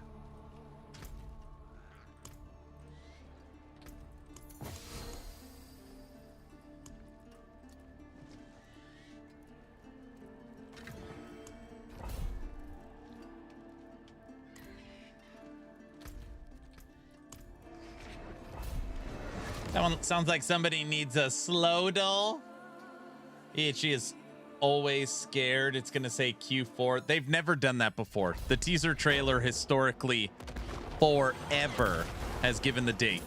Now they have moved the date before, but it always has the date. And Mike has confirmed the teaser trailer gives the date for season 5. They're just... Mike didn't use the word scared, but he could have. He just said they are nervous to drop it because they're waiting for dates from competitors because they don't want to have to move it. So, yeah. Maybe a crash out-a-thon. Aren't all the subathons crash outs? Yeah, I'm going to talk to the wife and figure what we should do for the dawn-a-thon. People said the stream starts at 6 a.m. every day, which is Idaho's dawn. Like, 6, that's a bad idea. Wolverines! Red Dawn. I love Red Dawn. Not the new one, the old one. Do it. Are we starting a brand new character level 1? I just started a brand new character level 1, Tommy. The other day. I think I'm going to use that character. So I'm not playing some fully juiced endgame thing. I think I'm like level 30 right now, but it's practically a brand new character.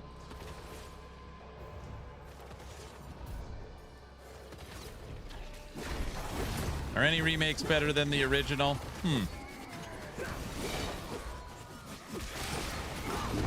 So it's funny, there was one remake I always thought was better than the original, and that was True Grit.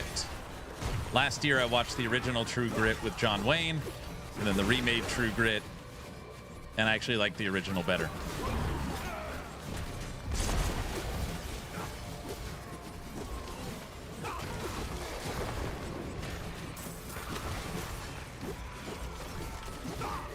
That was a good version. Yeah, they did a really good job.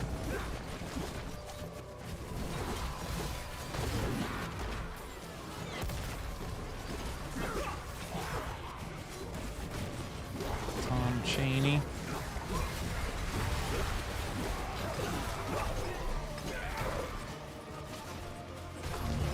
Quite the challenge.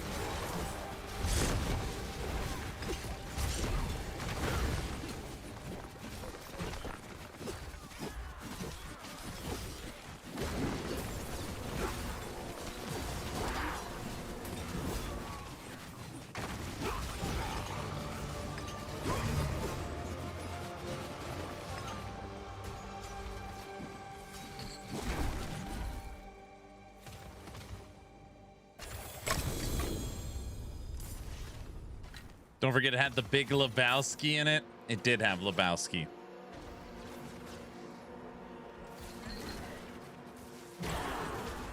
You're Lebowski. I'm the dude.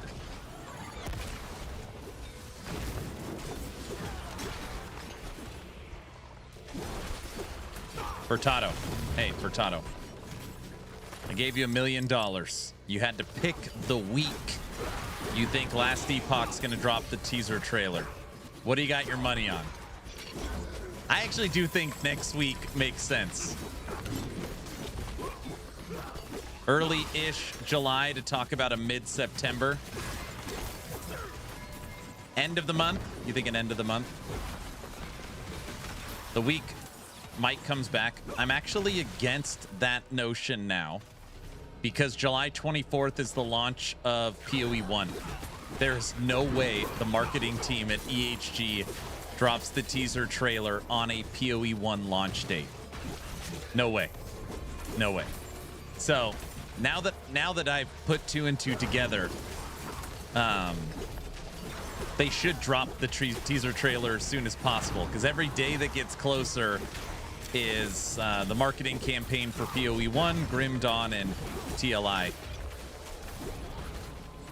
What marketing team? You know what I mean.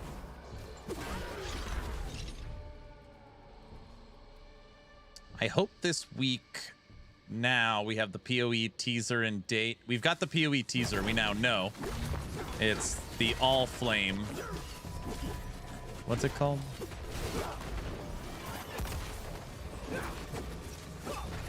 PoE 1 launches on a Friday. You can do it on a Thursday. No, I still don't think so. I get what you're saying. I don't see it.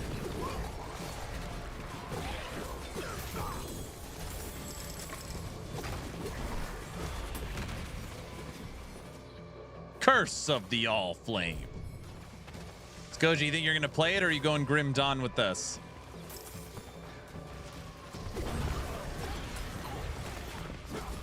Are you just going to wait for the trailer?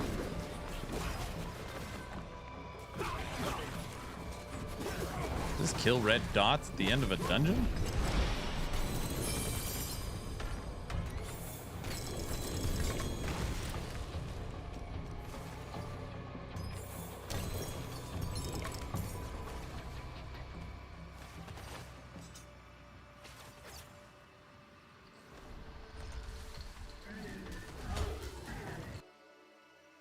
If they cooked, I might play and leave Grim Dawn for later. D4 may have more players, but the heart and soul of the hardcore ARPG player is still with PoE and Grim Dawn. I mean, what does that mean? Diablo has more players, but the heart and soul is with PoE. So D4 has more players, but those other games have more influence on Twitch and YouTube. Is that...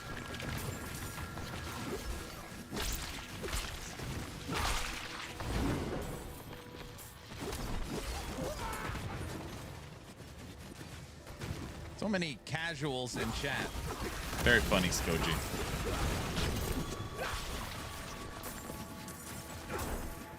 Filthy casuals.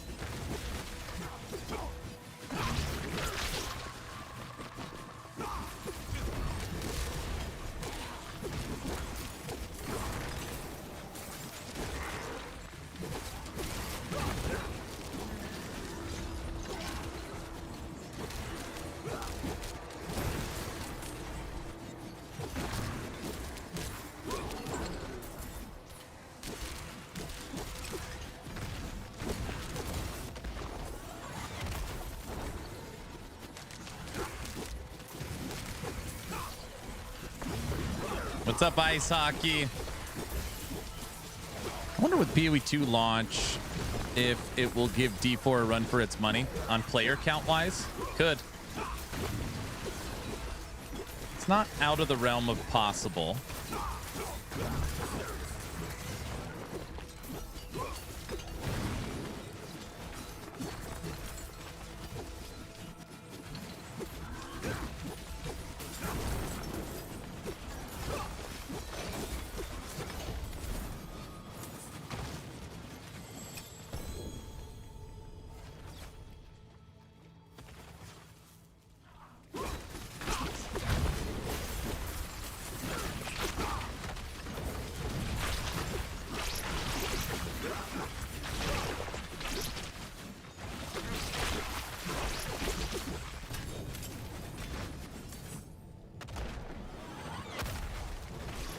That's new, the conviction count. Yeah, you got to get these little red things or green things, and then it boosts your conviction count, which is the chest you open at the end of the run.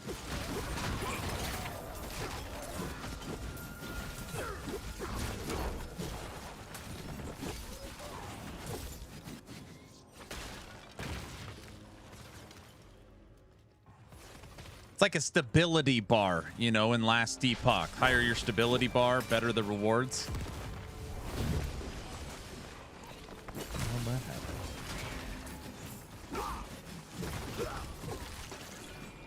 Does EverQuest Legends count as an ARPG with all the changes they've made? No.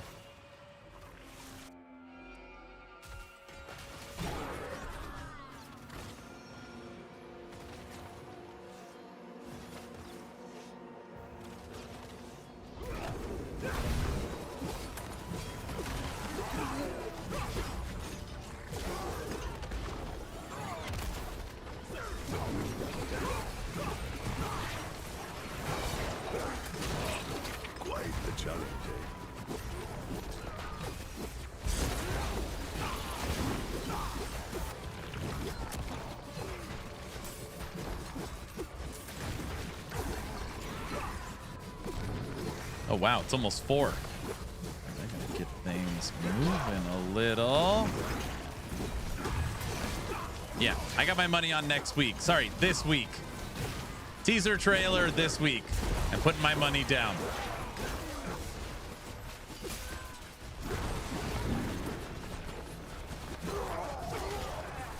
Who wants to take the bet? No, there's no betting. I'm not actually betting. Never mind. Live streaming.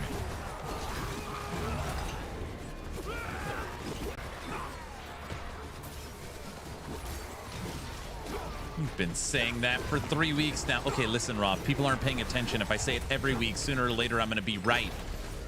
See how that works? At some point, you can't always miss. Right?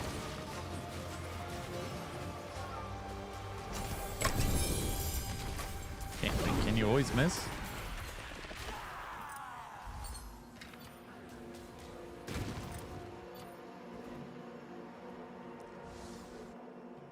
Something about a broken clock. Will the trailer be over or under 15 seconds? It's normally right at 15 seconds. I'm going to go with over 15 seconds. Mike said it's moody, so, you know, you need more than 15 seconds to show off something being moody.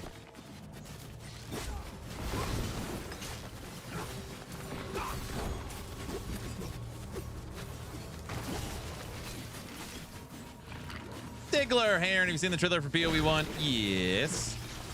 You have chills? What gave you the chills? The fish? It's a fishing league, bro. Everybody knows that.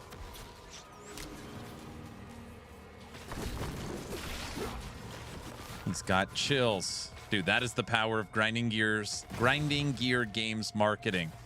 Diggler has chills. See this, VC? So this is just the regular chest for completing the dungeon, and this is my conviction chest.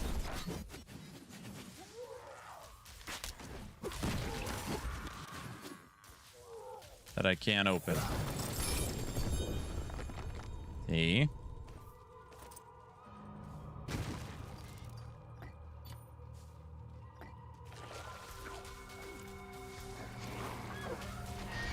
Jesus Christ. Oh yeah, well the LE teaser gave me chills. Fairgrave's Mighty Return. Is that what it is? Actually, that makes a lot of sense. The way it looks and the visual, it is Fairgrave's. How many videos are there on YouTube already for it?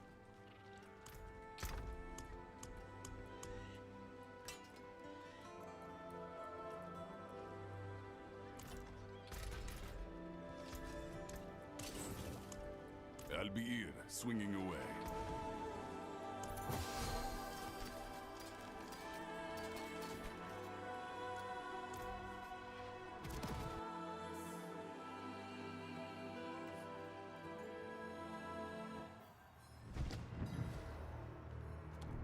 Someone remind me, LE is 1 week before PoE for the next league, right? Yes. Yep. Yeah, that sounds right. Yeah. Brother.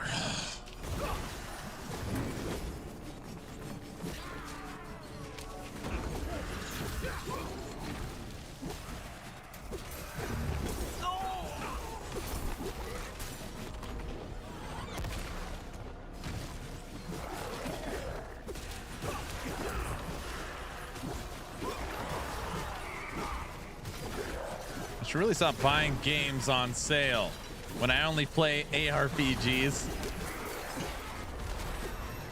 That is a problem that a lot of people have. It's moody. It'll be a 10-second clip of a pouty teenager. Not an exact quote. Mike said the the teaser trailer. He didn't say the time. The teaser trailer is done. It's great. I've seen it. Gives the date for the season. I would describe it as moody. Everyone's like, moody? Okay, moody.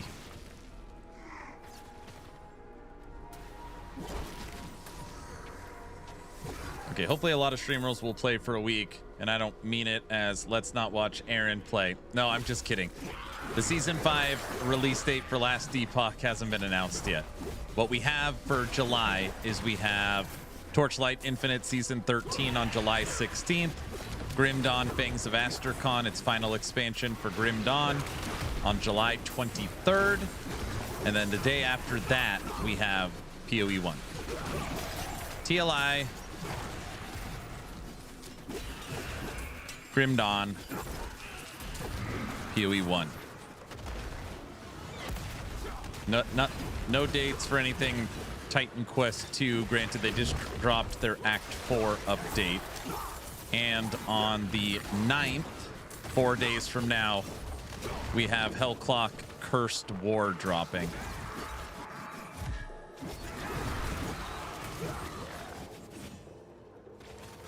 So Hellclock, July 9th. Cursed War. Torchlight Infinite Season 13, titled Afterlight, July 16th. Grim Dawnfang's Vastricon, July 23rd. PoE 1 All Flame, July 24th. What the hell am I doing? Killed all this crap.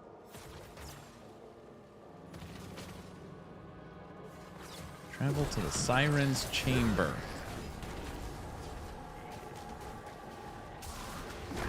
Anyway, I'm going to bed. My advice to Aaron is stop crashing out. I'm not crashing out. I'm fine. Fine.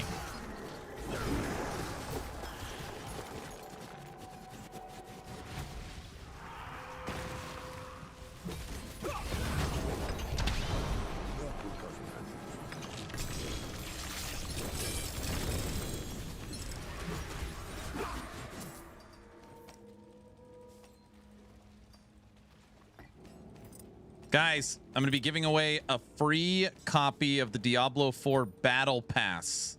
Free copy D4 Battle Pass. I'm going to be drawing it soon. If you want a chance to win, as long as you are not a bot or AI, type in !giveaway.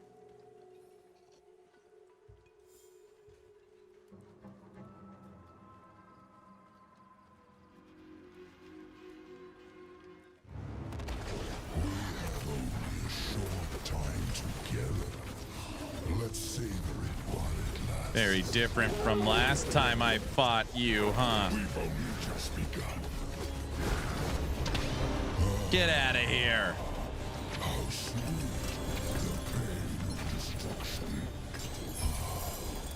Until next time. One.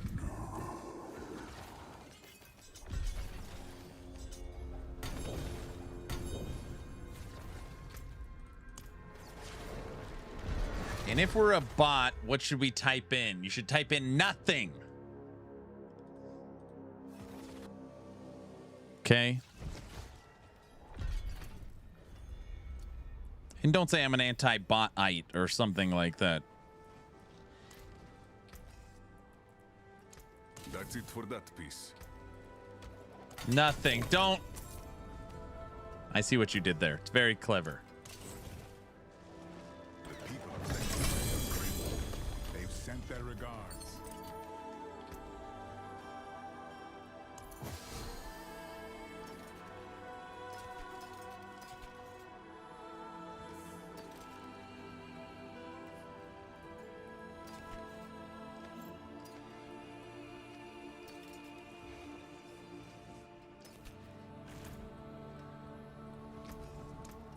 I'll be here, swinging away.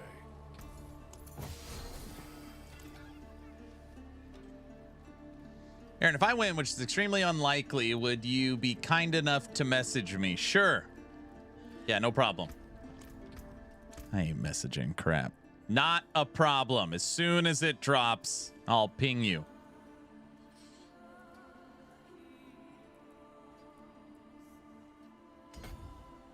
I heard that. What did I didn't say anything.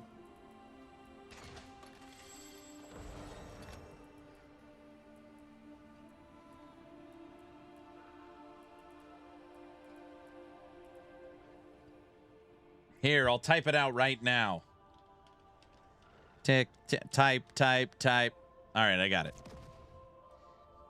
I'll be watching you even though I'll be sleeping. Excellent. All right.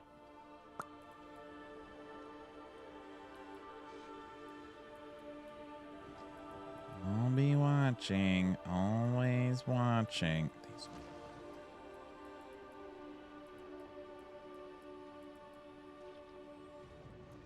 That is the point I want.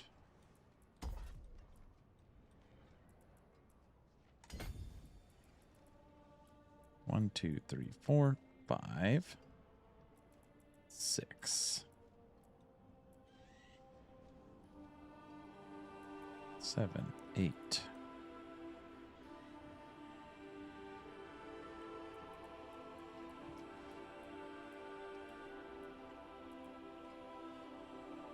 Dude, if I had another like 20 Paragon points, it would actually make a decent difference.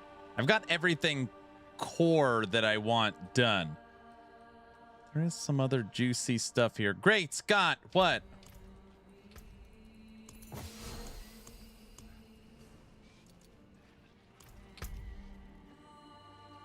Hey, there's a new RPG that is number 3 on Steam, most played games. It's called Task Bar Hero. Oh, Task Bar Hero.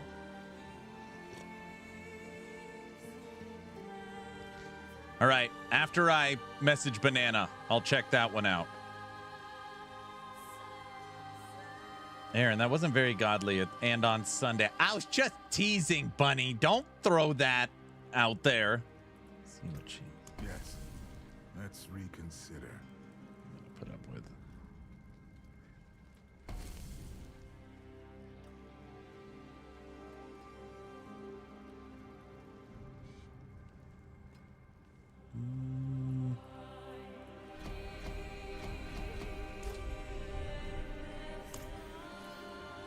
Don't worry, guys. He'll get it as soon as EHG launches the trailer. Ugh, it's this week, Naked. I can feel it. You know? Can't you? You know, I don't know if you knew this. At some point, they do have to drop the trailer. They can't just go forever without it. Right? Wait, right? This should be interesting.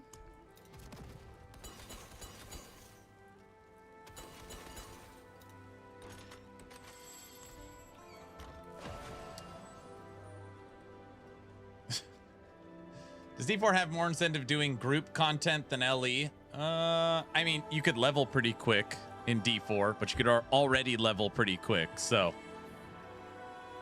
I don't really like...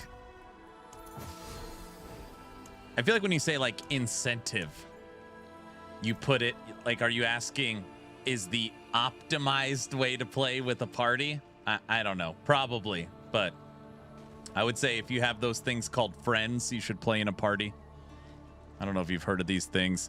Based on how they operate in the past, they might quietly drop it in Discord and on Reddit like a month ahead of time. They don't do it like that. No. All right. It's 4:10. I got to leave for church in about 30 minutes. I think that's good. I'm going to call it right there. That way I'm not rushing out the door. Okay, everybody.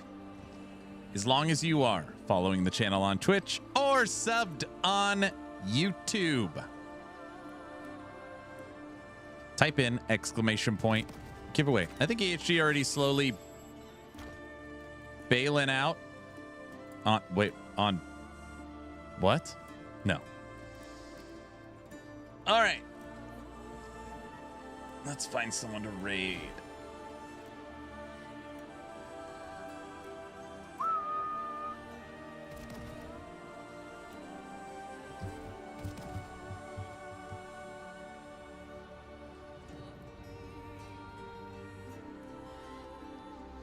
See ya Monday. 11th Hour Games has hired over 30 brand new people. They've spun up like 12 new teams. They are now fully funded probably for the next 5, if not 10 years. They have Season 5 coming later this year. They have the expansion coming next year. They are launching on console. And based upon their leapfrogging teams and the ability to produce highest quality content at a quick rate, they are shooting for 4-month seasons after the expansion. And still won't finish the campaign. See, this is literally that comment from Eds right there. Where's Furtado? Do you remember what we were talking about yesterday?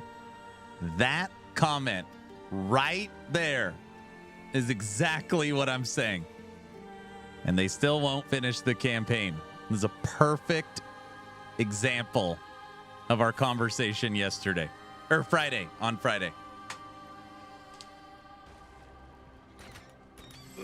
We were talking about what they need to do, and I said their top priority is they have to finish the campaign. Because regardless of people hating campaigns and want to skip campaigns and don't care about campaigns, it'll always be the campaign isn't done. Sorry, guys. I'm letting out my disappointments. They had very high expectations in 2019. They still do. Yeah, they still do. All right, let's draw the giveaway.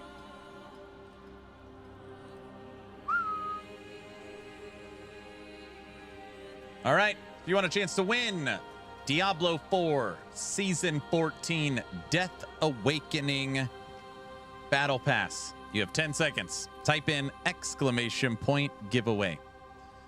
10, 9, 8, 7, 6, 5, 4, 3, 2, 1. And entries for this giveaway are officially closed. And the winner for free D4 Season 14 Death Awakening Battle Pass Reliquary thing is... click. Heavy is the winner. Uh-oh. Heavy, don't say something stupid on stream. Don't. It's rigged. What do you mean it's rigged? A Heavy bot? What did he write? That's not funny. People read that. When... Buddy, don't laugh at that. That's not funny when he does stuff like that.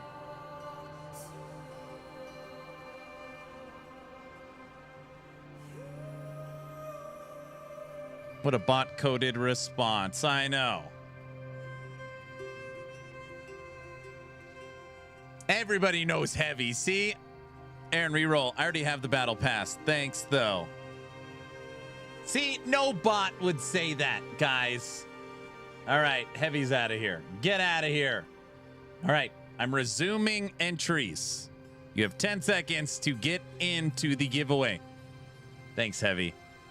If you just got here, we're giving away Diablo 4 Season 14 Battle Pass. Type in !giveaway. 10, 9, Ice Hockey got in. 8, 7, 6, 5, 4, 3, 2, 1. And entries for this giveaway are officially closed. All right, the second winner, because Heavy won and said reroll because he already bought it, is click. Black Gem is the winner. Gem, are you out there still? It's rigged. What do you mean it's rigged? You realize you just can't say everything is rigged if you don't win. Wait. It can't. Wait, can you do? But you know these people. Says who? Hey, I won. See? This is a real person. Gem, can you just type something that no AI would say? And that's not me prompting the AI. Just, you know what I mean. It's a free country. I could say whatever I want, sir. Oh, yeah, that's true. I think it's Aaron's cousin. AI, say non-AI things. That's not what I mean. I'm actually playing D4 bad this time. See, that's a real person, guys. A bot would never say that. See? Exactly.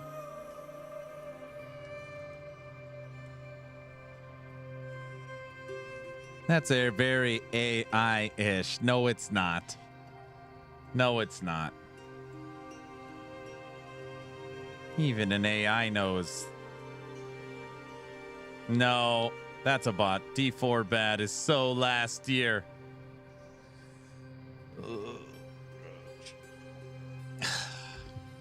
Thank you guys for hanging out. This concludes Diablo 4 Season 14 Death Awakening. I think this is it. Hit 100 in about 2 minutes, doing about 50 billion damage. You can always continue to work on min-maxing the character, but the updated Zeal for this season is definitely a step in the right direction. It feels tankier, stronger, and faster, but it's still not S tier, obviously. But feels pretty damn good. So have a good night, Aaron and chat. Hey, thanks for Tato. So I am done for the day. I'm going to think about a little bit what game I'm going to play tomorrow, but I am leaning Grim Dawn. I had a lot of fun playing it the other day, and we only played it for one day. So I'm kind of thinking maybe we'll play a little more Grim Dawn. I'm enjoying the season so much. And I'm doing my own build, no guides. Nice. That's what I like to hear. Jem, hit me up on Discord. If you guys need anything, hit me up on Discord. Here's the link. The plan for the week is we'll cover the Last Epoch teaser trailer because that's probably launching at some point during the week. We'll play some Grim Dawn. On the 9th, we will play Hellclock expansion.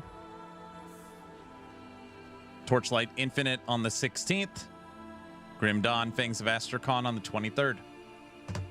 All right, everybody. Have a great night. I'll see you tomorrow. Bye. What button is it?